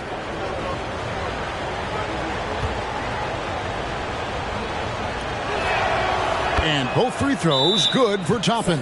So the Kings call timeout, their first. Adjustments are a part of the game, and the coach sees something he doesn't like here. Yeah, this is a good opportunity to get your group together and make sure everyone is on the same page. Looking here at some numbers for Bogdanovich, how he performed last season. He put up about 15 points a game last season, 4 rebounds and 3 assists.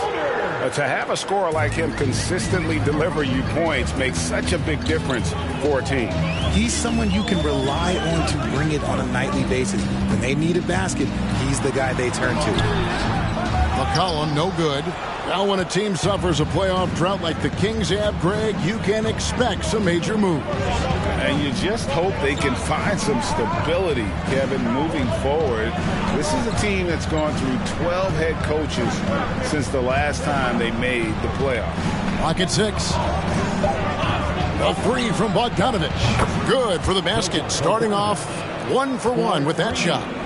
And this is why Bogdanovich has a permanent green light from the arc. Frankly, the team expects this from him.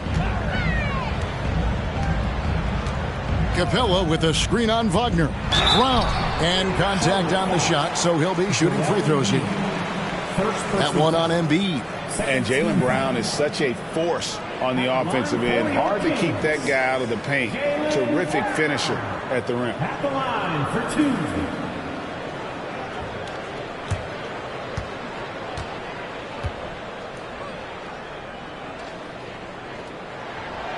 free throw good from Brown.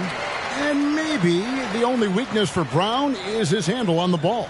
And it's something that he's worked on every offseason. Still, though, susceptible to turnovers while dribbling. But it's one of the very few weaknesses in his game.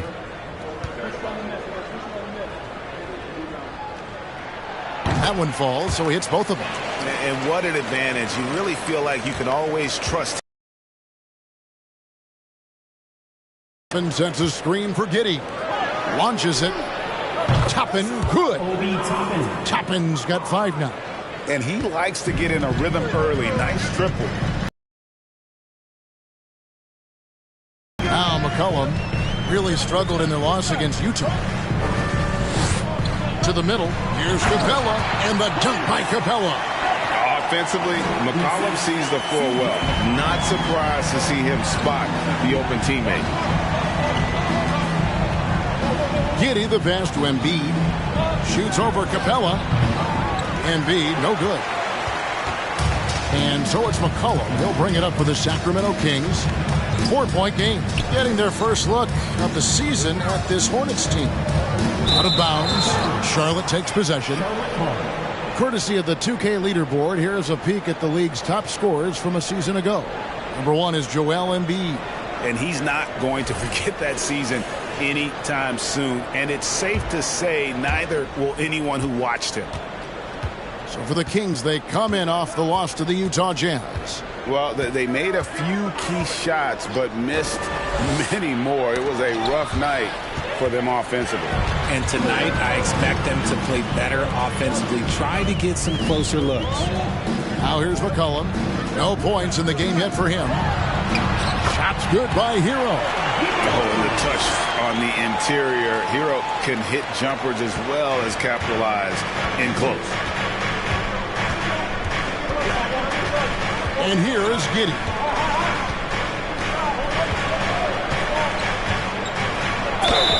And the call on the shot that sends him to the line.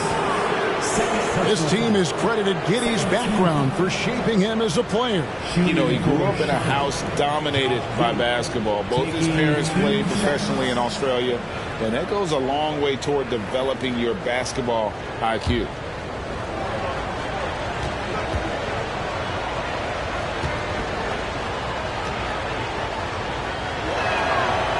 Free throw good from Giddey.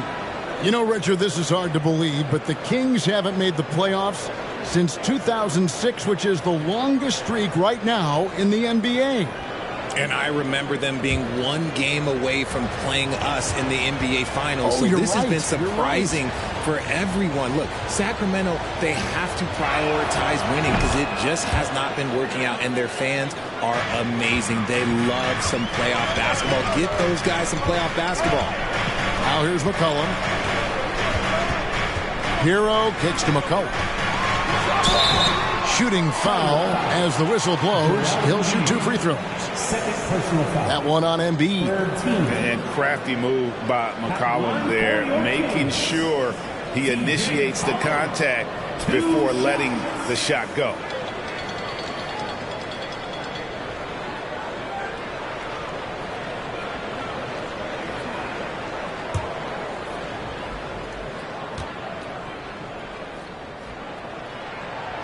That free throw missing. There's one thing that's become clear about this Hornets team. They've become one of the best passing teams in the league. And the Hornets making a change here. Plumlee's checked in.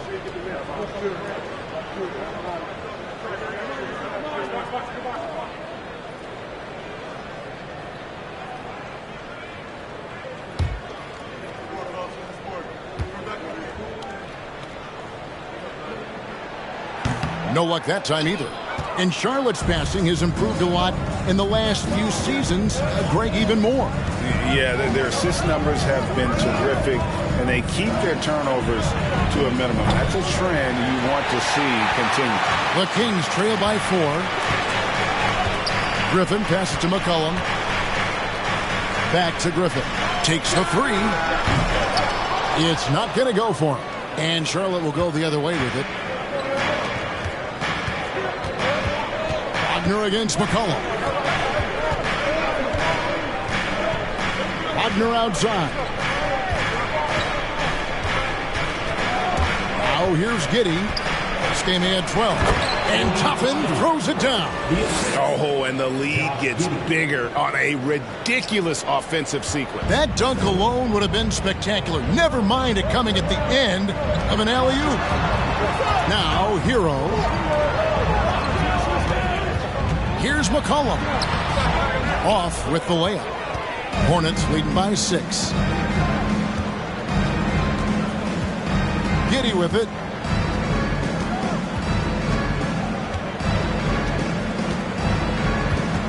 Toppin sets a screen for Giddey. Count that one from Toppin. Toppin's got 9.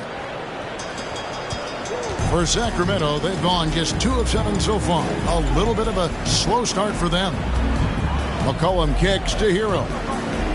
Capella with a screen on Bogdanovich. And a wide open look for McCollum. And once again off the mark by Sacramento. The Hornets have gone 50% from the field to this point, 4 of 8. McCollum against Giddey. Pass to Toppin. A chance there to push it to double digits, but it's off the mark. The Kings trail by 8.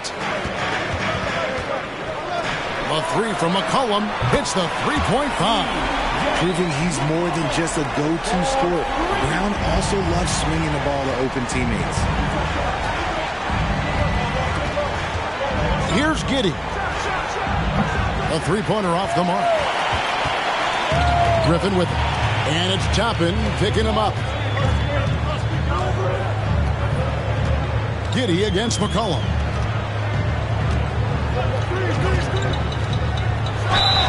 Left side, Brown. And I think back to when Sacramento Kings hired Mike Brown as their head coach, there was almost universal praise for that move. And Richard, when it comes to Mike Brown, it's easy to understand why he was such a popular hire. Yeah, you're talking about a guy with a ton of NBA experience, and he has taken a team to the finals. He had the confidence of the Kings players from day one. And he left a world championship team, so he brings that pedigree, RJ, with him to Sacramento. Yes, sir. The first free throw is good. And we've watched Brown blossom into a talented scorer, someone who's capable of shouldering that entire offensive load. And some changes here for the Kings. Taylor's checked in for Capella. Thomas comes in for Hero. And Jones subbed in for McCollum.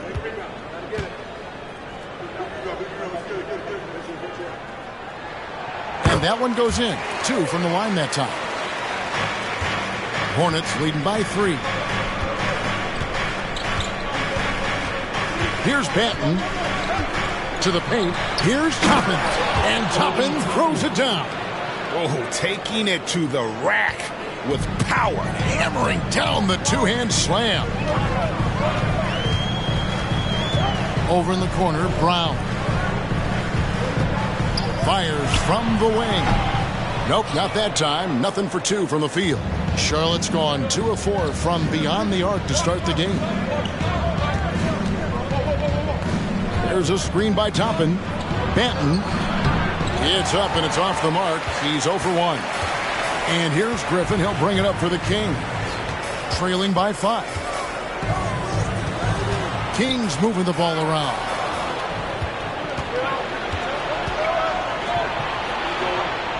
Pass to Banton.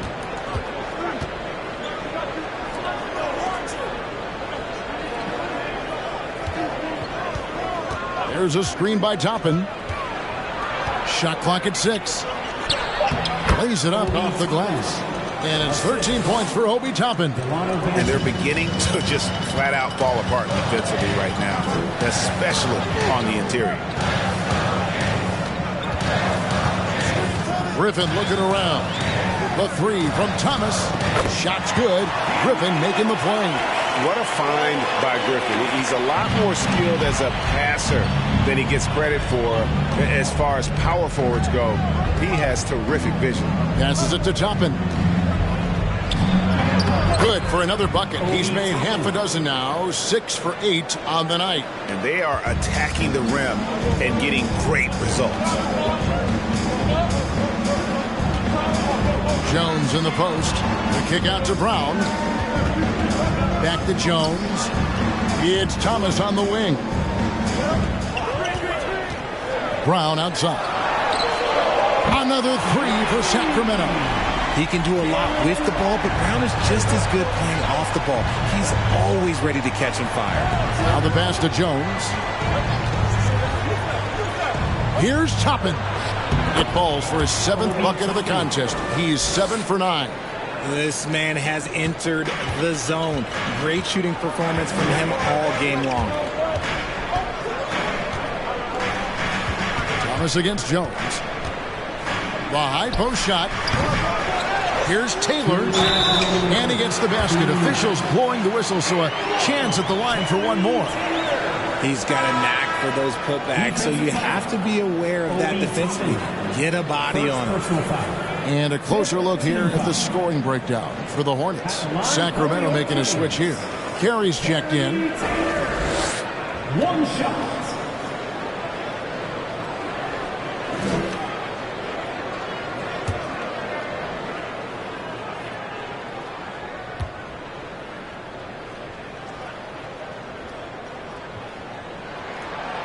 Free throw no good for Taylor. Hornets leading by 3. Here's Paige Diop. He's been quiet so far. Still no points in the game. Tipped away. For Charlotte, they've gone 8 of 15 from the field, shooting above 50% here tonight. Toppin kicks to Jones. Here's the 3. That shot misses. Sacramento's gone 3 of 5 from three-point land so far in the ballgame. Thomas dishes to Jones. 1:22 left to play in the first. Here's Thomas. It's rebounded by Charlotte. They're moving on after the tough loss they took at the hands of the Warriors. Bad outing offensively. You break that game down, their issues were pretty clear. Won't win games in this league with an offensive night like that. They've got some things to figure out. Now here's Griffin. Pass to Jones. Here's Carey. To the middle. Here's Griffin. No good. Shot missing. Good D by Jones. Hornets leading by 3. Manton, the pass to Jones. There's 31 seconds left to play in the first quarter. Pass to Manton. Over Jones. Here's Toppin. In it goes for the 8th time in 10 tries. Man, have they been effective at getting the ball inside. And that outstanding drive and finish brought to you by Mobile One. And that's what a coach loves to see in a close game. Just put your head down and make something happen. Jones against Thomas.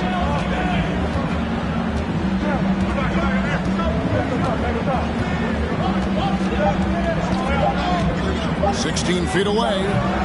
No good on the shot. And that does it for the first quarter. Hornets ahead. They lead by 5. And the second quarter about to get started. We'll be back in just a moment.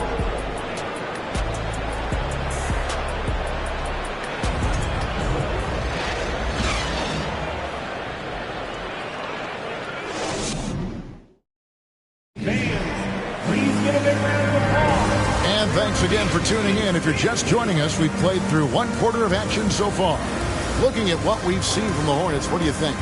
What we saw in that first quarter, they won their matchups defensively. Making it as difficult as possible for the offense to find clean looks. Great stuff. And Wagner's got the ball here for the Charlotte Hornets. Leading by 5. That puts them squarely in the middle of this 5-game road trip. Hero out there with Jones. Then it's Williams. And it's Taylor in at the small forward position. So that's the 5 in the game for Sacramento.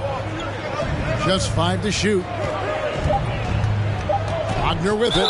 Williams picks him up. And contact on the shot, so he'll be shooting free throws here. And something about Franz Wagner, a model of consistency as soon as he came into the league. You know what you'll get from him every night.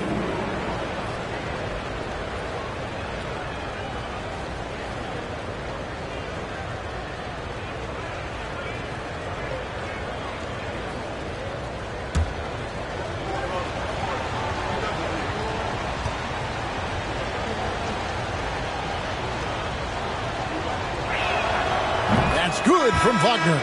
And with Wagner, he'll be a bigger part of this team as he grows. Kevin, and he'll be able to contribute without being a focal point. It has a game that can blend with any other group on the floor. As his confidence grows, he'll continue to make a larger impact. And the Hornets making a change here. Giddey's checked in.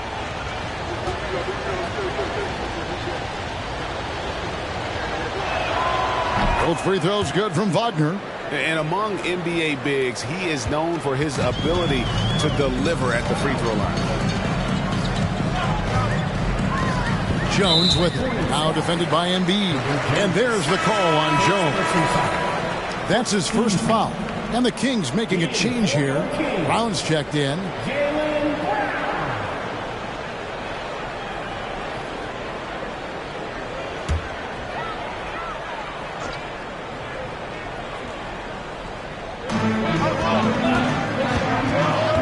On the wing, Jones. Giddey defending. Outside, Hero. Lets it go from deep. Good on the three-point shot. Hero's got 5 points so far. Oh, a dead-eye shooter. Hero is always ready to snipe it off the feed. Giddey kicks to Wagner. Outside, Jones. 6 to shoot. Embiid sets the pick for Jones. And it's blocked. And that's out of bounds. Charlotte will retain possession. You gotta love strong defense, especially when it comes in the form of harsh rejections. Wow. And that is a huge block. Given how close this game is, a stop like that was right on point. C.J. McCollum, he's checked in for Jones.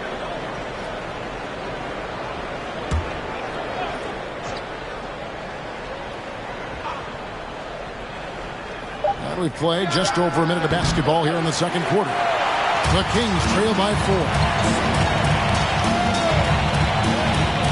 McCollum right side. And he gets the whistle. 2 free throws coming up. And the way C.J. McCollum, Greg, can get a shot up while moving, that's a big part of his game, isn't it? Yeah, very few players can shoot as well as McCollum on the run. Applies for his pull-up jumpers or when he's falling out of bounds. McCollum, one of the best in the league at it.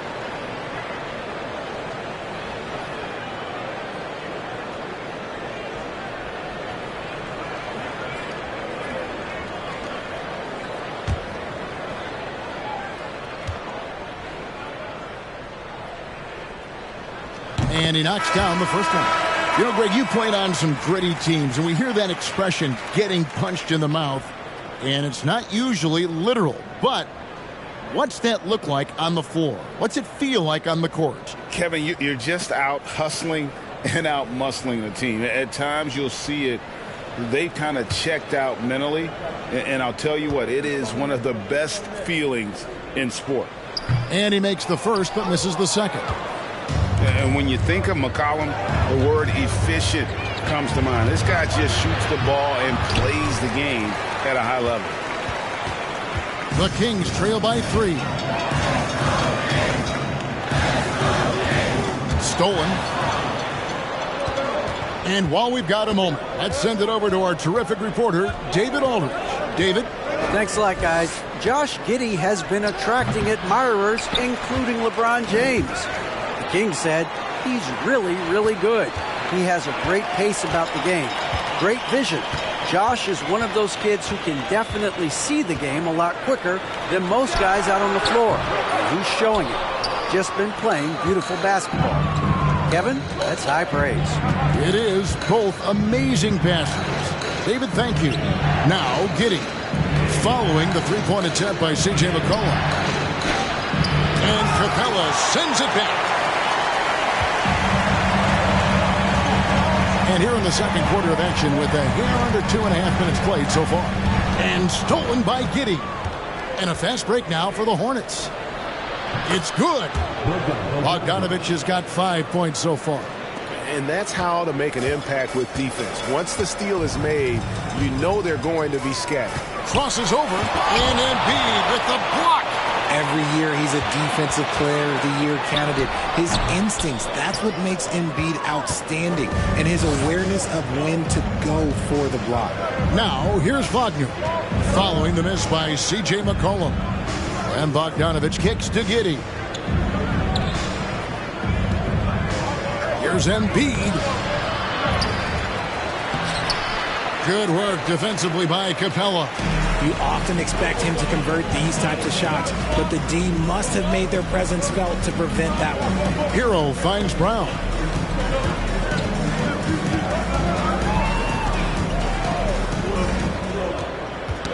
Ball's knocked loose. And here in the second quarter of action as we approach 4 minutes played. A 3-ball. That one's not going to go. And the Kings going the other way now. Next up will be a home game matched up against the Pacers. That'll be the latter half of this 2-game homestand.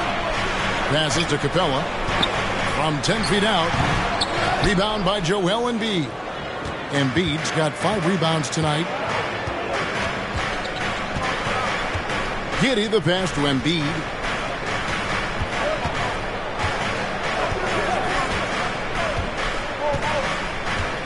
Clock at 6. Giddey against Hero. Baseline J on the way. Yep, that one goes. And the Hornets lead by 7. Just reliable, guys. He's just always trying to make the right play. Timeout called by the Kings.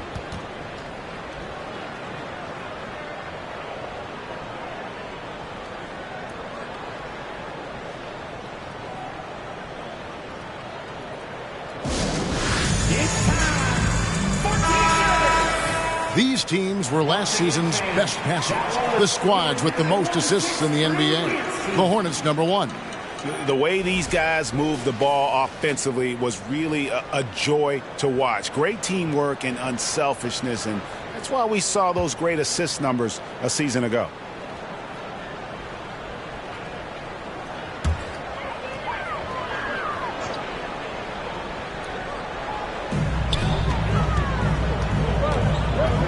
McCollum.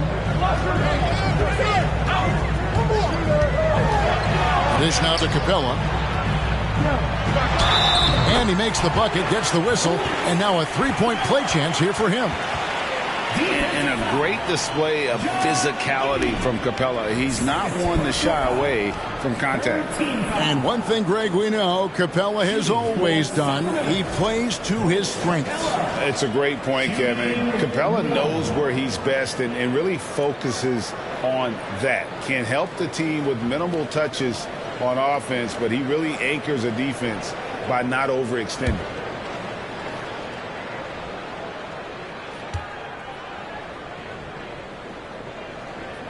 That's good from Capella. You spent 2 seasons, Richard, with LeBron James in Cleveland. What was it like to play with LeBron? Well, I like to think that LeBron was playing with me the entire time. That's the way I viewed it, but it was amazing. I should have reworded that. I'm sorry, my mistake. Thank you. I think LeBron James was outstanding to play with just from a camaraderie standpoint, and he always wanted to make the right pass, which, you know, for pundits, they complain about it, but for a teammate, you love it. You love playing with a guy that tries to play the right way night in and night out. His understanding of the game must be off the charts, correct? It is so ridiculous the way that he just sees the game before it's happening. He is easily one of the smartest players that I have ever been around. Now here's Brown over Giddey. And it's Brown missing. Wagner finds Bogdanovich.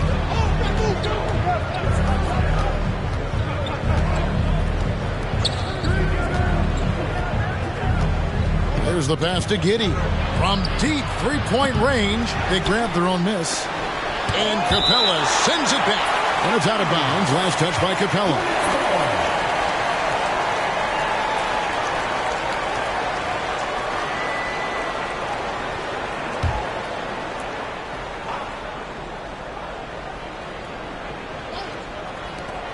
Here's Bogdanovich. Well, it was only a matter of time, but they finally get the bucket. And here's McCollum.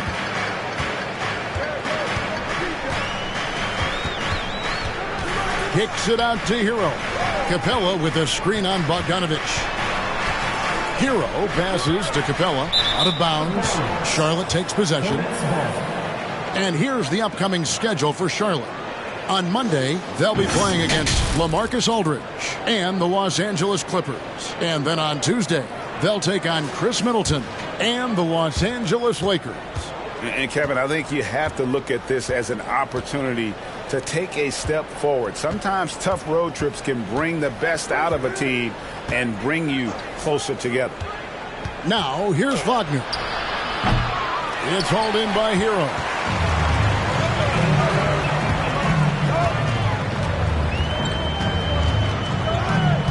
It's McCollum on the wing.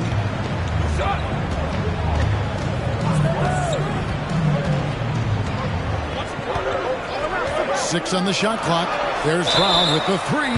Oh, and he almost had a 4-point play right there. He'll go to the line with a chance for three. That one on Embiid. For Sacramento, they have shot 60% from the line, 6 of 10. At the line for three.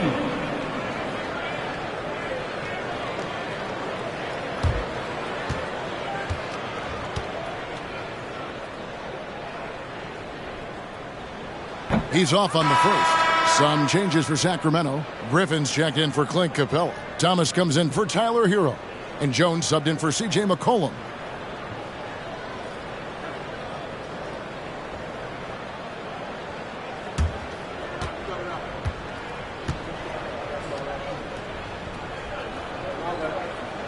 Good on the second free throw.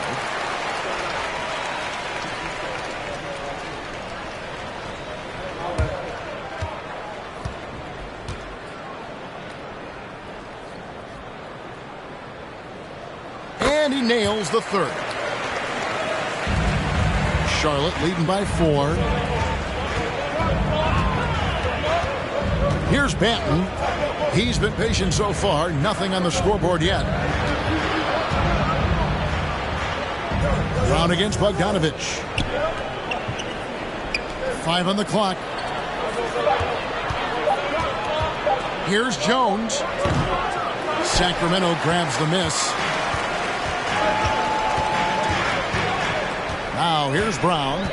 He's coming off a 25-point game against Utah. Yeah, but the rebounding in that game as well was just tremendous. I mean, he dominated the backcourt. Thomas, it's a wide open look, and that comes off the assist by Jones. Thomas got 6. Pick works well there. Not much resistance from the D. Yeah, that just comes down to a lack of effort. The defender has to do a better job fighting through the screen. And the Hornets call time here.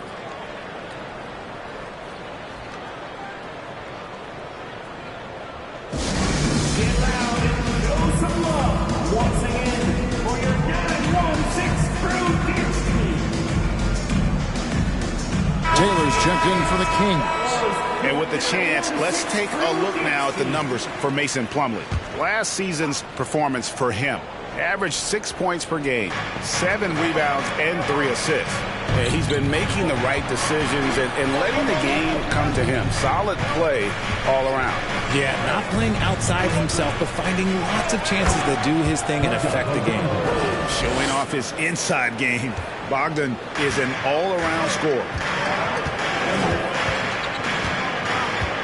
Jones with 8 points his last outing. Outside Griffin. Fires from deep. And it's out of bounds. And they say last touch by Griffin. And the Kings making a change here. Carey's checked in.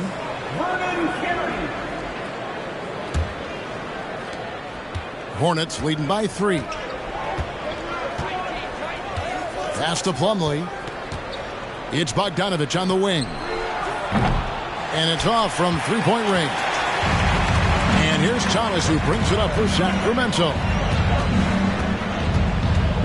On the wing, Jones.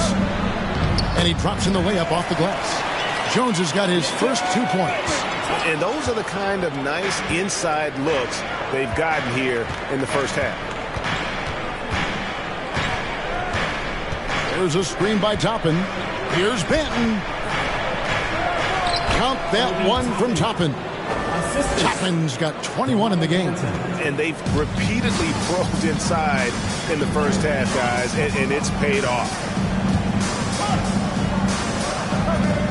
Now Jones. Pass to Griffin.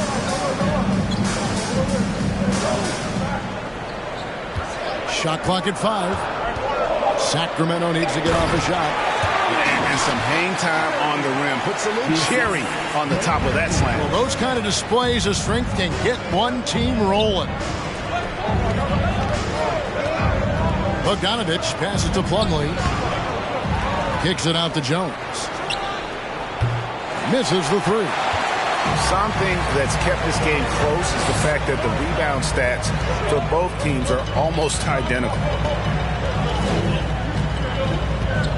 And here's Jones. Passes it to Thomas.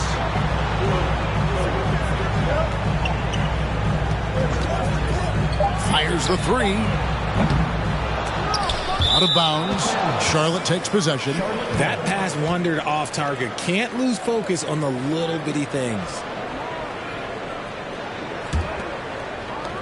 Charlotte in the lead. Manton, the pass to Bogdanovich. Down low, Toppin, and Toppin throws it down. Oh, an aggressive move and fantastic finish. Trying to send a message with that slam, I think. Here's Jones. 2 minutes remaining in the first half. 2 minutes. Thomas surveying the D. And there's the pass to Carey over Jones. Plumlee with the rebound. Plumlee's got 7 rebounds in the game. Jones, the pass to Bogdanovich.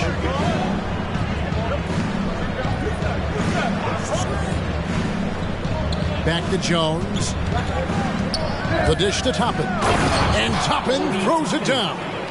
And he can do a lot more damage to the rim than that when he wants to. Oh, you're right. And with the lead they're enjoying, I'm surprised he didn't put a little something extra on that one. Now here's Thomas. 14 points from him the last game against Utah.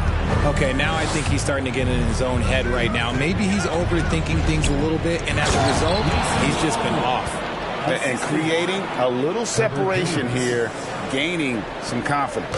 Yeah, they've locked in during this stretch. If they keep it up, their lead will only continue to grow. Here's Jones. It's Thomas on the wing. Sacramento again missing. And there have been some terrible shot choices here, Kev. That's not a good look at all. Here's Banton. Still getting warmed up offensively. No scoring yet from him. Bogdanovich, no luck. 30 seconds left in the first half of basketball. They've been looking out of sync offensively.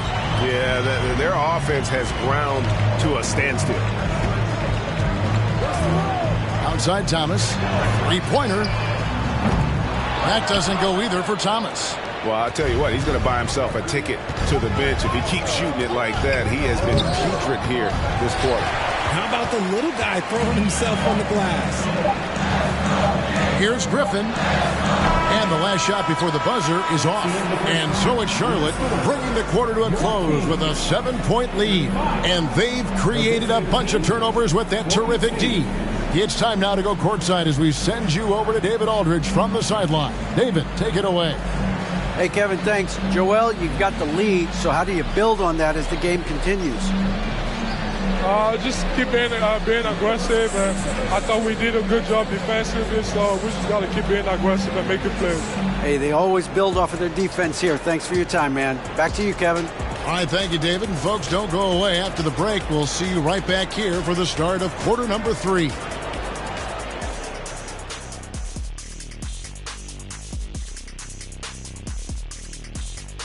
Thanks for joining us for this fun-filled burst of basketball bliss. We kick off tonight's show with the power rankings across the league. And Shaq, as a player, did you ever look at power rankings to see how other teams were measuring up? I can't say I did, Ernie, because no one measures up to me. Big guys always want to make it about. And we come back to the game at hand in the first half. Plenty to like for the Charlotte Hornets. They've been disciplined offensively, taking care of the ball and working for good looks. And that's limited fast break opportunities for their opponent. Disciplined, like Kenny at a steakhouse. Indeed, baby. No steak right now.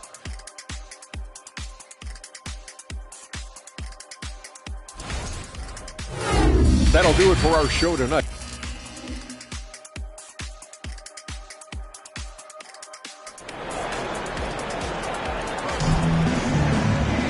And we've got third quarter of basketball for you. 2 quarters in the books. Guys, a fantastic game from Obi Toppin in this one. The way he was able to finish on the block was incredible there in that first half. The question now is, will the defense keep letting him punish them inside? Or did Coach have some new ideas for them? On the court for the Hornets, they've got Josh Giddey. Wagner is out there with Toppin. Then it's Joel Embiid, and it's Bogdanovich in at the 2-guard position. And the basket by McCollum. What a professional. McCollum's reliability on offense is such a gift to his team. Bogdanovich passes to Embiid. Wagner with it. They get a hand on it. It's stolen by Brown. It's 3-on-3 on the fast break.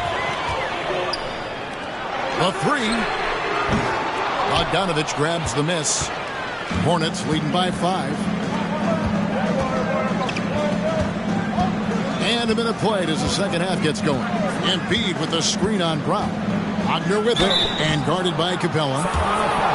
With a break in the action, we've got a chance now to look at last year's top rebounders. The 4th spot held by Clint Capella.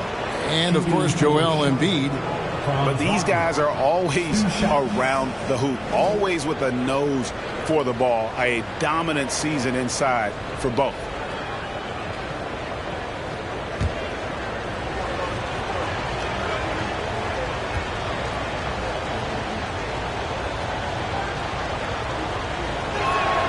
The first one falls.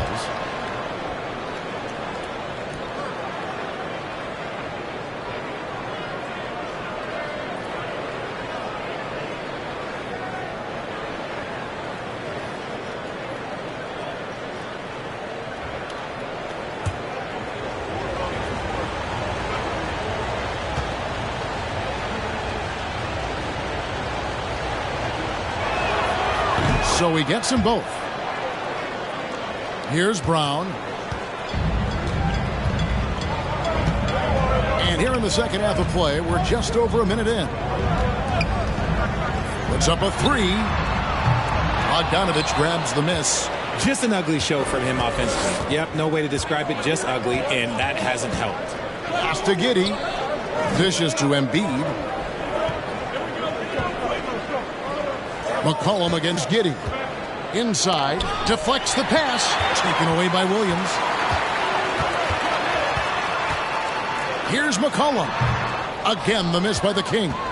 And they have been cold coming out of the break. Only getting one of their first 4 shots to drop this half. Got to pick it up.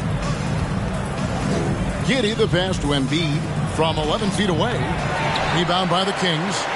Capella's got his 7th rebound here tonight. And I feel like one of the more underrated aspects of Embiid's game is his passing. He understands that teams are going to bring 2, sometimes 3.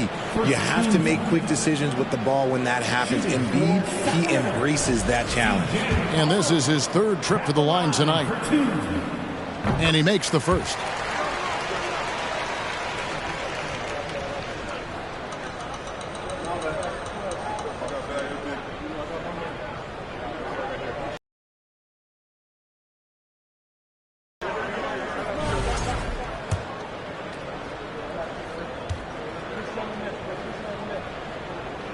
He doesn't get the second one.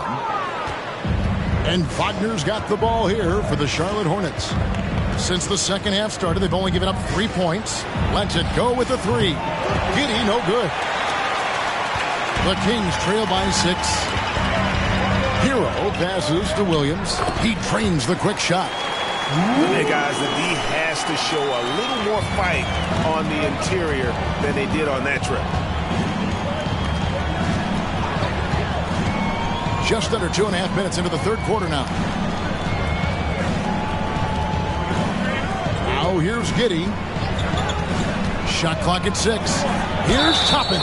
And they call the foul, so he's got the and one chance here to make it a three-point play. And it took some time, but hopefully getting that make kind of kickstart, kind of wake him up here in this third quarter after missing their first few shots. On the night, he's gone 2 for 2 at the stripe. And taking a look back at last year's numbers, he's about a 76% shooter.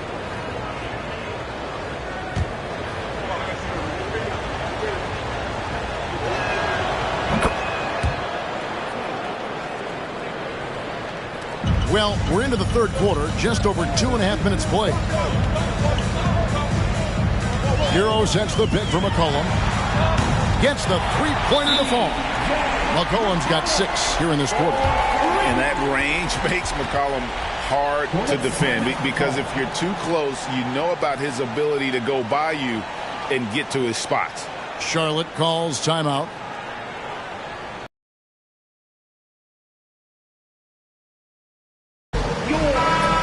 Taking a look here at the numbers for Clint Capella, coming off a terrific season.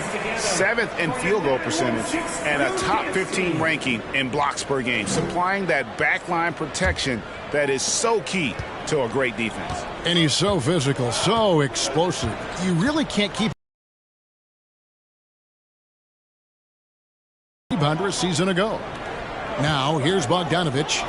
9 points in the game so far. And once again, off the mark by Charlotte.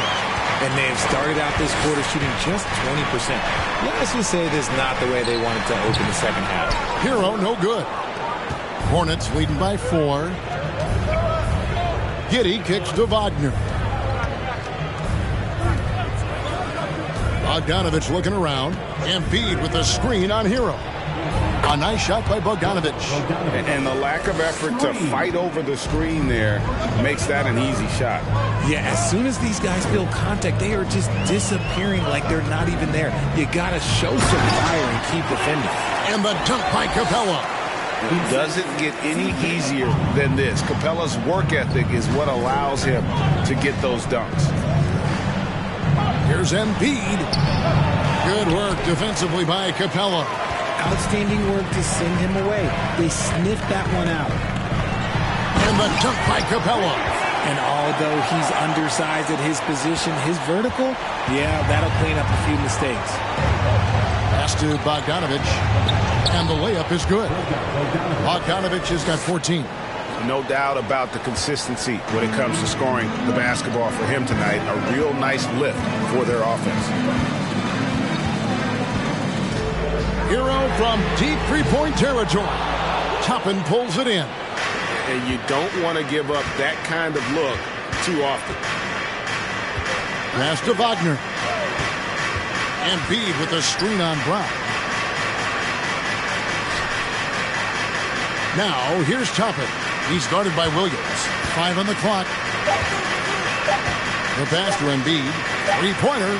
And again, Charlotte with the triple. You must respect Embiid's range as a defender. He'll make you pay every chance he gets. Collin passes to Capella. Pass to Hero. Back to Capella. Oh, and the jam by Capella. And I gotta say, sort of surprising he goes for a slam that difficult when they're trailing. But still, a magnificent move to the rim. On our AT&T 5G Slam Cam, you just saw an explosive highlight. And so it's Charlotte with it. The Kings getting the bucket. Pass to Embiid. And foul on the shot. He'll shoot 2 at the free throw line. That's on Clint Capella. Yeah, Embiid just terrorizes defenses on the inside. Good luck guarding the big fella. And guys, let's get your take on the scoring breakdown for Charlotte.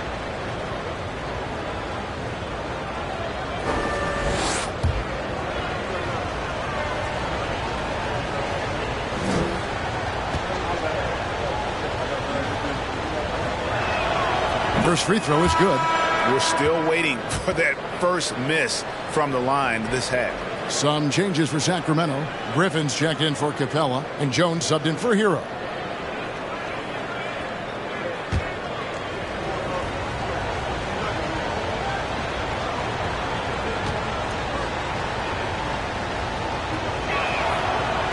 Embiid drops them both.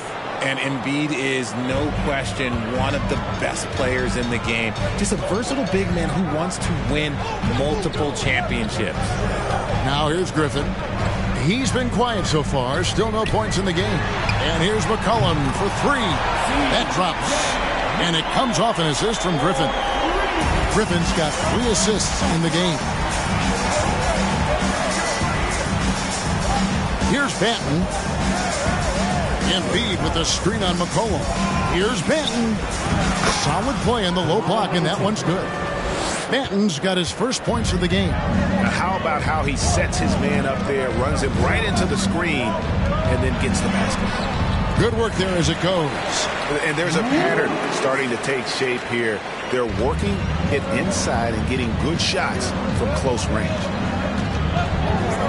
Embiid sets the pick for Giddey. And another 3 for Charlotte. Really in a good position thanks to the accuracy from beyond. And so it's Jones. He'll bring it up for the Kings. 8-point game. Passes it to McCollum.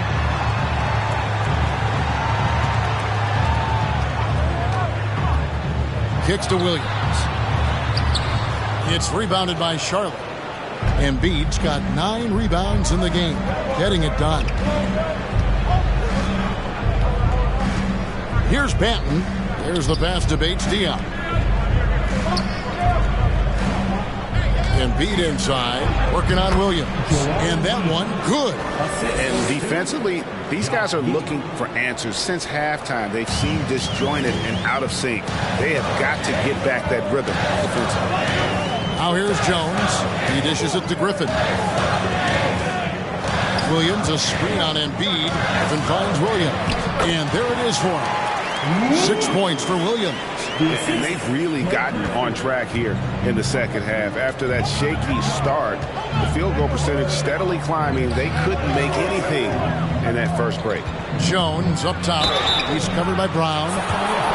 Right now, let's bring up the 2K leaderboard and see the teams that really knew how to clog the passing lanes last season. 5th on the list, the Hornets. You can tell by watching them how much they enjoy playing defense. They seem to have an endless reserve of energy flying around and pressuring the basketball.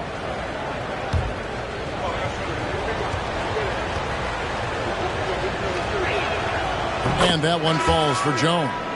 And player nicknames are a fun part of covering the games.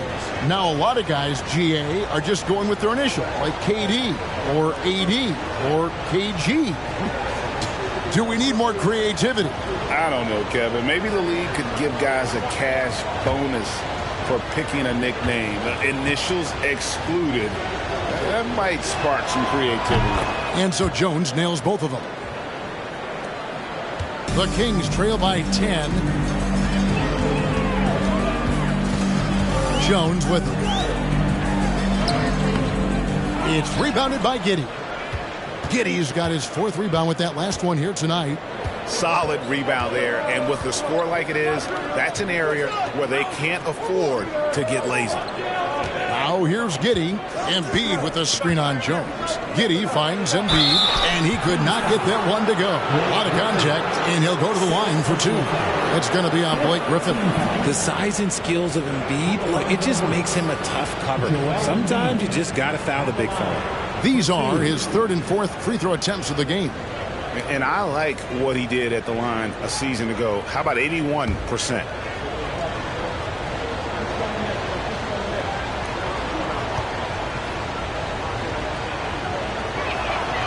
And he knocks down the first one.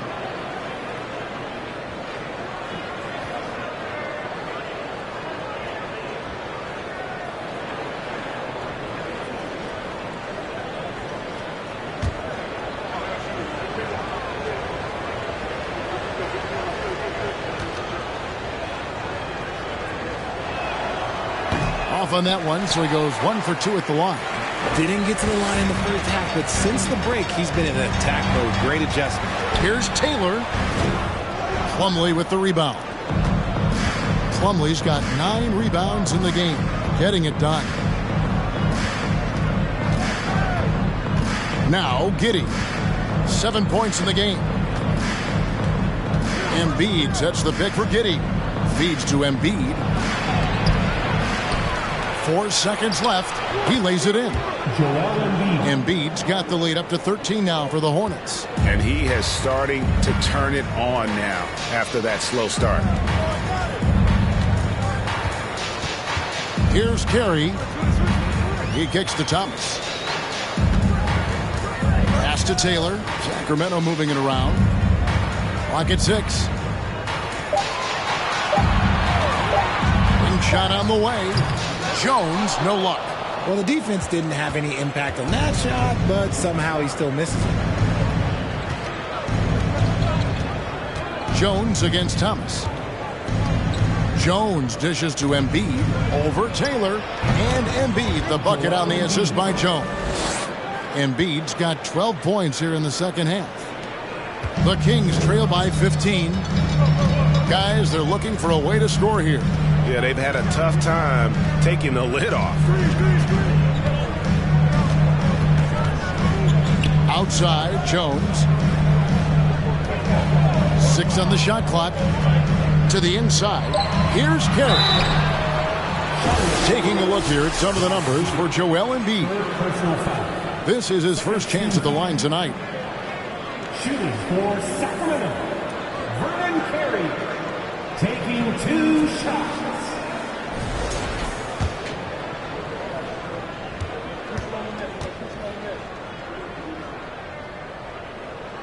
First one falls for him. Jaylen Brown's checked in for Taylor.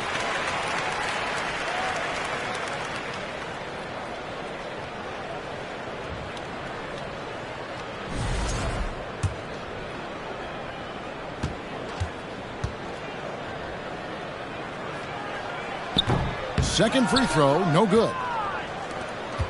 Charlotte leading by 14. Here's Jones. And 2 free throws coming up. Unable to get that one to go with all the contact. All right, a chance to look at stats for Jones. Some last season stats for him. Last season, he averaged 6 points a game, 3 assists and 2 rebounds. Nothing about his numbers really jump out at you, but he'll come up with a timely play or two every game.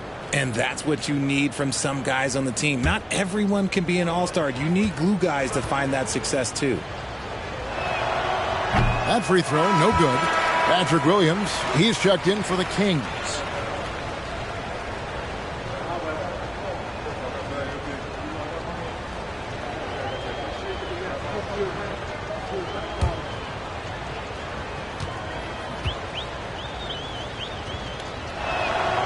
And the second free throw, good. The Kings trail by 15. Brown the pass to Jones. Giddey against Brown. Williams a screen on Giddey. And that'll be 2 free throws coming up. Officials on the call with the foul. So hard to guard him without fouling sometimes. Brown doesn't mind getting a little contact on his way up. This will make 4 trips to the line so far in the game. And how about the job he's done at the free throw line?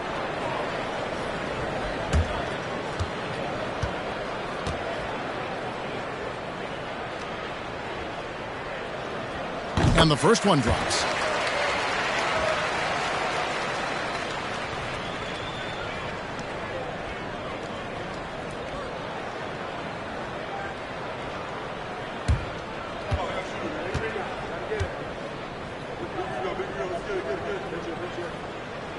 And Brown drops them both. Hornets leading by 13.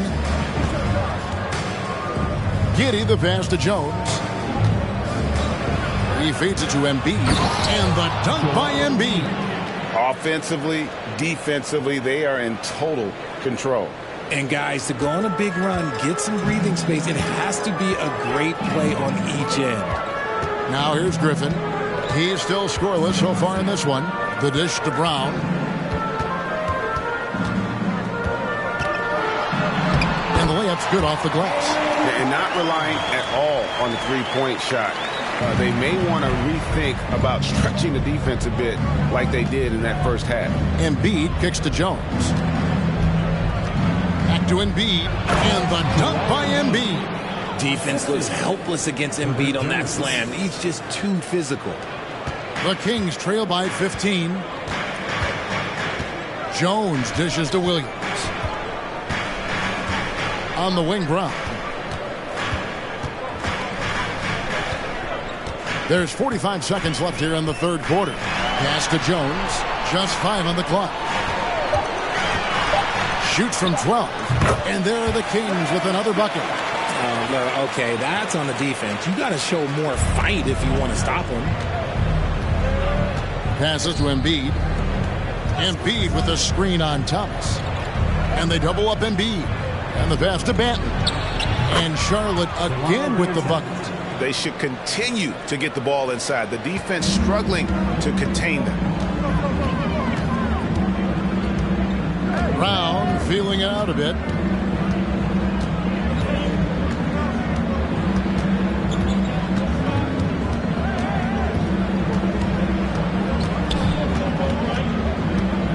And Thomas has it in the corner. No good on the triple. And here at the end of the third quarter, it's a double-digit ball game. Hornets lead by 15. Live from Golden One Center. You're watching 2K Sports.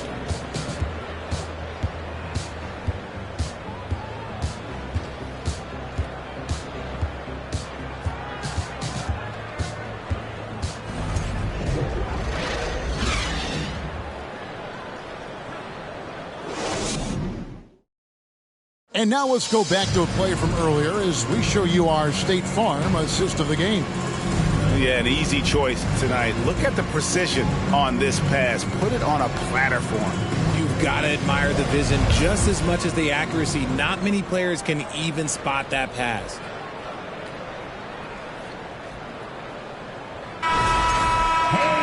And 1 quarter to go in a game that to this point has not been an evenly fought contest. We've got Williams. C.J. McCollum out there with Hero. Then it's Thomas. And it's Capella in at the pivot spot, manning the middle. That's the 5 out there for the Kings. Now here's McCollum. Williams finds Thomas. Capella sets a screen for Thomas. That one a little long. Just a solid performance on the interior. The rebounding has been off the charts. It's stolen by Capella. Hero against Jones. Hero passes to McCollum. Knocked away. It's stolen by Jones. Pass to Banton.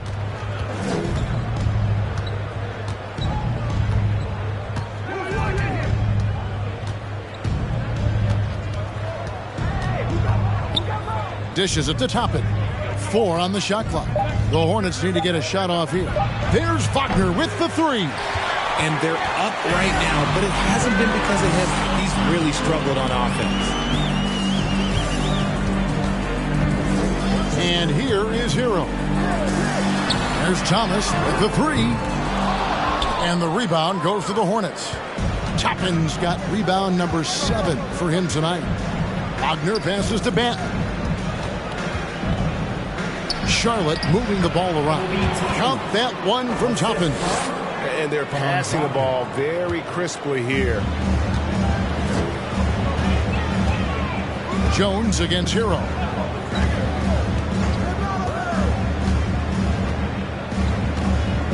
Pass to McCollum. Now Hero. Capella with a screen on Jones. Hero from deep three-point territory. Sacramento again missing. Hornets leading by 17. Here's Banton.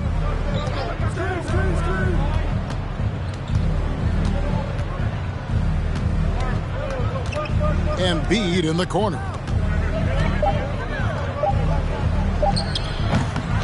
Goes back up. And Capella sends it back. Here's Hero. And foul on the shot, so he'll get a chance at the line. Well, we know how Tyler Hero's a bucket, but still lots of room for growth. Last season, the 6th Man of the Year winner. He really did struggle, though, in the postseason. Sacramento making a switch here. Brown's checked in. Bogdan Bogdanovic, he's checked in for the Hornets. Embiid with a screen on Brown. Lets it go. And Embiid, the bucket on the assist from Wagner.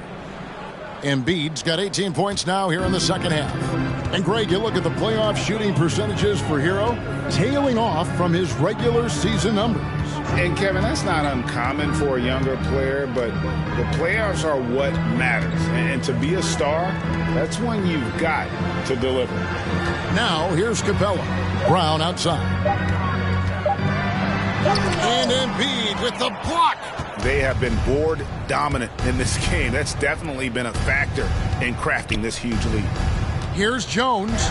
And Capella sends it back. Hero against Bogdanovich. Now Hero guarded closer. Inside, here's Embiid, and Embiid throws it down. The team just loves to see Embiid fired up on offense like this. They really rely on his scoring ability. It's McCollum on the wing, defended by Jones. And once again off the mark by Sacramento. Yeah, no triples for him here in the second half. One fell in the first, though. Can he turn it up? And Bogdanovich kicks to Embiid. That falls. Nice feed that time from Bogdanovich. Embiid's got 22 points. Fantastic ball movement. They're picking them apart with their passing. Now, Hero. By the looks of it, the Hall of Fame class of 2023, Richard, should be loaded. A lot of big names could be headed to Springfield, Massachusetts. Yeah, it's going to be beautiful to see two of the biggest rivalries, San Antonio and Dallas. Tony Parker and Dirk Nowitzki are on the ballot. And then there's Mr. Wade, Dwayne Wade. We know about that. So there's going to be a lot of rings walking into that ceremony. A lot of rings indeed. There's Embiid. 2 free throws coming up, and they call the shooting foul. That's on Jaylen Brown. No question, he got bumped on that shot. Josh Giddey's checked in for Herbert Jones. And Embiid drops them both.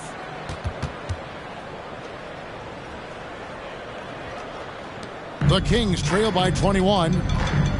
They need a bucket in a big way here to regain some confidence. And a wide open look for Hero.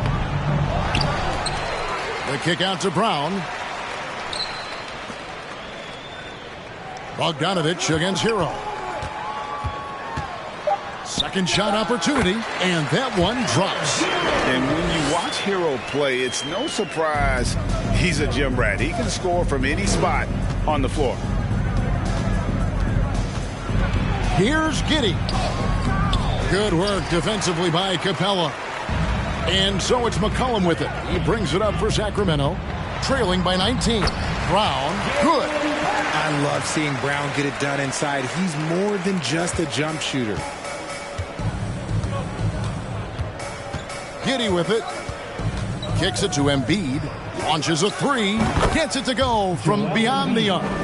Embiid's got 27 points. And after a first half in which their offense shot under 40%, they've got the lead, and they should count themselves to be lucky. Now, Hero.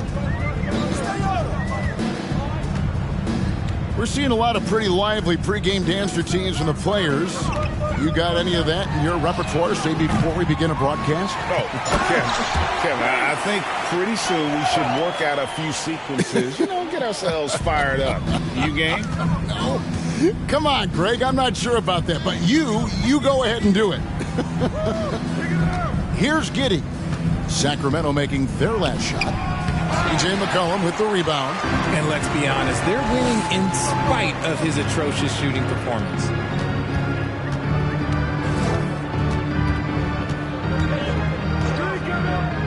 Brown outside. Shoots over Wagner. And it's Brown missing. Hornets leading by 18. Right side, Bogdanovich. And Embiid, the bucket on the assist from Bogdanovich. Bogdanovich has got 3 assists tonight. Now Brown.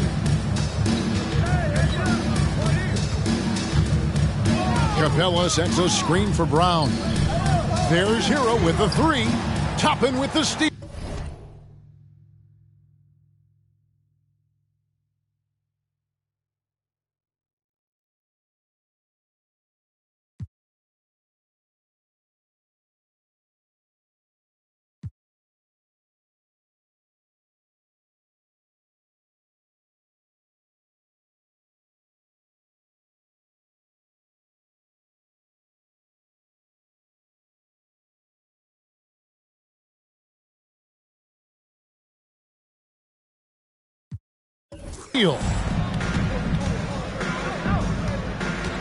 Wagner against Hero.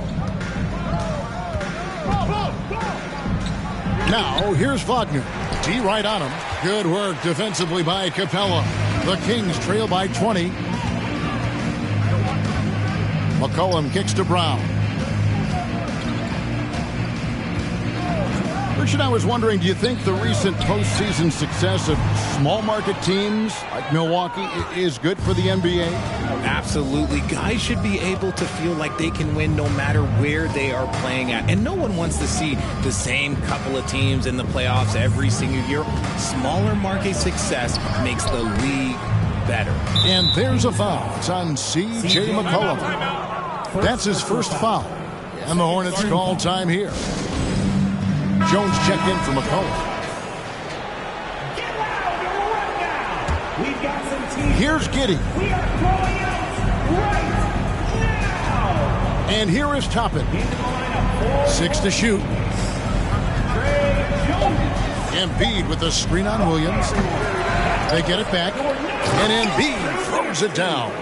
The reach of Embiid with his size and wingspan, he's a real threat on the offensive glass.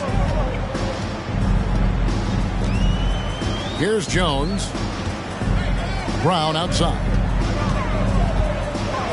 And oh boy, a lot of contact there, but he gets the call and will shoot two. It's on Franz Wagner. He misses the free throw. Shooting for Sacramento, Jaylen Brown. And he sinks the second. Charlotte leading by 21. On the wing, Giddey. Defended by Jones. Here's Embiid. Wagner wide open. That's good, and that's Embiid with the assist. How many times have we seen a possession like that from them today? Ending with a basket, coming off a pretty pass. Jones, the pass to Capella. As you go back and look at the last few seasons, RJ, it seems like team success has largely been predicated on health. Do you feel like that has always been the case? I don't remember there being as many injuries early in my career, even with guys that were playing all 82 games. But you're right. Recently, we've seen a lot of key injuries. And look, this is my theory. Before, players used to get away from the game a little bit, take a couple of months off. Now players are staying in shape 24/7, like they never take a break. And I think that's why we might be seeing players break down a little bit more. Yes or no answer. Too many games at 82 in the regular season, should be less than. Don't you ever ask me that question. Give me 82. I'd rather you bump it to 83 just to remove all doubt. Now, Hero passes it to Brown. There's a minute 47 left in the fourth. Capella kicks to Brown. A three-pointer is right on target. Brown's got 6 here in this quarter. You know this is coming with Brown. He is a ruthless.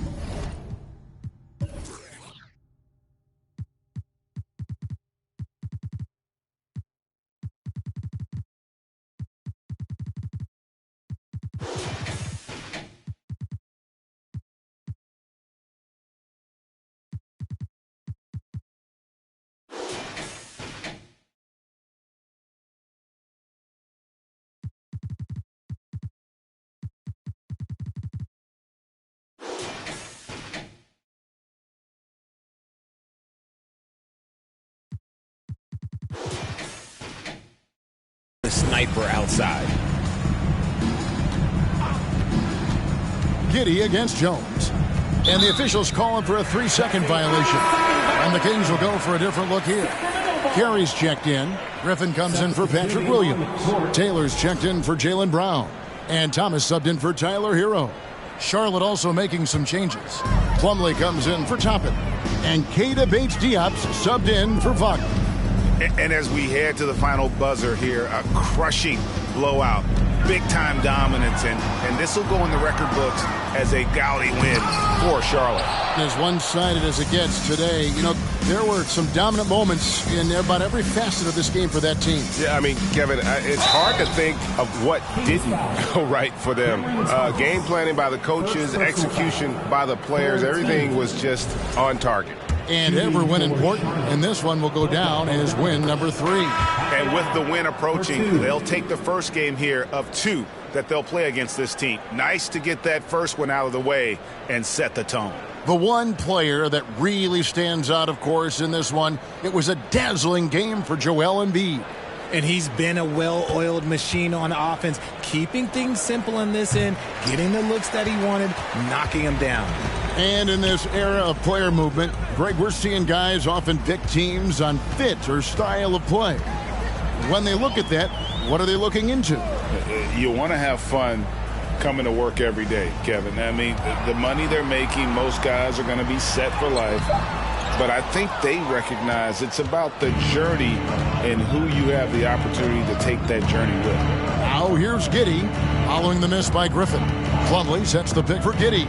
The feed to Plumlee. And he takes it in for the layup off a very nice feed.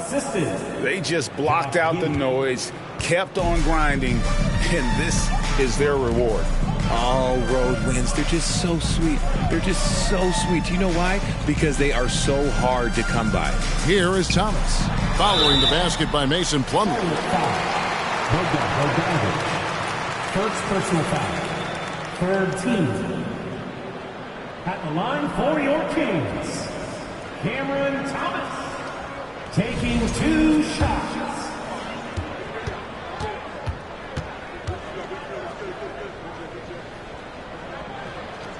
That free throw, no good.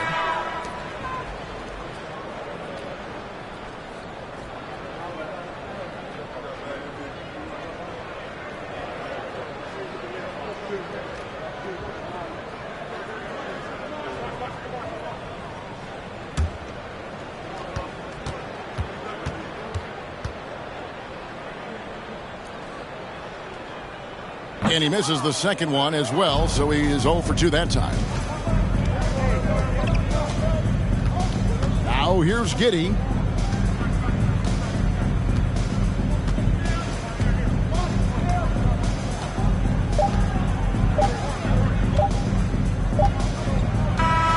And so it's the Hornets taking care of business in this one. A resounding victory for them. And Greg in enemy territory, no less. That's exactly right. But with the way they controlled the game and just completely took the crowd out of it, that's how to get it done on the road.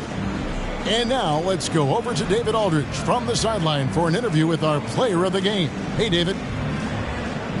Hey, Kevin, thank you. Joel, in the past, you've had some critics, and you haven't run away from that. So what are you looking to prove out there? Just being dominant, so I want every time people hear my name, I want them to know that I'm a dominant player. That was certainly the case tonight, man. Congratulations. Kevin, back to you. Thank you, David. Great interview once again. And that's going to do it tonight, folks, for our broadcast. This is Kevin Harlan thanking you for watching as New Balance presents our player of the game, Joel Embiid.